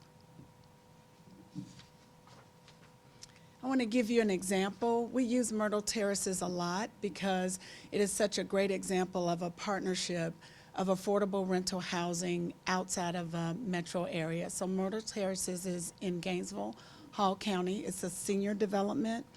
The average age in the development is 76, but we have people living there from age 58 up to age 97. The average income is just a little below 21,000. But this was new construction, and it has partnerships with the Northeast Georgia Health System and Brenau University. So students at those institutions partner with the owner and provide services to the residents. And these are students who are in gerontology programs, nursing programs, and others. So they're getting hands-on experience with the seniors living in Myrtle Terraces. As I was driving here today, I passed a development less than a mile from here that is a tax credit development called Highland Trace. So if you get a chance to look at it on your way out, it was just a mile down on Highway 19, and it's a beautiful development here in Dahlonega. Next, I'll talk about home ownership. And I certainly agree with the previous presenters. Home ownership is something many families strive for, and when a family lives in a home that they own, there is evidence that people have better outcomes as it relates to their future. So in our program, we have a mortgage financing program. It is not a production program, rather it is a program where local lenders make mortgages in their community to people who are purchasing homes in those communities, and the Department of Community Affairs through the Georgia Dream serves as a secondary market. So that means we buy that loan from that lender, and they're able to use that capital and make another mortgage to someone in their community. So rather than selling those loans to Fannie Mae, Freddie Mac, or other secondary market participants, they sell those to the Department of Community Affairs. The reason we're able to do that and the reason we partner with them, these are people who are moderate income. They are credit-worthy, first-time home buyers, but because they are in a income range or price range that a lender wouldn't ordinarily necessarily target, knowing that we're going to take that loan out by buying it from them after closing, they're more willing to make that loan. And they make a customer for their mortgage company or for their bank. We also provide down payment assistance to our borrowers, and we have two that I want to focus on. One we call PIN, and that's for protectors, educators, and nurses. And protectors are firefighters, police officers, or anyone who works in public safety. Educators don't just include teachers, anyone who works in education, whether they work at a child care facility or work in the school in a janitorial capacity or in the cafeteria would consider them in that category. And the same with nurses, anyone who works in healthcare. So we have an enhanced down payment for people who fit in that category who want to purchase a home. Similarly, if there is a household where a member of the family has a disability, we have a program we call CHOICE, which stands for Consumer Homeownership and Independent Choices for Everyone. So an enhanced down payment so that family can purchase a home, be stable in their housing and not have to move if rent goes up if they were renting. And you can see from the map over the last 5 years, we've been able to make mortgages to families in all of the counties that are colored in green. I want to talk a little bit about our lender network because we do not make these loans directly. We make them, again, with private lenders in the community. We have 94 participating lenders. Those lenders have branches throughout the state, so it turns that number to more like 300. These are banks and mortgage companies, and again, we serve as a secondary market for those lenders. Each quarter, we invite them to our offices through our lender advisory program. They give us feedback on our program, tell us what we should be doing better or differently, and we take that into consideration as we further our program, and then we do outreach. We have a person on staff who meets with lenders in all areas of the state to make sure they're aware of the Georgia Dream program and to get them qualified to participate. We talked a little bit about Habitat for Humanity. Representative Fry talked about his role with Habitat. This is a pilot program that has not been launched yet, but we are working with Habitat of Georgia to purchase loans that they make through their affiliates, so that frees up that capital so Habitat can help another homeowner. So I talked to you previously about financing programs. We do not have any development programs for single family at the state level. So what we're doing here is freeing up the capital that Habitat has by purchasing the mortgage. And if they made an $80,000 loan, we'll purchase that from them, and that $80,000 can go and help another homeowner.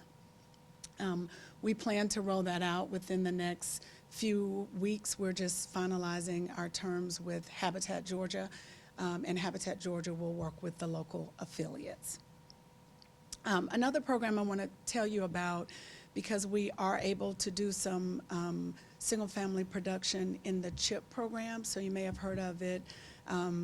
It is our program that we work with local communities. They are the ones eligible to apply, nonprofits and local communities. And it's a grant from DCA to the local community, and they can use that grant to help homeowners either rehabilitate their existing housing or build homes for sale to low and moderate income buyers.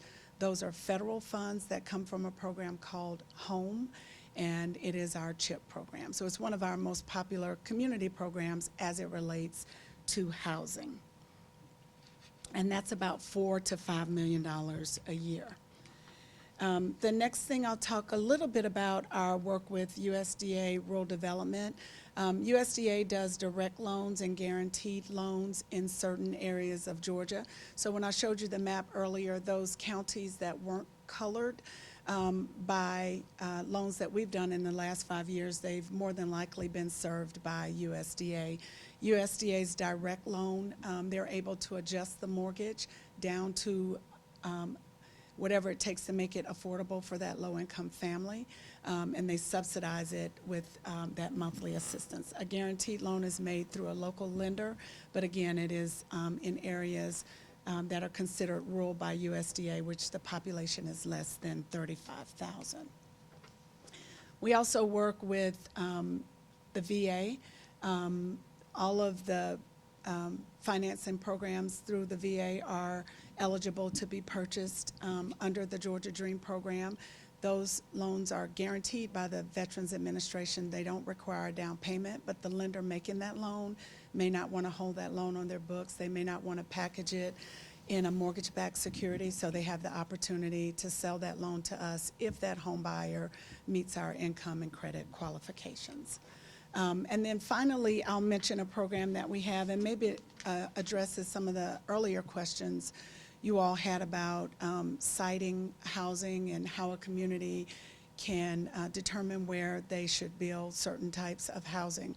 We have a partnership with the University of Georgia's Housing and Demographics Research Center and the Georgia Municipal Association called the Georgia Initiative for Community Housing. And every year we add 5 new communities to that program, and it's a 3-year program of facilitation and technical assistance with the goal that those community leaders and participants will work together to develop a plan for housing for their community. And the goal is that if they work together and plan for it, as they apply for funds from DCA, they get points under our QAP if they're a GIT community, and our QAP is how we allocate our tax credits. They get extra points if they're applying for the CHIP program that I just talked about, if they're a GIT community. For CDBG, or our Community Development Block Grant Program, they can apply every year rather than waiting a year in between cycles. So we are providing incentives to communities where they show leadership and planning and making sure they're collaborating to address their affordable housing needs. So before I take questions, I'll again introduce Brian Kimes, who is with AEP, and see if you want to add anything. Yeah. I'm not going to add much. Obviously, you guys have heard plenty, but I think DCA administers on the tax credit side and affordable housing side. They administer it well. It's a 30-year affordable housing investment for the investors in the tax credit. So with construction costs rising, it's hard to get essentially the numbers to work in rural Georgia. So that investment in the state tax credits helps bring that debt down, which makes it more affordable. You can charge lower rents in rural areas. So if you're bringing a $5 million affordable housing rental development, 40-unit development into a market that's rural and maybe has a couple mainstay industries, you have to underwrite that. It's good for the industry to have affordable housing. It's good for the affordable housing to have the industry. So it's a win-win for both sides. But DCA administers it well. It's a tough deal. Out of all of our investments in Georgia, the occupancy on the rural piece is 95%. So we can do more, but you work with what the state has. So it's administered well, and you know we're proud to be a part of it. And Carmen, I think, explained the situation. So we'll take any questions. Right. We have some questions. Penny? Thank you. Ms. Chubb, you do a great job, and thank you for what you do for the state. Thank you. The Georgia Dream Program, which I try to tell everybody about it, and so many people don't know about it. Do you think that if for some reason the mortgage people aren't getting the word out, or maybe we should get it out through our Department of Education, how should we let people know about this Georgia Dream Program more? That's a great question. One of the things that we've learned over time is that the lender usually guides the home buyer in their mortgage financing decision. So we spend a tremendous amount of our efforts making sure we make outreach to lenders, because when a home buyer or potential home buyer shows up at a lender's office, they generally don't ask for a specific financing package. Real estate professionals and lenders are the ones that guide that, and that's who we spend most of our time making outreach to. However, we do what we call piggyback on other events. If a community is having an event where the general public is invited and is there to learn about services, then we will come and talk about the Georgia Dream program. But don't you think in a lot of areas where we're having trouble getting police and things that are not, the pay schedule is not what it should be, if they knew these programs were available, that they might be more interested in joining these professions? We can certainly work more with those industry associations. I understand exactly what you're saying, to make that part. And in rural areas, we have Right. volunteer fire departments. Are they considered in the PEN program, volunteer Yes. fire departments? Yes. So When we started, they were not. We learned that we Okay, needed all to right, include thank you. them. I think you might have encouraged us to do that. Any other questions? Patty? Okay, thank you, Mr. Chairman. Thank you all for your presentation. Good to see you again. Department of Community Affairs administers the community services block grants, and DHS administers the community service block grant. You all have CDBG, community service, Community development block community grant. development block grants, and DHS have community service block grants that are administered through, that goes to those community action agencies. So the same question to you as I had for Habitat. Is there much partnership with DCA, with community action agencies across the state, Definitely. especially since you all kind of working with similar programs? Right. We definitely engage with the community action agencies through our continuum of care, and that is in 152 counties in the state. We provide the services to individuals who are experiencing homelessness. So our emergency solutions, grants, programs we have for homelessness prevention, and other programs that prevent homelessness. That is where we mostly collaborate with the community action agencies. They are a part of those local continua and work with our continuum of care. So you said 150, how many counties? 152 are represented in our continuum of care. And the others, why are they not? They have their own, so it would be the Atlanta continuum of care, the Fulton County continuum of care. They just are designated by HUD as a planning unit, or planning group separate from the state. We coordinate with them and collaborate with them, but they have their own continuum of care. Okay, And that's designated by HUD. We don't choose that ourselves. Okay, that's interesting. I'm just not familiar with that for the community action agency that serves my area. From their website, I don't see that information, but we'll discuss it more. Thank Okay. you. All right. Any other questions? No questions about football or nephews or sons or anything? Happy to take any of those. Yes, that's right. The Cleveland Browns. How's Bradley doing? Bradley's doing great. Thank you. I was just trying to prime the pump. Well, All right, if you any have other a minute, vote for him for Pro Bowl. Okay. There are no other questions. We've gotten our marching orders. Thank you all very much. Can I make one statement? Yes, ma'am. When Dr. Bridges was talking about how we can enhance different companies in the rural areas through agriculture, I would just like to tell y'all that I have a company in my district, in my hometown, Chaparral Boats, that was named by Fortune magazine as one of the top 100 publicly traded companies in the United States. Well, congratulations.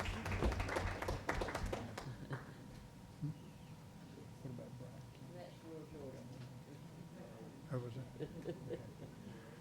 All right, I think we are at break time. And Terry Rogers came in. The first question was, when do we break? Thank you. All right, we're going to take a 5-minute break, and then we'll be back for the last sections of our program.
Okay, if everybody will get back in your seats.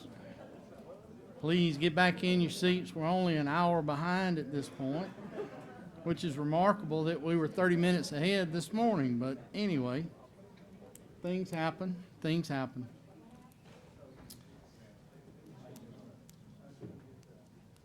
Our remaining presenters is kind of a Duke's mixture on several different things, and the first two or three are going to be health related, and then just kind of a wrap up a little bit on broadband. So at this point, we have Austin White with us with OnMed, and I'm going to talk a little bit about telehealth and telemedicine, I believe. Austin, thank you for being with us. Well, outstanding. Thank you. Can everybody hear me okay? Yes, sir.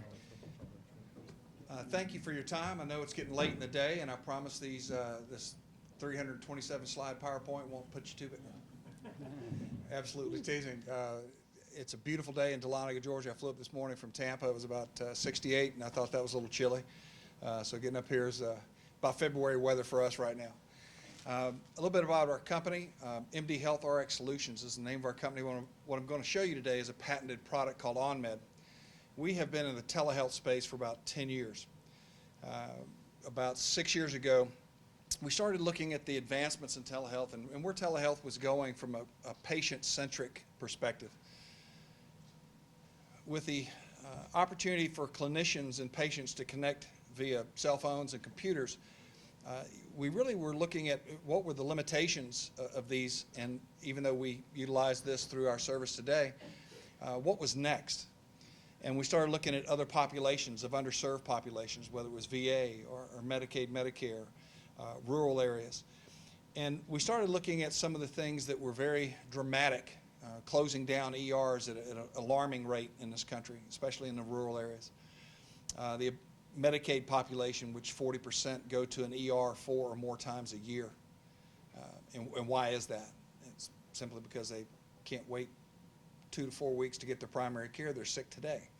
So they wind up being forced into this opportunity to utilize an ER as a primary care or non-life-threatening urgent care.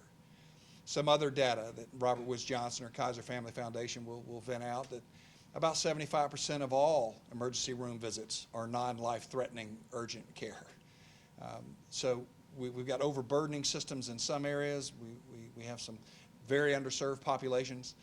And when we started looking at truly what was next, we put together a product called OnMed, and I'm going to just put this down here for just a minute so you can hear the sound on this. And give you about...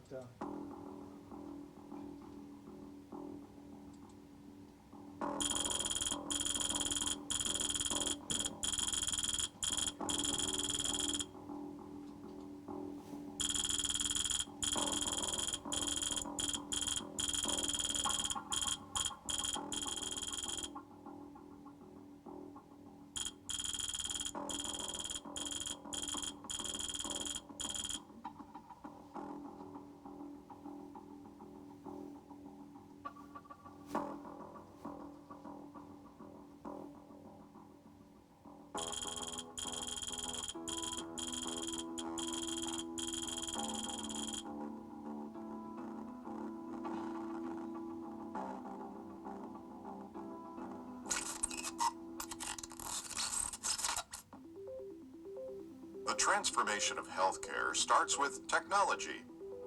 A creative fusion of current and proven technologies in concert with centralized medical teams provide a platform where many of the largest issues in healthcare can effectively be handled.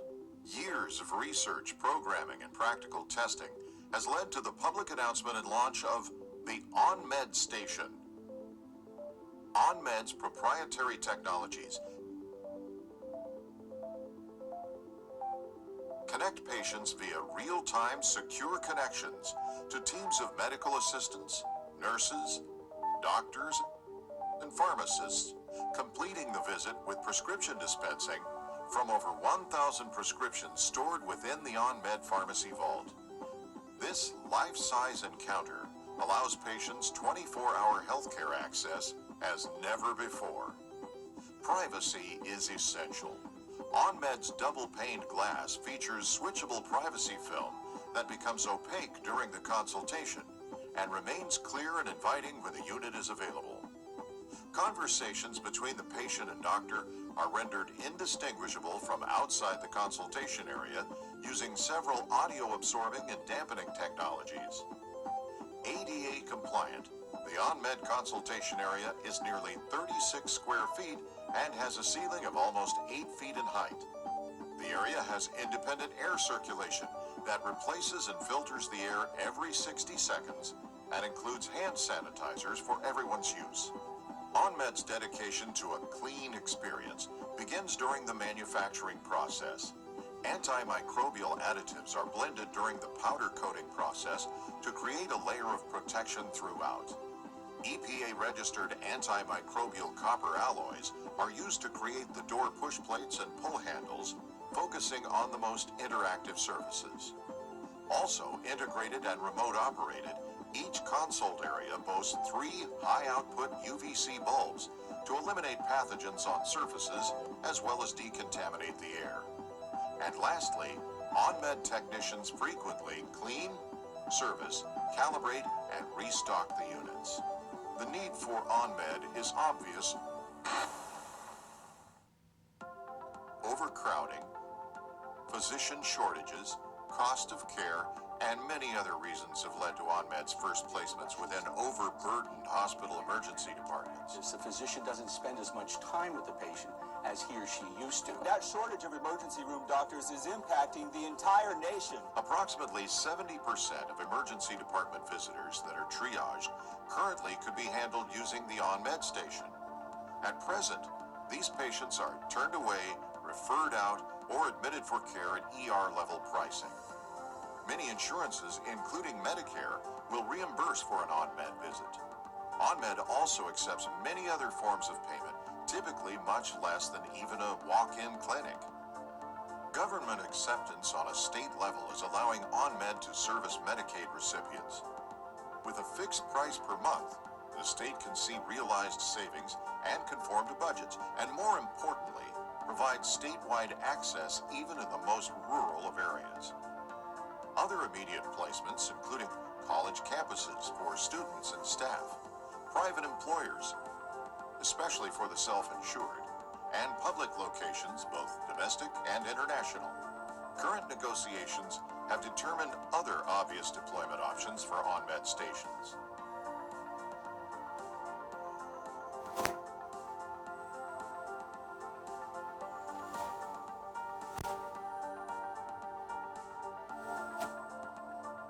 OnMed's catalog of technologies and intellectual property are poised for global expansion. We invite you to join our journey in health. We know for a fact, and this is just undisputed, the healthcare system in this country is broken. It's a mess. We have an opportunity to be a significant part of solving the problem. Many people end up in an emergency room that really don't need to be. They simply need an answer to their question. We're there 24/7 when your doctor's not available. We set that higher standard when it comes to concierge telemedicine. We're there to provide that service, but more importantly, provide it at an affordable cost for everybody.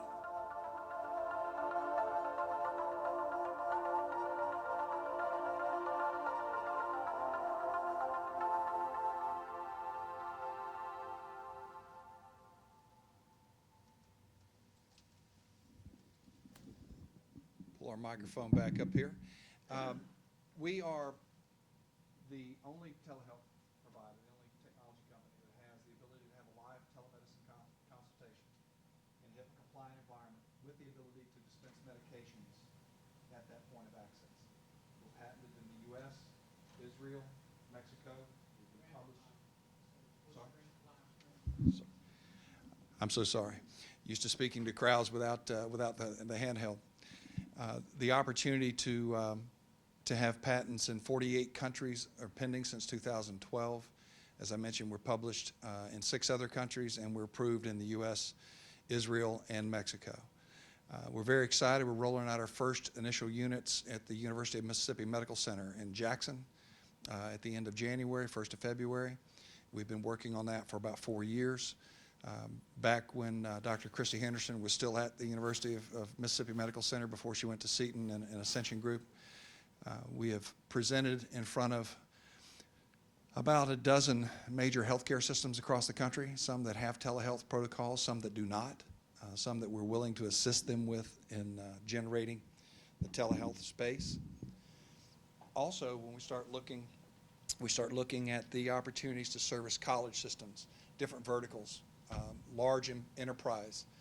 You know, some of the numbers that people don't talk about when people are sick at work, the average employer spends about $3,500 per year per employee just in lost productivity due to medical absenteeism. That's a staggering number. That doesn't count the cost of their care. That doesn't count the cost of their insurance. That's just simply what the company loses in lost productivity due to that person being away from work due to a medical absenteeism. The opportunities to place these in conjunction with large universities or even smaller universities that already have a health clinic to supplement what they currently do.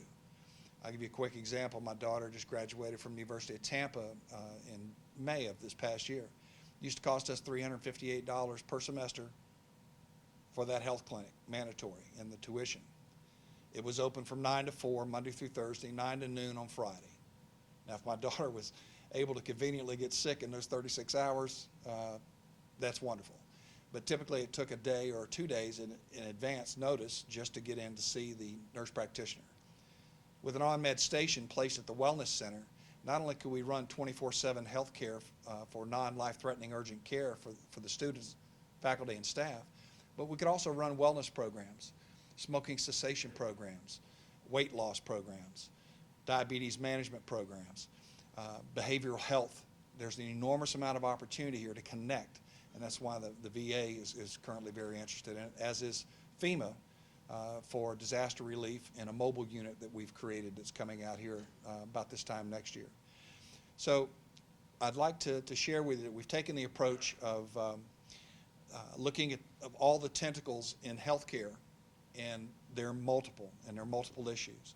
But at the end of the day, they typically fall into 3 buckets. And those buckets are access to care, cost of care, and the quality of the care you receive. And it really doesn't matter how good the physicians are or how much they cost or even who pays for the bill if you don't have access to them.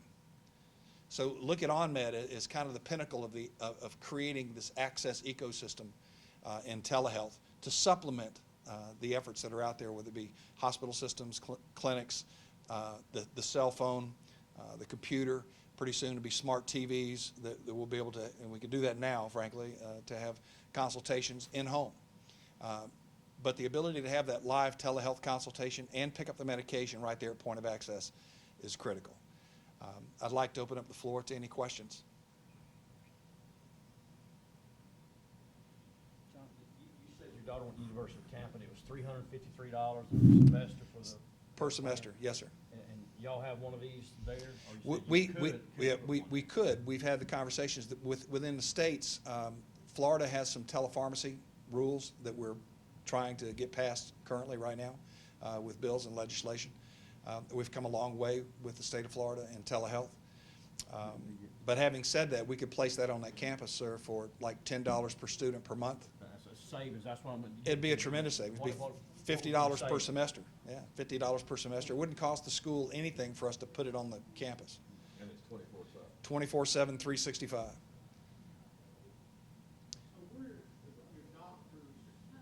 That you're going to, when you walk in the booth, are those doctors located somewhere centrally, or are they geographically dispersed?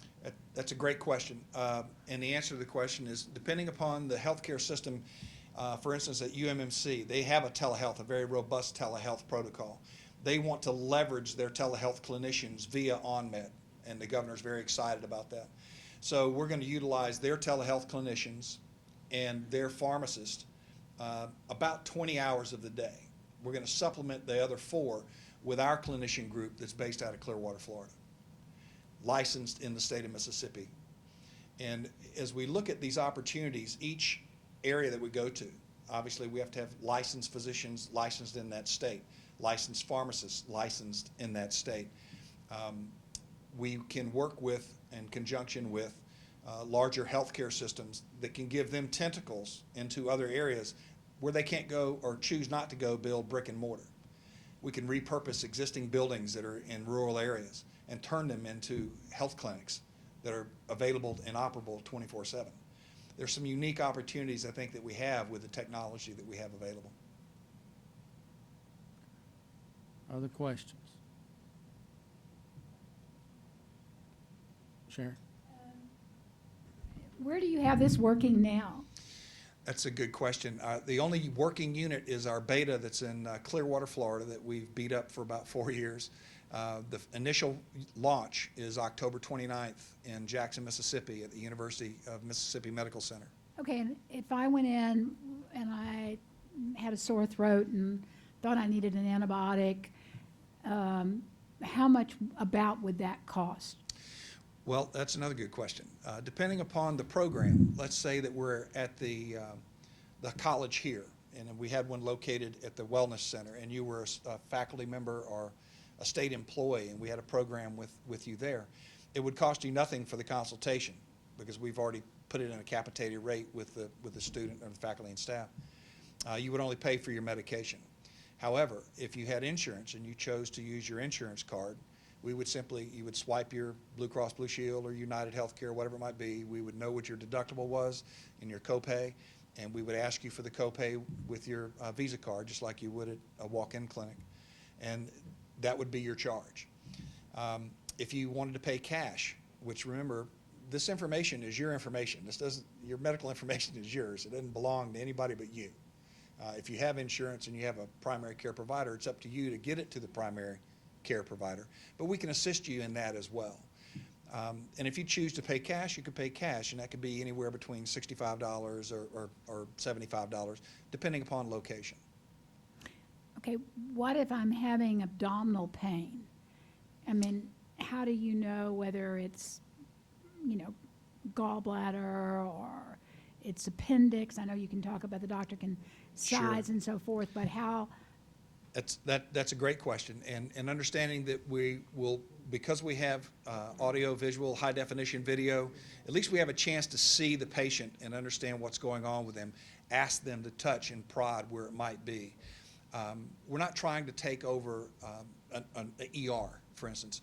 If we thought that you were having an emergency, then we would have you sit down, we would dispatch 911 to the location and come get you, whether that would be a attack from appendicitis, a lower abdomen pain that was undescribable in pain to you, or heart palpitation, and we're looking at you and we're seeing we've got your blood pressure and you're running 170 over 120. We want you sitting still and dispatch the appropriate care to you. Who would handle, but let's say you miss it, it doesn't appear to be acute, and the doctor or the nurse, whoever's, and I have a ruptured an appendix.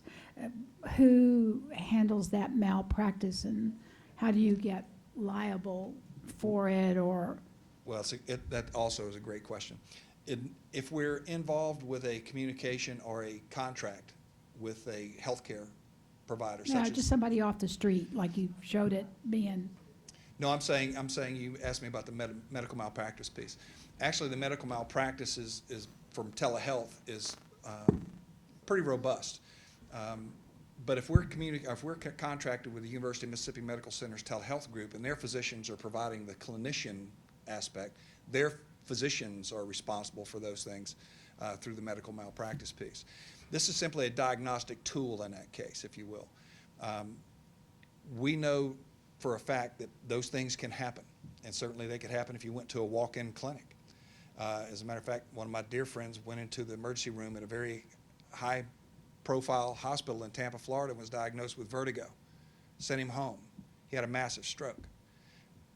I can share with you those opportunities can happen at pretty much any time. So always and never are tough things. But understanding that we want to know who your primary care is, and if you have a secondary care physician like a cardiologist or an endocrinologist, we want to share this information to them, and we always respond with make sure you follow up with your primary care, make sure you follow up with your secondary care. Well, but what if it's just somebody off the street and you don't have it's the doctors are not from the medical group, they're just your doctors down in Clearwater, Florida, or wherever it was, Tampa? It would be the same. We're licensed in the state, so the medical malpractice would fall on our shoulders. But we would also suggest that they go follow up with their primary care and their secondary care. One of the unique things that we can offer as well is if the patient will provide us with a email address and or their cell phone number, we follow up within 24 hours of service through our normal telemedicine protocols, just to see how the patient is doing. For instance, if we prescribed a medication today and it was e-prescribed and they picked that medication up, how are you feeling? Did you get your medication? We want to make sure that, medications and prescriptions do no good if they don't take them. So that's a protocol that we do today that other telehealth companies don't do. Okay, and one last question is that, because one of the problems that we had when we, said that we could have the walk-in clinics and the pharmacies and so forth, the agreement is that they would send a review of that meeting to the person's primary physician, and that's not happening. It's, a real problem, and so the doctors in the community feel, they don't have the fact that the person's gotten the flu vaccine or they've gotten. Absolutely. So are you saying that if y'all had this interaction that you would send a report? Yes, ma'am, we would, and we can just transfer that data. HL7 API interface is HIPAA compliant to there, and we can send it to them however they wish to receive that data. For instance, if they're in Epic or any other EHR, Cerner, or whatever it might be, our EHR that we created plays well with others. So however they wish to receive the data, we can technologically send them that data in a HIPAA compliant format. Okay, thank you. But that's a great question. One of the reasons Minute clinics and others types have not been very successful. No, they haven't, as far as getting it back to the person's medical Absolutely. home and that continuity of care. Yes, ma'am. Any other questions?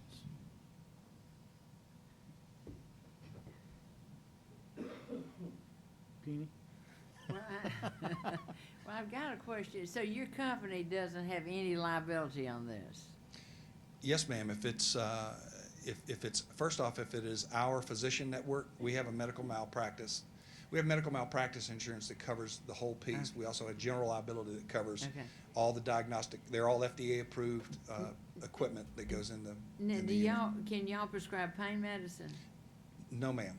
We don't have any scheduled drugs in that. Thank you. Now, in answer to that question deeper, because if we're, let's say, at the VA and we're at a CBOC, the formulary would be owned by the VA.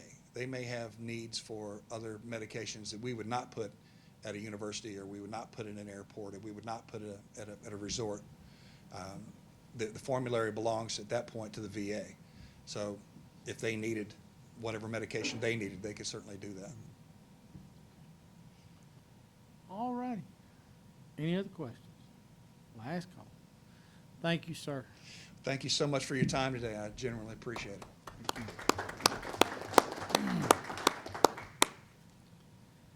Next up, we have Mr. Kyle Wingfield, and he is in plain clothes today and bringing friendly fire. Based on his former occupation, he is he's now trying to help the home team. So, well, he did. He pretty much did always help the home team. But Kyle, glad to have you with us. Just remember, I was always nice to y'all. You were. Everything I ever wrote. Yeah. AJC. But Kyle is now with the Georgia Public Policy Foundation and has kind of some late-breaking information, I believe, that is just rolling out in the last 24 hours or so, and a few other things that he's just kind of giving us an update on as we've talked about stuff this year and some further information. So, Kyle, thank you. Yes, no, thank you for having me back. It's good to be before the council again. At the Georgia Public Policy Foundation, we, of course, work on a lot of different issues. In looking at what you're drilling down into and what would be most helpful to you, it seemed like talking a little bit more in depth on these federal waivers for health care might be the most useful thing that I could do with my time today. my 45 minutes of time a day I have, right? Yeah? Okay, all right. You So can- we're you gonna can try talk to. You can talk as long as you want to. It may be an empty room at some point. But. No, I have had a chance to, I was in Washington last week and got to hear some updates from some folks in the administration and on the Hill, and there's a lot going on in Washington, maybe not all the way toward a solution themselves, but they're doing a lot that is empowering states to make improvements in their healthcare markets. And I think the one takeaway that I had from my trip last week was there is a growing recognition that the states are where solutions on healthcare not only will come from, but have to come from. There is no, I've said this a lot, so if you've heard me say it before, forgive me, but there is no one healthcare law that 325 million Americans will all like. And I think the problems that we've seen, both with the Affordable Care Act and also with the Republican efforts to repeal and replace the Affordable Care Act, which didn't succeed, reflect that truth, that we need, our healthcare market is too fragmented for that. I mean, we've talked today, what works in southeast Georgia doesn't necessarily work in southwest Georgia, much less North Georgia, much less California. So there's a growing recognition and a hunger for the states to lead on this issue, and I really do believe Georgia has a perfect opportunity to be a leader on this. And so I'm going to talk you through one piece of how. So y'all know all these numbers, y'all know all these facts. I just put it up here again to remind you, we're on the left side, we're talking about real people here who have serious problems with getting access to care, who have a lot of health problems in our state. We have problems that are affecting our providers. We're having hospitals closed. We're spending lots of money on the program already, and that's just for Medicaid right there. 1 out of every 6 Georgians, roughly, on Medicaid or CHIP for children as it is. Spending about $6,000 per year on each of those recipients. So much of that comes from the federal government, but again, just some kind of baseline facts before we move forward. If you heard me speak in Statesboro, you know that one of the things I pointed out, uncompensated care is a big problem in this state. This is data from the Hospitals Association, almost $1.75 billion. In 2015 was the most recent data that I could find. So that's a lot of money. And part of the problem, Ethan, you're a lawyer, said I'm good this time, right? Okay, all right. Not every patient who walks through the provider's door pays in the same way or pays at the same rate. And so a basic problem that we have here is a growing number of people, and especially the orange pile there, which is Medicaid, and the blue, which is uninsured. From a financial stability standpoint, we need to get more people in the yellow side, which is privately insured. It's better access for them to care. It's more financially sustainable for the providers, and it's more financially sustainable for the taxpayers. So it's better all around. And so whatever we're going to do as a state on health care, just keep in mind, we need to be trying to get people, leave the green aside, Medicare, that's its own thing. But as far as the green and the blue versus the yellow, we need to be moving people toward the right, toward the yellow there. So are we going to get health reform out of Washington on a big scale? I really don't think so. It may be only mostly dead, like in the Princess Bride here, but especially with the election results, with divided government in Congress, I don't think we can count on them to get anything done. So we hear a lot about expanding Medicaid.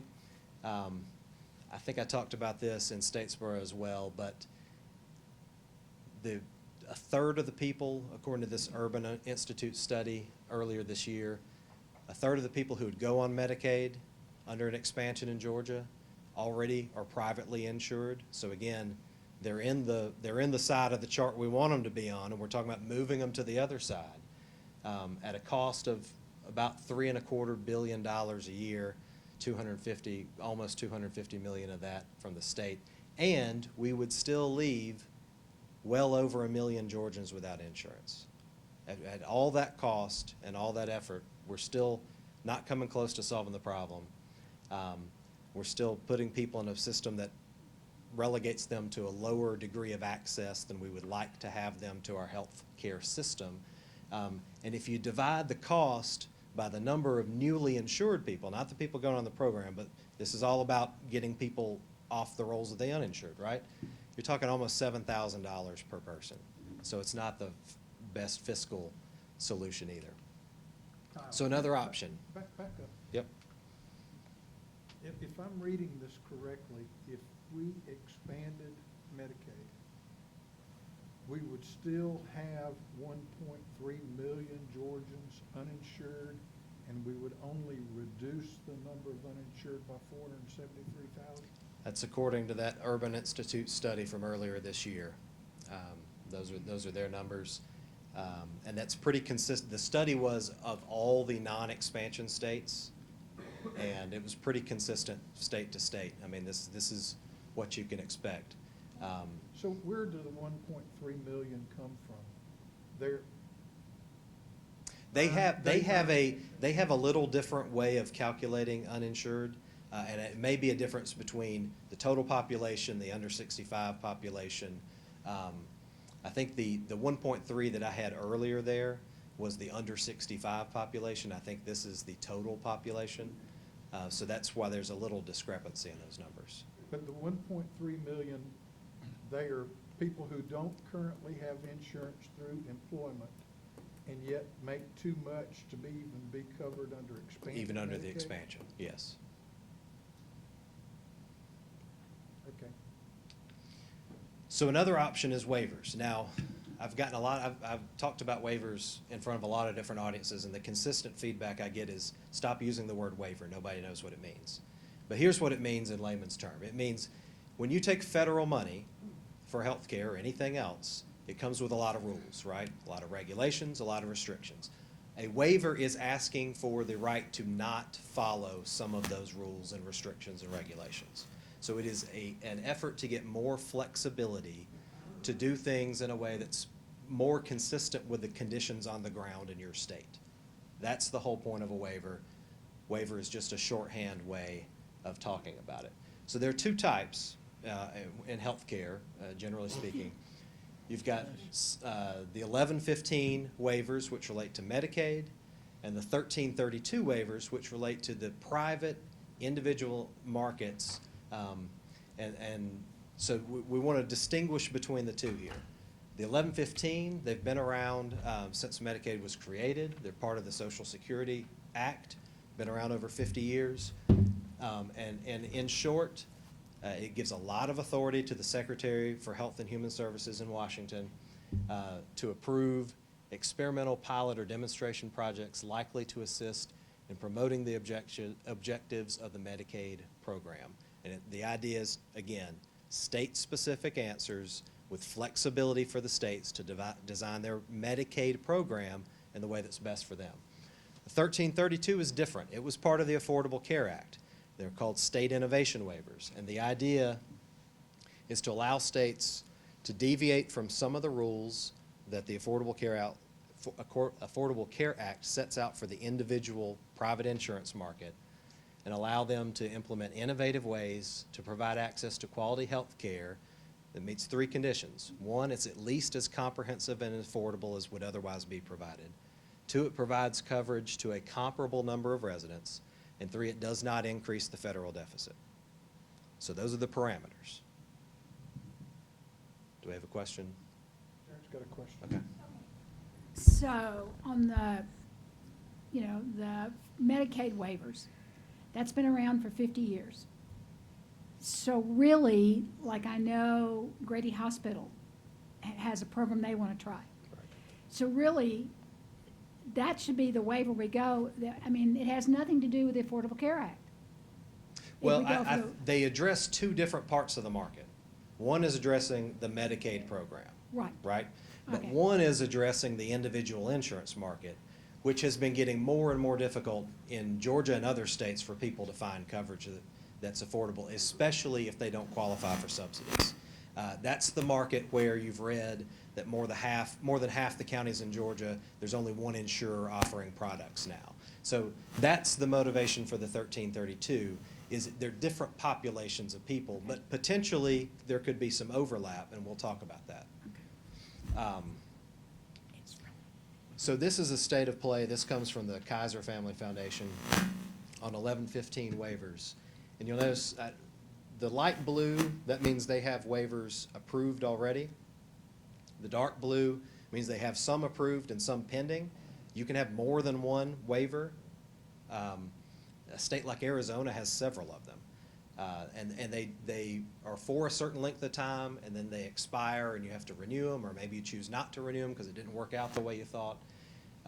The states in black don't have any approved, but have some pending. And then you got the states in gray. There's not many of them, and we're one. We're the only one in the Southeast that hasn't even asked for one of these, at least not in currently. I do not know if back in history we had one in the 70s or 80s or something like that, but we do not now.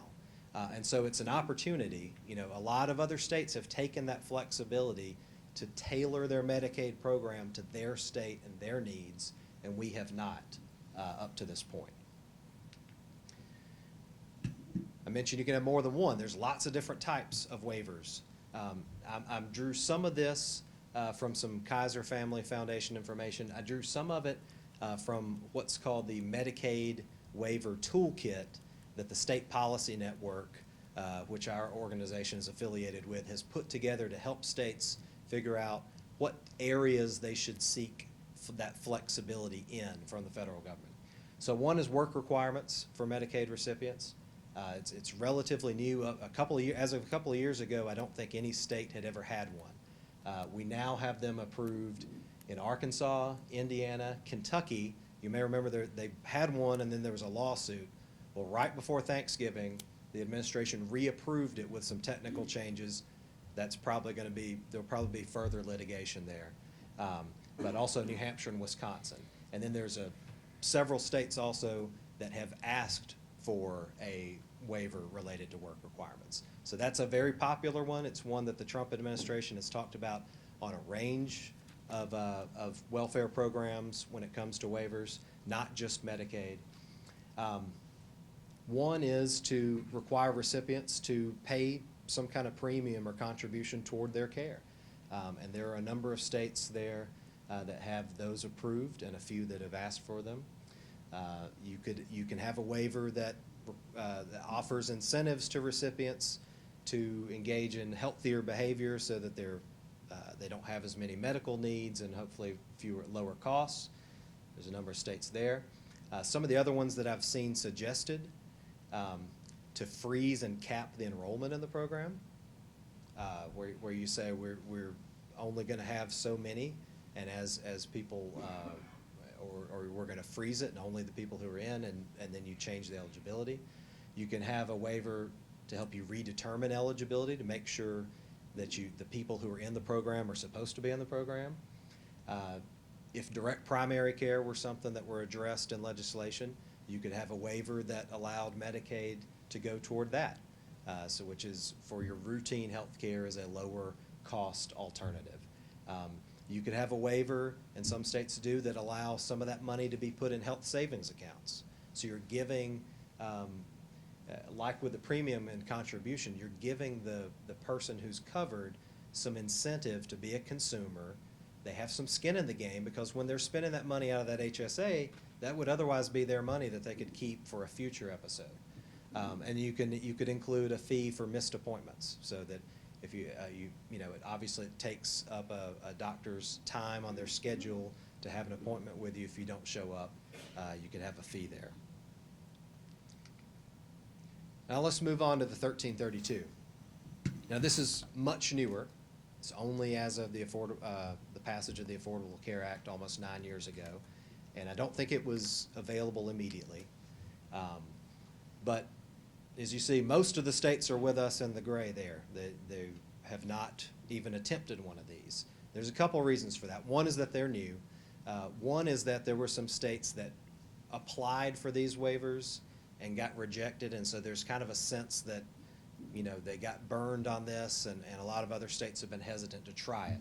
However, you have seen, and in this case, it's the same source. I wish they'd used the same color between the two maps, but they didn't. In this case, it's the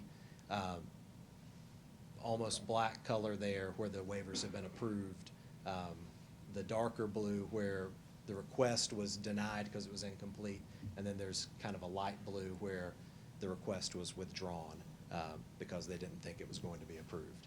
So, but the Trump administration is very, very eager to have some states apply for these types of waivers as a means of fixing their individual markets.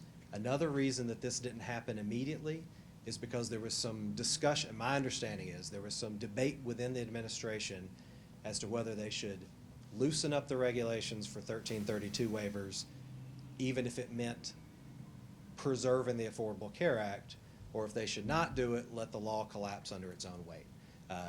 Maybe because the attempts to repeal and replace didn't go so well, the decision was made to go forward and make it easier for states to pass these.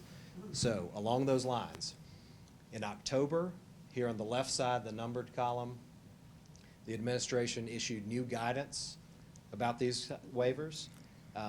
These are the principles, they say, by which they will judge these applications. Does it increase access to affordable private market coverage?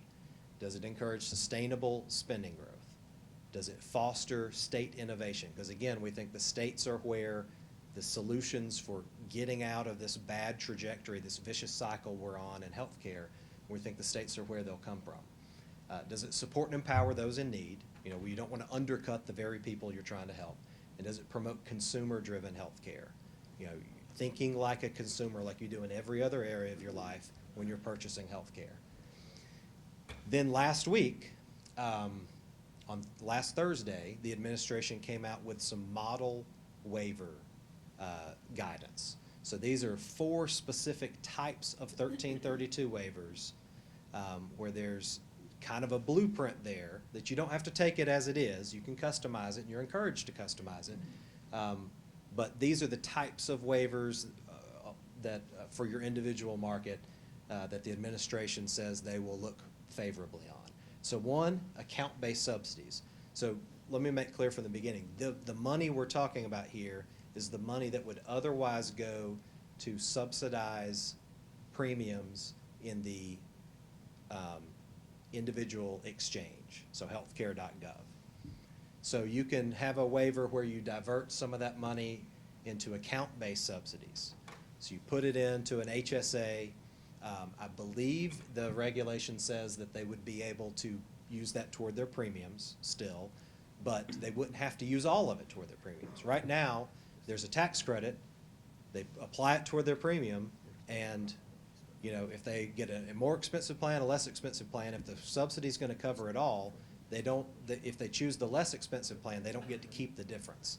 The idea here would be to incentivize people to be consumers about the insurance that they're choosing, have some money left over that could go in their health savings account, go toward their deductibles, go toward their high costs later down the road maybe.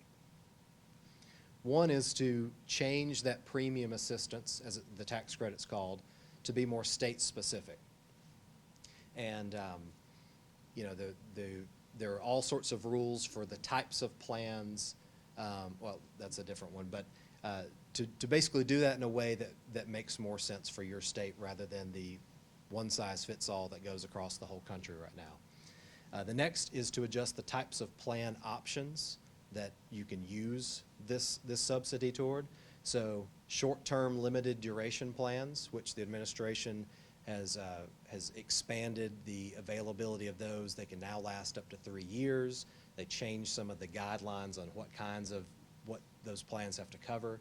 AHPs is association health plans, so a plan that you might buy through a trade association in your industry, and it would look more like employer-sponsored insurance, but you're really buying it. It would help a lot of small businesses. And in other plans that are not compliant with the Affordable Care Act. plans that are on the exchange right now.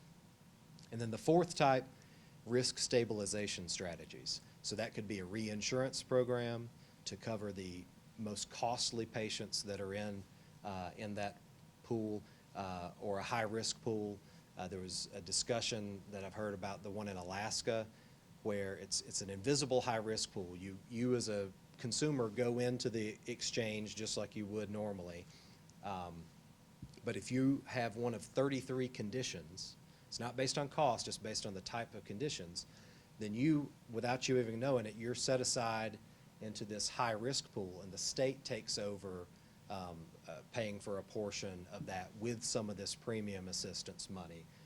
And then the idea is that because these high-cost, high-risk individuals are not in the insurance pool with everyone else, they're not going to drive the premiums up for everyone else. And in Alaska, which is a unique market, they saw a drop of 35% in the premiums in 1 year, I believe it was. So what could one of these look like in Georgia? You could have something where the federal government sends the state these tax credits. The state on the left-hand side there is putting it into a fund, like an HSA, which other sources could contribute.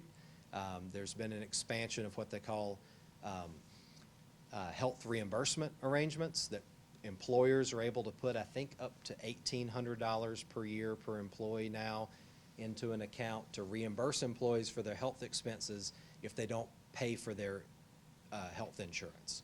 So that money could go in there. The premium assistance could go in there. They could put their own money in there. Their family could put money in there. Their church could put money in there. And then they could buy their private insurance that way. Any unused, our idea is that any tax credits there that aren't claimed, you move into a grant for your safety net care and reimbursing that uncompensated care that I talked about at the beginning. So this is two ways at getting at that problem. One is getting people into insurance that works for them, works for the marketplace, and works for the taxpayer. And the other is, if they choose not to do that, then we have additional funds that a provider that has some unreimbursed care could file claims to this state fund and be reimbursed from that. So that's a lot about what waivers are. What are they not? Because I want to be clear about some of this. They're not Medicaid expansion. Depending on how you did an 1115 waiver, you could end up with some more people in the program. But this is not a backdoor way to expanding Medicaid as envisioned by the Affordable Care Act.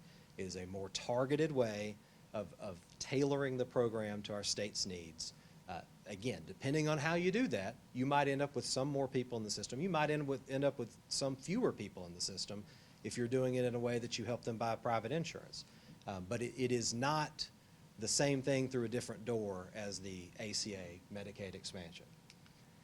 It is not just more welfare generally. If it's going to be done right, it is going to be to fix the systemic problems in health care and lead people to be toward a more consumer-driven practice, and hopefully help bring down the costs so people are better able to handle these costs on their own and not be dependent on the government. Along those lines, it's not a way to discourage people from looking for work. I know our friends at the Georgia Center for Opportunity have done a lot of work on welfare cliffs, and I know they have presented on that concept to this council, and we're supportive of the work that they're doing. And in fact, we have a meeting in a couple weeks to get together with them and make sure we're all on the same page and not at cross purposes here.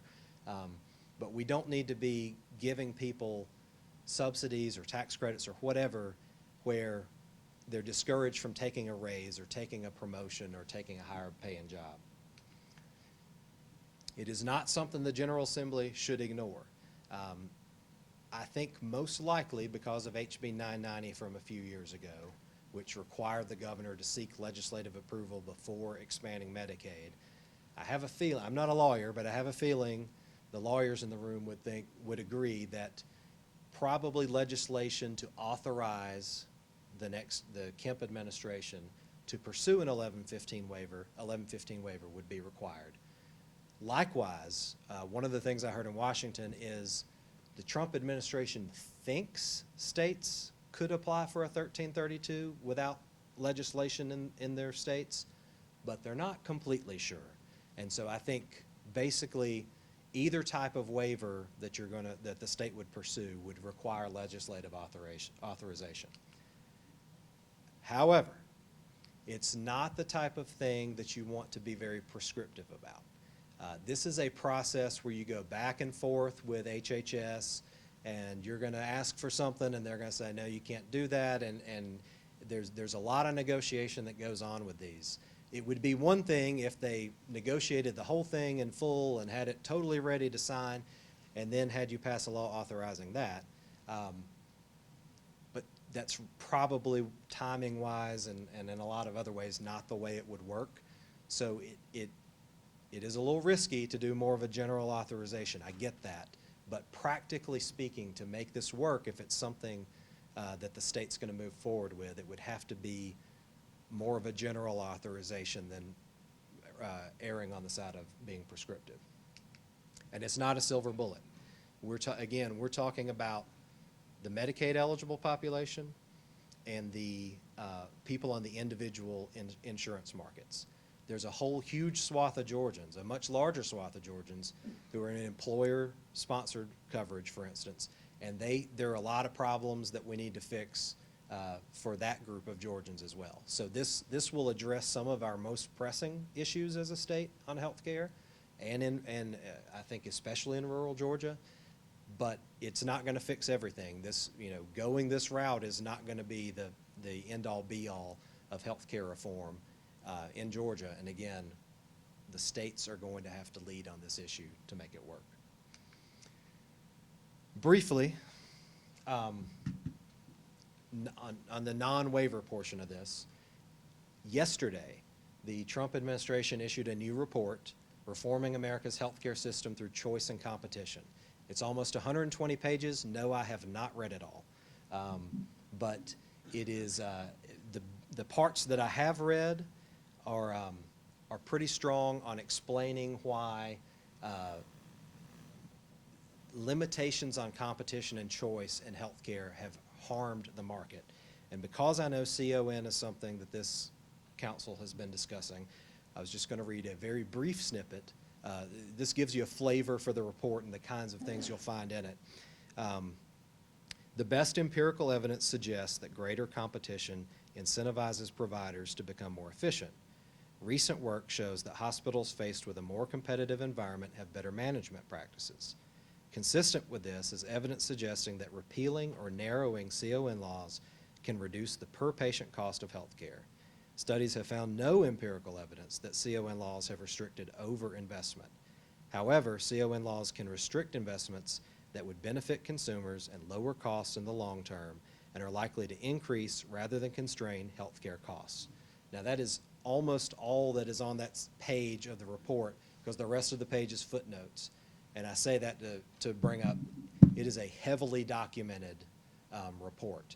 And if you're interested in this topic at all on any of those bullet points, and there are many more that I didn't have room to put on this slide, I do recommend it. Once this presentation goes online, that is a hyperlink to the report, or you can Google the name of it. And it's on it was a joint effort of Treasury, HHS, and Labor, those departments. So each of those departments has it available on their website. And then something that I don't think has really been fully discussed and or appreciated. Any day now, we're expecting a ruling in the federal case of Texas v. Azar. This is a lawsuit that challenges the constitutionality of the Affordable Care Act. And it's on this basis. If you remember, when it was first upheld by the Supreme Court, Chief Justice Roberts wrote, "The individual mandate is effectively a tax, and Congress has the power to tax people who don't do what Congress likes. And the individual mandate is so entwined in the rest of the law that the rest of the law, it can't be severed from the rest of the law. Therefore, it's upheld as a tax and the whole law is upheld." Now, if you flash forward from that ruling to last year when the federal tax reform was passed, Congress reduced the penalty for not complying with the individual mandate to 0. So this lawsuit claims a tax of 0 is no tax at all, and if the only way Congress could justify constitutionally passing this law is a tax, it's no longer constitutional. Again, I'm not a lawyer. I don't know if that'll stand up. It'll be appealed either way, and it will not take effect either way, I would imagine. However, and this is the part I underlined here, just in case, I think we all need to know what the state of law in Georgia would be on things like pre-existing conditions and a host of other items if the ACA were thrown out by this court or eventually by the Supreme Court. That's something my organization will be looking into, but again, if this is of interest to you, I would suggest you spend some time studying the statutes and the regulations to know what would change in Georgia if the law were thrown out, and therefore, what would we want Georgia to look like on these items, and then how would you move forward? And that's it. That was as fast as I could do it. So I'd be happy to entertain your questions. Okay. As a matter of information, and I think Terry will be quick to correct me if I'm incorrect, but last year, I think this council was ready to support a proposal to present a legislative 1115 waiver that would be modeled after the Grady Plan. But we were told that to do such a waiver would require some expertise, a year's worth of study, design, et cetera. And so as a result, what our recommendation was is that the money be put into the budget to fund such a design and study, with the idea that an 1115 waiver along the Grady Plan would be proposed this year. Is that correct? That's correct. So, you know, we did actually look at 1115 waivers and Grady last year, but it was a time process. Right. And I do think that is an 1115 waiver that certainly merits looking at. But what I hope to demonstrate today is there are a lot of other types too, and that would also be helpful, because, you know, if nothing else, the Grady type waiver is probably only going to affect a certain part of the state. Correct. It could potentially impact other parts of the state depending on how it was rolled out. But the idea was a model starting with that healthcare system and then potentially going elsewhere as well. One of the things you pointed out on the not to do's that I think is very important for us to understand is that as we move forward, should we decide to move forward on seeking something toward an 1115 waiver, that Kyle made a very good point, I think, on that we have to be very careful not to be too specific.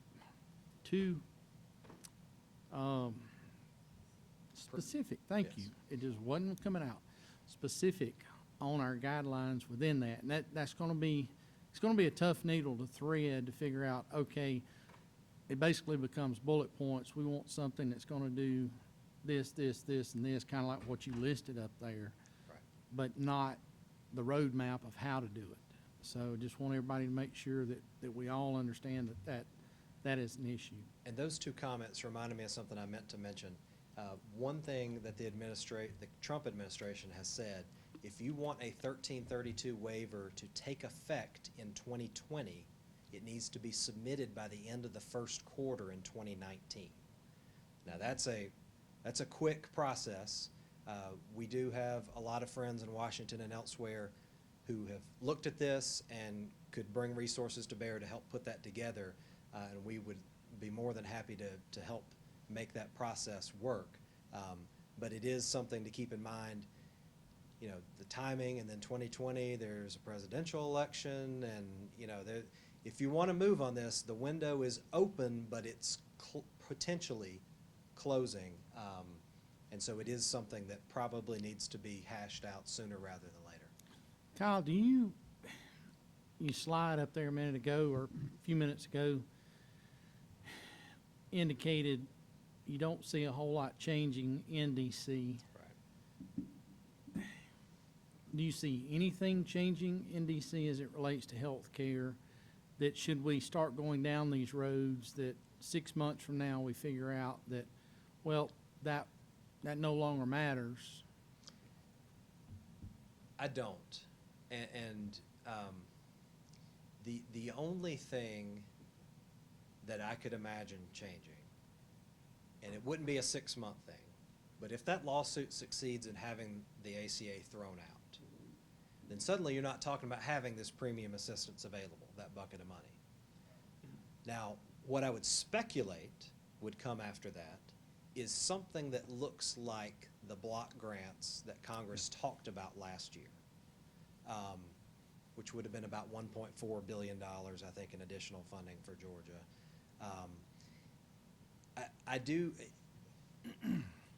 The disadvantage of divided government in Washington is probably nothing's going to happen unless it has to happen.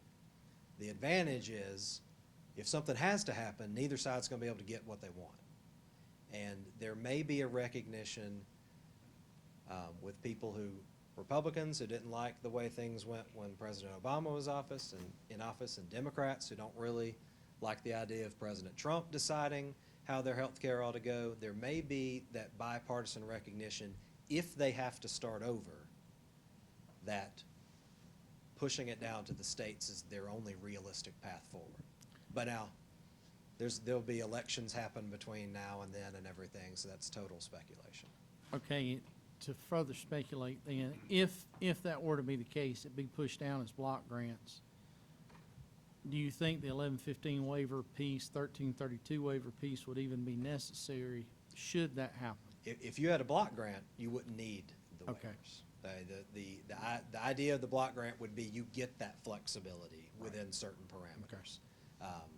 And it would depend on what money was block granted, was it the premium or whatever, but in general, no. But you would, having gone through the exercise of the waiver, you would at least know what you wanted to do with the block grant, so. Sure. Okay, even if you didn't need it, if it was block granted, wouldn't it be helpful if nothing happens really quickly to have the experience of having a block grant and seeing what happens? Right. I mean, I know what they're talking about on the Grady. They believe they can get, and something that you haven't talked about, and I know you were doing this in a hurry, and I wonder how much this was talked about.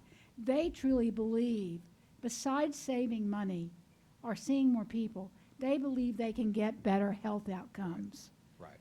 And it seems like to me, if we're going to go and we get the block grants, having some experience on different innovative programs would be very helpful if all of a sudden we found ourselves in the position, you design what your Right. program is totally going to look like. I completely agree, and the numbers that we had John Halpert speak at our Legislative Policy Forum in September, the numbers he threw out there were that they had gotten their cost for caring for these uninsured, high ER use patients, some of them up to once per week were in the ER, down below $3,500 per year Right. per person. That was a cost decrease of 50%. They were in the ER 50% less often, but they were seeing more appropriate health services, or they were getting more appropriate health services 40% more often. Okay. So it is better for the patient, better for the provider, better for the taxpayer. Let me make one housekeeping announcement real quick, so everybody can calm back down, don't be so antsy. We're not going to have to run back to the hotel. The buses will actually pick us up here, take us to dinner, then bring us back to here to take our cars back to the hotel. So I know we're running long. Everybody's starting to get a little bit squirrely about how we're going to get out of here, get there, get back, and get all that stuff done. So anyway. So Clay. let's keep going. Let's Clay.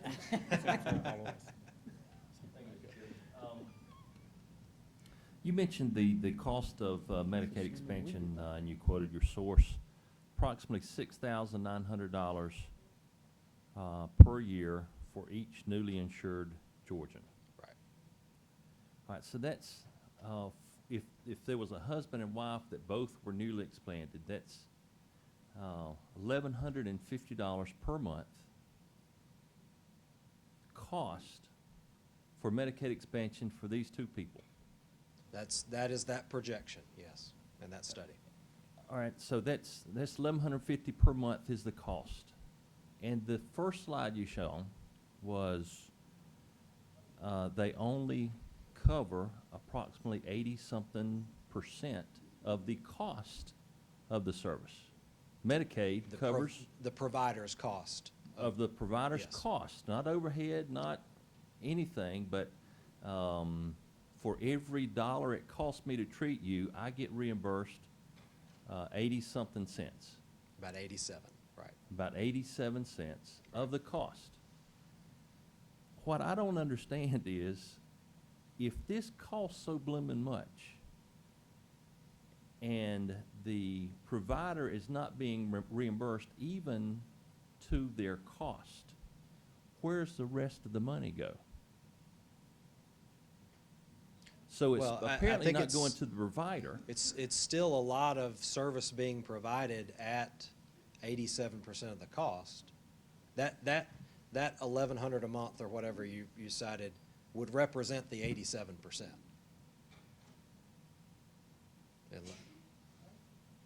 So the Okay. It just seems to me like it's cost me $100 to get my car washed, and they're never gonna wash the front right quarter panel. I think it is, if you're saying it's a very inefficient system, I would totally agree with that. Rick? I don't know if you want this question, Mr. Chairman, or not, but yeah, I know that, as Kyle said, doing nothing is not an option, but you look at the 515 waivers, and, you know, everybody's talked about the 1.2 million uninsured and underinsured, but I guess I don't have it clear, Kyle, in my noggin, that one of these 515 waivers would actually address reducing that number of people. Well, it depends on how you design the waiver and what you're trying to do with it. So you might cover more people, you might not, but the goal, in my mind, the overarching goal should be to reduce your cost to your system of the people you are covering, and reducing the distortions in the market. This is more on the 1332 side, so that private insurance is more affordable, and so you make it a product that more people can buy, and the idea is more people will buy it. But I guess That's. I mean, I'm again, it's not a silver bullet, and it is not going to happen overnight. But what I believe we have to do is try to push it in a more consumer-driven direction, which should mean people watching their costs more, and should eventually lead to the premiums coming down. Well, I agree. I think it's great and noble. I'm with you on that, but I think we're gonna fight a huge battle to do a 515 waiver, but then turn right around and not meet the desires of a certain population of Georgia to reduce the number of uninsured and underinsured. I mean, I think that, I mean. Well, and I guess that's Am I where I'd go. right? I mean. No, I understand what you're saying, and I guess that's where I'd go back to the beginning too, where the other alternative mentioned, which is just the straight Medicaid expansion, also leaves a huge population uncovered. So it's not really a matter of, well, one gets rid of the problem and one doesn't. It's, well, one costs a lot of money and doesn't get rid of the problem. What are some ways that we can reduce costs so that we can crack down on the structural problem here? Well, But I take your point that it does not fix it. It doesn't fix it totally. And I think we have to be clear-eyed about that. Well, I think just to follow up number 9, it's just, how are we going to message this to Georgians? I think that's going to be I think we've sat through enough of this. We're starting to get through my thick skull. But being able to message it to Georgians so they understand what we're really trying to do, it's going to be very difficult. If I were writing a column about it, I think what I would try to Here, say, here. Could you do that for us? and I still do write one a week that's in some newspapers around, about 13, 14 newspapers around the state. If your local newspaper would be well served to run it, let them know and let me know, and we'll work something out. I think the way I would describe it is, we've talked a lot about the problem of health care, and especially the cost of health care, and the way that the cost of health care keeps people from getting the care they need, right? And the federal government took their best shot at trying to fix the structural problem there, and it has gotten worse, not better. It's going to be up to the states to lead, because there is no federal solution coming, nor really even conceivable. And so this is how we begin addressing that structural problem in our state in a way that suits Georgians, not Texans or Floridians or New Yorkers or Californians, but we're gonna figure out what the peculiarities about our market are, and we're gonna address those. And it's going to take time, but we're going to move in the right direction bit by bit, and we'll get there. Wouldn't it, Mr. Owens, okay? Okay, all right. If nothing else, if we got a waiver, like for the Grady, that they want to do, if nothing else, Medicaid has terrible outcomes, and people don't like to talk about this, but it has terrible outcomes. And it's our runaway cost program that goes up more every year. So if nothing else, like trying the Grady thing, would reduce the cost we're paying now for the patients that we already cover. Right. Because we have the sick, blind, and disabled, and your hand's in the way. I can't see him. So if nothing else, it would be worth the waiver and trying waivers to reduce the cost of what we're already doing and have better healthcare outcomes. Could not agree more. Al, we thank you very much. Thank you. No. All right, next we got David Tanner from the Carl Vinson Institute giving us an overview of economic health indicators. The Reader's Digest condensed version.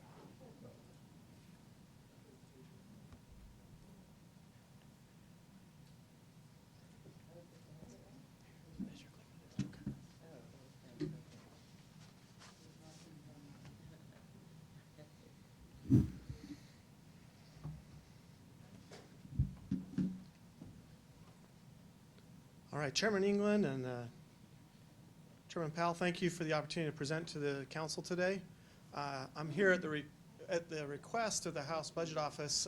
They came to us asking for some ideas about what indicators might be used to look at how we're doing as a state, as a region, as a county, in terms of different levels of activity. And so what I'm going to present today is some data that could potentially be used as benchmarks to look at where we were 5 years ago, where we are today. And this data is collected longitudinally, and so it could be looked at over the next number of years. In your packet, you each have a packet, and in it is a one-page summary table. Looks like this. Of the 10 indicators I'm going to cover today, each of those that table also provides you kind of what's the frequency of the data, how often is it collected, what level of information is available, what's the definition of the data, as well as its source. The other item in your packet, in addition to the slides, is a map of Georgia. This is just for your reference.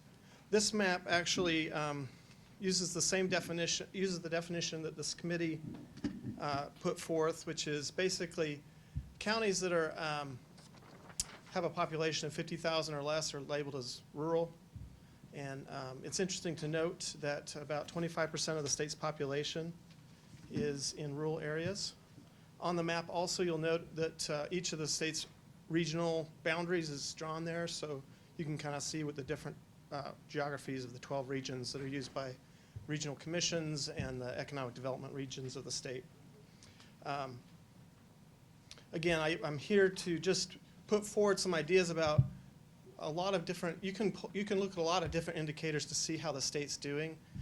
Today I'm just presenting 10 to get your thoughts going. in terms of a proposed kind of set of indicators. It's certainly not inclusive of everything that could be looked at, but it helps us get to some thoughts about what could be used to just kind of track where we are and where we're going. The first indicator I'll look at, show you, is median household income. This is a common indicator used for where we are as a state in terms of individual household wealth.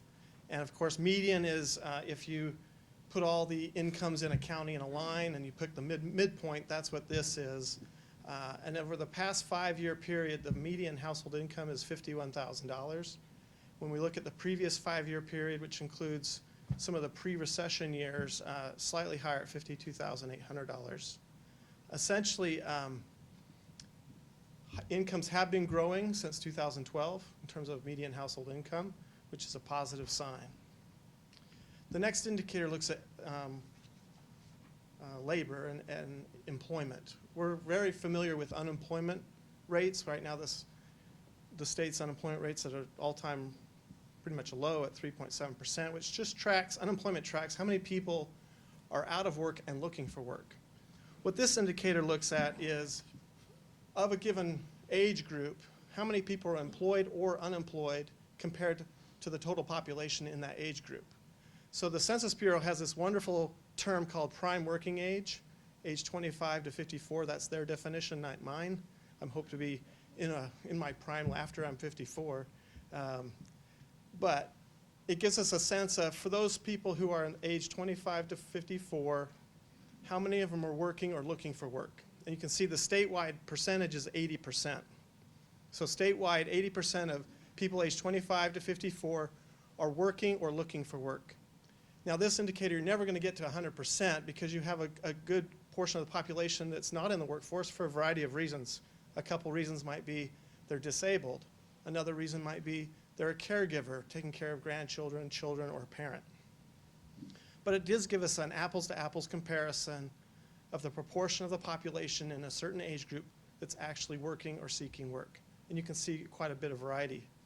The areas that are the lowest tend to have a higher correlation to educational attainment, especially of the older populations in that group, in that county.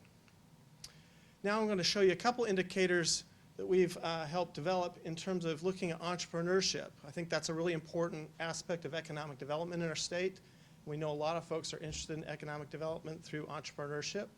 And so this first indicator looks at the breadth of entrepreneurship. Essentially, this looks at how many proprietors are there compared to the total number of jobs in the given county. Okay, so statewide, 23% of, quote, jobs are held by entrepreneurs or sole proprietors. And in rural areas, it's about the same as the state, 23.8%. What we've seen is the number of people who are sole proprietors, or at least have sole proprietor income, has been increasing. It's kind of plateaued over the last 5 years, but it was increasing prior to the recession. And we think this is because there's more employers are looking at hiring contract labor. They're also, with the rise of the internet economy, there's a lot of new jobs in the service areas, in urban areas especially, like Uber drivers. They file income as a sole proprietor in addition to maybe their other job or other jobs. The companion indicator is entrepreneurial depth. This looks at how much money on average is a proprietor earning and reporting on their income tax. And so on average across the state, $22,900 is the average earnings per proprietor, which is up 5% since 2011, and we've done this in constant dollars.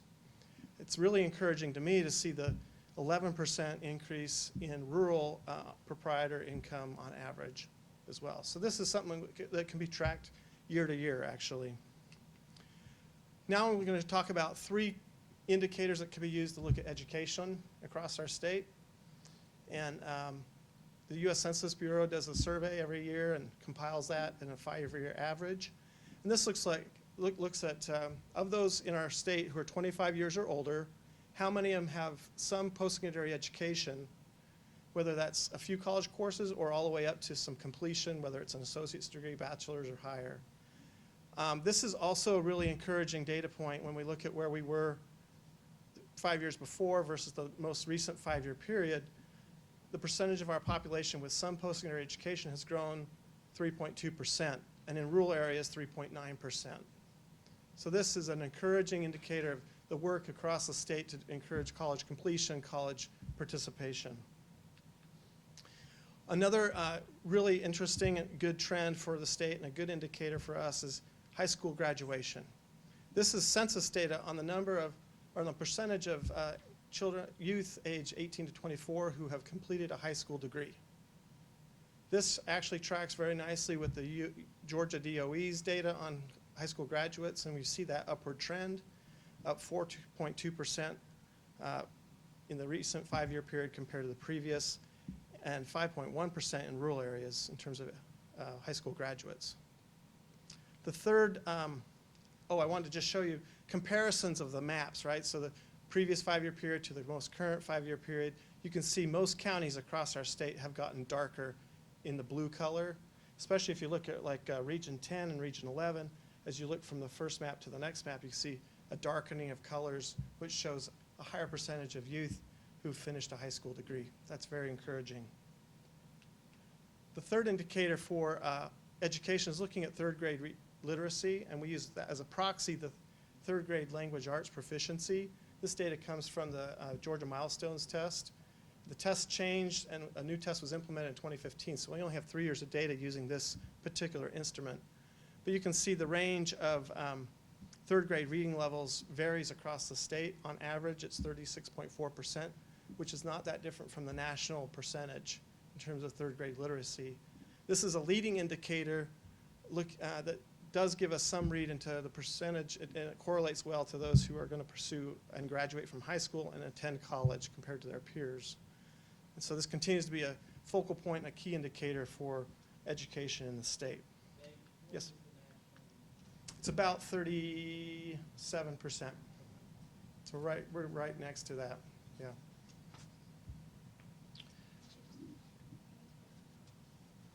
Sure. Is there a number that really is a heavy indicator that kids will go to school and all, like 50% or? I don't know the specifics, but I can get that to you. Okay, I In didn't terms know of the whether- probabilities, is what you're asking for? Yeah. This has been a long-held indicator in terms of future educational attainment, but I'll get you the research on that. Be happy to, Representative Cooper. All right, now I want to just highlight something that's important for economic development, and sometimes we don't talk about it enough, which is the ability to do infrastructure work because you can tax yourself. So just to provide context, I wanted to give you the value of 1 mil of property tax across the state earns. Now, certainly it's different, and certainly the metro areas, Fulton County generates over $50 million per mil compared to Tolliver County, which is about $60,000. But what's interesting when you look at this, I didn't put this on the slide, but when you look at it per capita, basically 83% of our counties, or 133 of our counties, the per capita revenue from property tax is $14 to $32 per mil, per capita, okay? This is really important, I think, just to keep in mind as we think about the infrastructure and the costs of maintaining and building new infrastructure for economic development, as well as what it would cost to generate revenue for schools and so forth. So just helpful background, helpful context to you as you work on these issues. A couple indicators looking at health.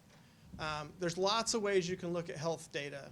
And for today, I just thought it'd be helpful to look at kind of a macro index score. Another way to look at it is specific healthcare activities and outcomes that could be tracked and benchmarked. But for this, we're using data from the Robert Wood Johnson Foundation that works with the Wisconsin Population Health Institute to look at rankings of each county in the country. And this is the Georgia rankings for our 159 counties. The first index looks at health outcomes, and there's 4 kind of variables that go into this index: premature deaths, survey data that they survey folks and ask about poor health days, both physical and mental, and then the data also looks at low birth weights.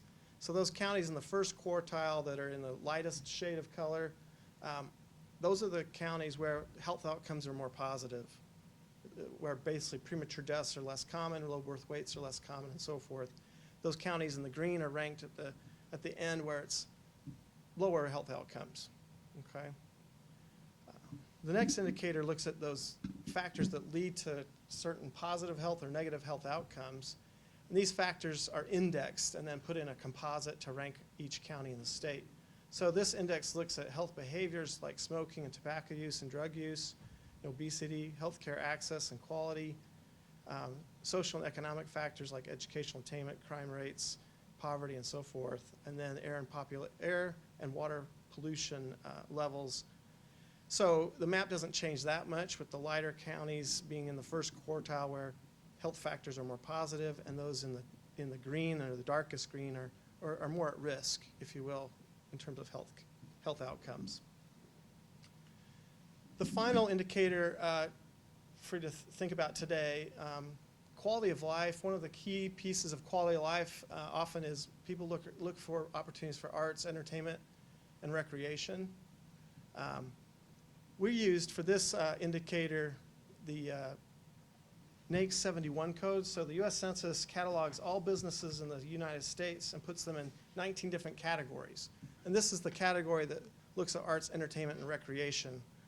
And again, it's a good indicator, but it's also got its problems. One is this indicator does not include government-operated arts, parks, rec centers, theaters, and those kind of things. And so you see a number of counties that are in the lightest color where it says, there's hardly any recreation opportunities, but I don't think that's true, and we know that's not true. There's lots of opportunities across our state. But NAICS Code 71 does give us at least a category we could compare nationally if we wanted, because it includes things like live performance venues, sports venues, amusement parks, museums, historical sites, and cultural significant sites, outdoor recreation establishments, including even hunting and fishing outlets, and resorts and some agritourism activity. So it's not a perfect measure, but it's an easy measure to find data about where we are in a particular region compared to another region, or where we are compared to other states or other regions of other states when we use this kind of data. It's interesting to see per 10,000 people, Georgia's arts, entertainment, recreation outlets have increased, and they've increased both in rural areas and urban areas. And certainly the Region 3, where Atlanta is, has the most per 10,000 people.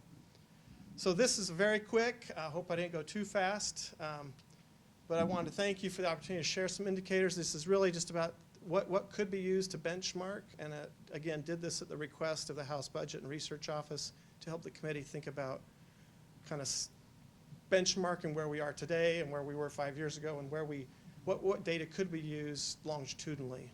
Certainly, there's lots of other indicators we could have included, but I just wanted to keep it to 10 for today. Not just for the committee, but for individual communities, because if they want to see where they are and set goals for where they want to be, then this is some interesting statistical data that they can use. Questions? Penny? One thing I just noticed, I was looking on page 4 when you talked about the working age of the labor force. Yes.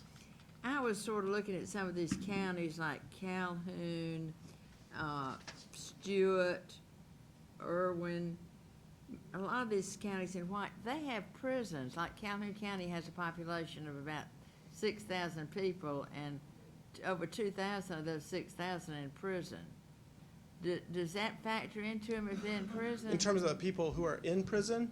Uh-huh. No, this indicator does not include that population. This is just those who are working or looking for work. Oh, looking for work, but Yeah. when you talk about the population, okay, all right. It does not include the incarcerated populations. It's really those who could work in that age group. Yeah. Okay, well, Yeah. travel to and from work. That's okay. right. That's right. Tom? Yes, sir. On your at least some post-secondary education, you kept talking about some college class or something. Does that include TCSG? Yes, sir. Okay. Yes, sir. All types Okay. of post-secondary education. Okay. Yeah, and I think Thank this is a really interesting, great indicator of the work and focus that's been put forward in the state around college completion, college attendance, of all types. All types, yeah. Any other questions? Thank you very much. Thank you.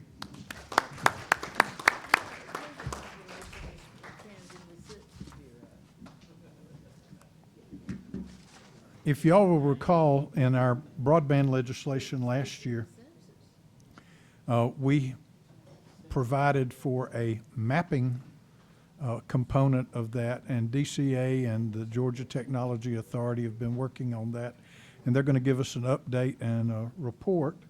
And we've got Dina Perry and Christopher Nunn. Okay. Great. I'm gonna grab the mic. It'd probably be better to do a little 3-on-3 outside this time of the evening. I know it's late. Since we were together last, or since we were together in May in Blue Ridge, I wanted to update you on what we've been doing on the broadband front. And I've asked Dina Perry to come and introduce. Dina joined the Broadband Initiative, which Calvin Rhodes and I are co-spearheading, GTA and DCA. We did a search and we identified Dina. She comes to us from the Northwest Georgia Regional Commission, so she understands from the Regional Commission, regional service perspective, but her background prior to that was quite interesting. She actually came out of the private sector as I did, and she built the Appalachian Regional Fiber Network using federal grant funds, which she identified, pursued as part of a local CLEC in Northwest Georgia. Dina's got a business background, an accounting background, has done this from both the private side and then also been very influential on the broadband front with the Regional Commission. So I've asked her to give you a brief update, and we will keep it very brief and then just entertain any questions if that's okay, Mr. Chairs. Great, thank you. Dina?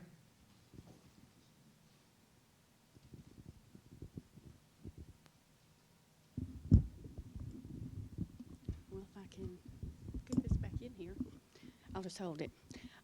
So I'm going to go as fast as a gig service, so keep up. So I'm going to go right into the next slide. What I wanted to start out with is just giving y'all an idea of how we structured the implementation of the ACE Act with the 5 agencies and the stakeholders. We have the Executive Steering Committee, which is DCA and GTA.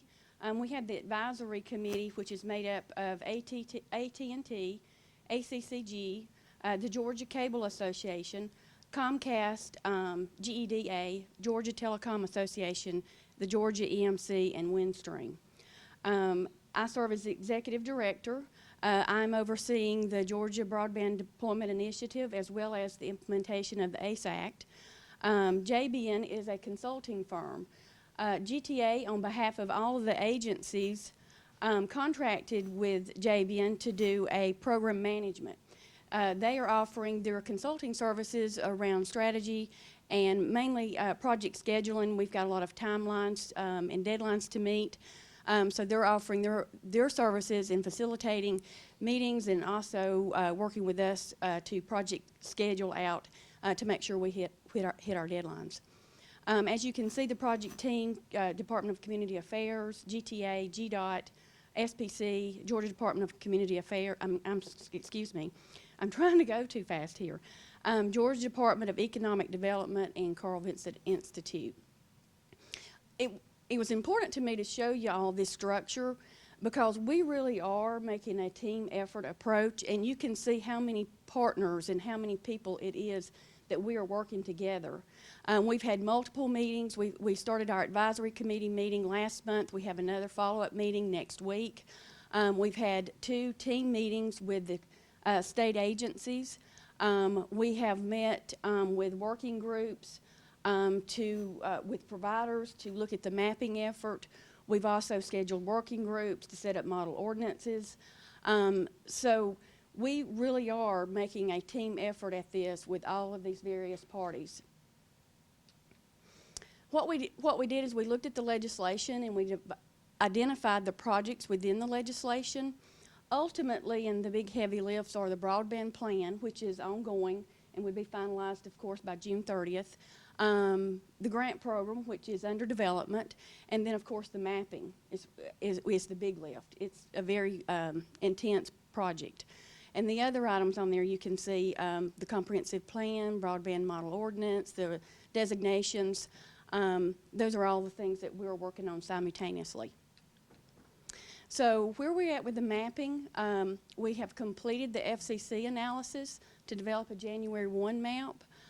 We have developed the ACE mapping strategy with the 44 providers. We had 2 provider meetings and went over our approach. We have participation with all 44. They have worked with us hand in hand.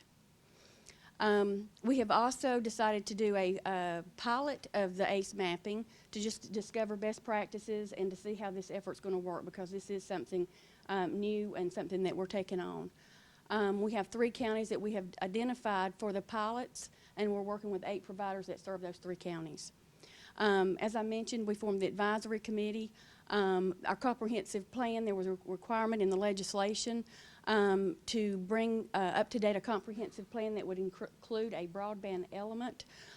We have developed the rules for that and have those approved.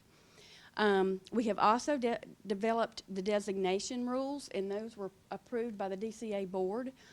So we are ready for the next step, which is to complete the model ordinance and then move forward with developing the applications for those designations. The model ordinances, we scheduled 4 working groups with local government and providers. The local governments are represented by ACCG and GMA, as well as a county and a city. We also have providers from the Cable Association, from the Georgia Telecom Association, as well as AT&T and Comcast. We've had great participation. We have had 3 meetings of the 4. Each one of the meetings addresses the 7 elements within the legislation. The grant funding, we have developed our working groups. Obviously, DCA has an in-depth experience with the grant funding, so we're using our internal resources hand in hand with GTA and leaning on GTA for the technical support. We are also looking at other state programs. We have had communications with Tennessee, Alabama, Wisconsin, New York, so we're doing a comparison of what the other states are doing and how their programs are coming along and developing. Some are a couple of years ahead, maybe 1 year ahead, and in some cases, some have just started their programs this year as well. One of the things that we are a little bit unique in comparison to the other states is our gratuities clause. So now I want to go into the mapping. So the approach here is to initially start with the FCC data mapping, because what we do know, those census blocks that FCC has determined to be 100% unserved are in fact unserved. So there's no new information to learn from that. So we know we have that basis for our mapping. So our next effort, we'll take it a step further. We'll do an enhanced version. The way FCC has done their mapping is it's done by census blocks, but if they have 1 resident that is served in that census block, they determine it as served. What we have been hearing, and it's a nationwide known fact, that and that is in fact not always the case. So our phase 2 effort will be an enhanced mapping at an address level. What we'll do is phase 1, you can see on the left hand, those are 4 census blocks. So according to FCC, if you had 1 resident in that census block, then the whole thing would be served. We're going to the next level and doing it by location level. So you see those same 4 census blocks. We identify all the locations by collecting an master address file. We're collecting that information through 911, through property assessors' offices, getting that information from local governments, as well as electric providers. So what we hope to achieve in the phase 2 mapping, this is what our expectations are. If you look at the lower left-hand corner, you will see the FCC results. That is Tift County, and where you see the dark yellows, those are census blocks that are considered served. So after our mapping effort, we think that, and again I say we think because that is an illustrative graphic on the right-hand side. So what we think is going to happen is that where it at one time would be completely served according to FCC. After our mapping effort, we expect that some of those will become unserved. This is our mapping pilot. Like I said, we have 3 counties, Lumpkin County, Elbert County, and Tift County that we are piloting. We have 8 providers that are participating. We've got 100% participation out of that. I'll explain a little bit how that works. What we do is we collect and build a master address file, and it will have all the locations in a census block. Then we take that to a provider that serves that county or that census block, and we get them to verify whether or not they provide service to those addresses. The results, of course, would be we would identify the unserved. So last slide here, some of the challenges and next steps. The enhanced map, it is a state address database. Currently, there is no master address file that exists for the state of Georgia, so we're having to develop that and build that through multiple sources. One of the challenges with that is the different sources don't format their mapping the same way. So we have to take that mapping and then clean it up so that it all formats together. What I didn't mention is that GTA has contracted on behalf of DCA to do the mapping effort with UGA. So one of the other challenges is the provider verification. While they are doing a great job in participating, it is time consuming, it is voluntarily, and in some cases, they don't have a format internally in which they are already tracking this. So it's a learning process for them too. They have to go internally and figure out what's the best way for them to provide the data that we're looking for. So it's a learning process on both sides. So the deployment and solutions, you know, we are looking at emerging technologies, cost of capital investment, how that might be funded.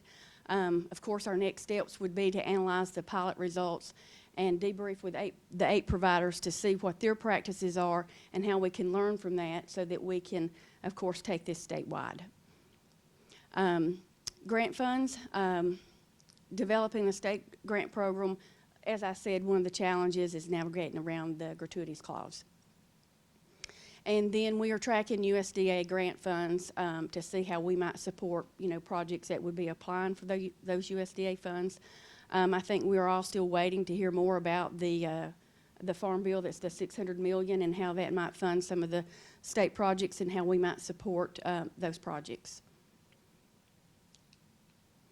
Does anyone have any questions? Questions? I think I speak for all of us in that we are pleased with the detail. I mean, everybody knew going into this that the FCC map wasn't going to help us. And for y'all to take it to the next level so that we've got realistic data, I think is helpful. You might want to share with the council some of the feedback that you've gotten from the providers about this data versus the Sure. FCC data.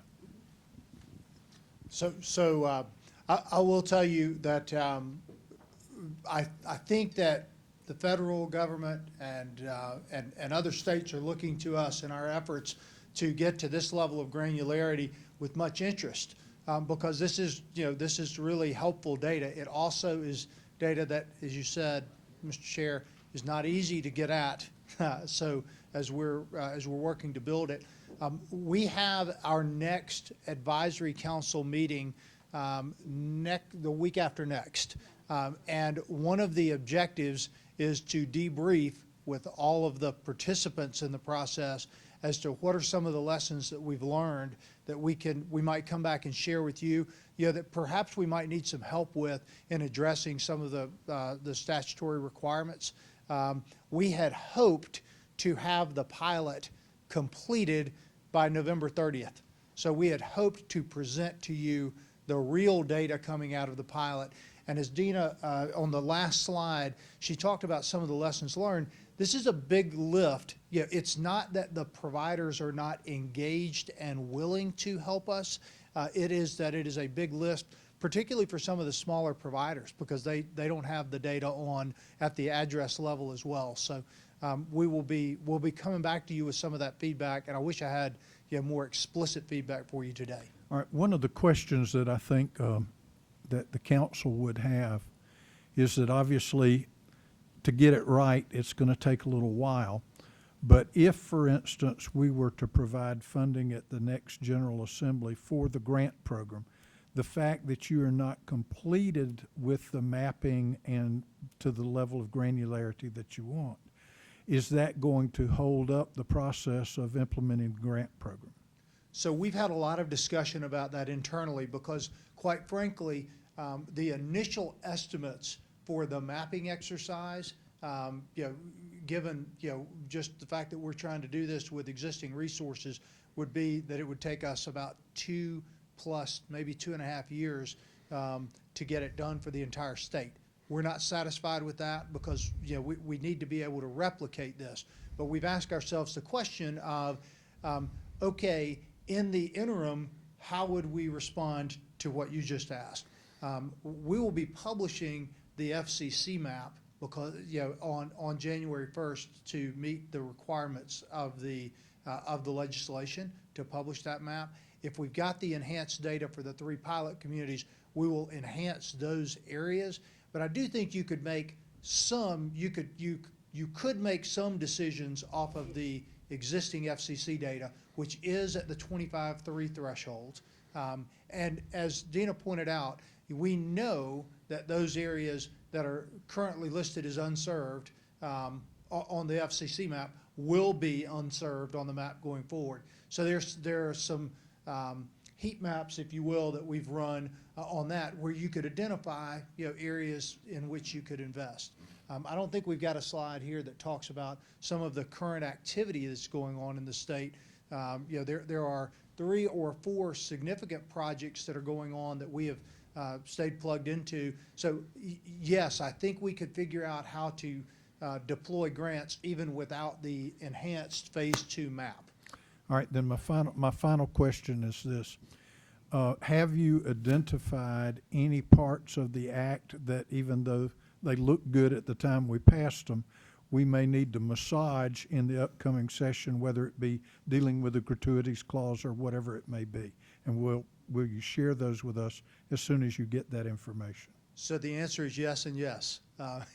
And again, we're trying to sequence this. So we had hoped to get the pilot done by November 30th so that we could share it with you tonight and then also have our next advisory council meeting to debrief on that. At that advisory council meeting, one of the things that we plan to do is to go through and identify any learnings that we have experienced through the mapping exercise, as well as some of the conversations that our grant team has ongoing, and would love to come back to you with those recommendations. Okay. Any other questions or comments? Tom?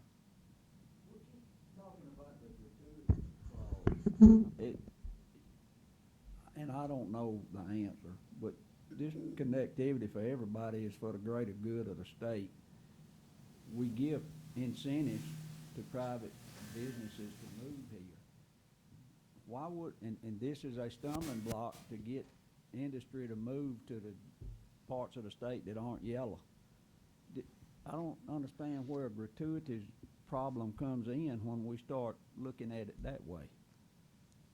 So to like really briefly address that answer, the one piece that you referenced, which was giving money to businesses to locate in parts of the state, is actually slightly convoluted because the state does not give money directly to private companies. Incentives. That's right. So and credits are very different than grants, which we're talking about grants here. So a grant in the state, in an economic development example, actually goes to a local development authority so that we have an asset which, if that company does not perform against defined accountability standards, which we track, then we can claw that back. So that becomes a little bit problematic.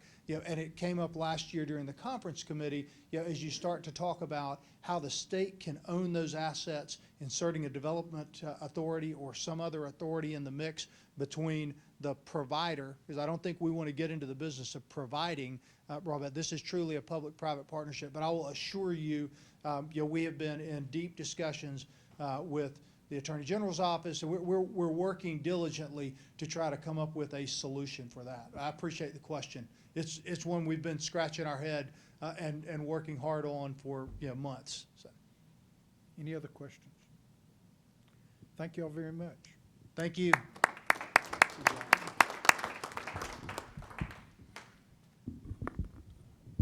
I will gladly take the microphone to tell y'all about something that you're all wanting to do at this point, probably. So the buses will be outside the door back toward the parking lot where you parked this morning. They will pick us up here. I'm assuming they're out there now. So if everybody would go and make your way toward the buses, you can leave your paperwork and stuff here. You don't have to take it with you. It'll be safe here tonight. I would take my purse, ladies, and phones and iPads, guys and ladies. And remember that we start back in here at 9 o'clock in the morning. We are adjourned for the day.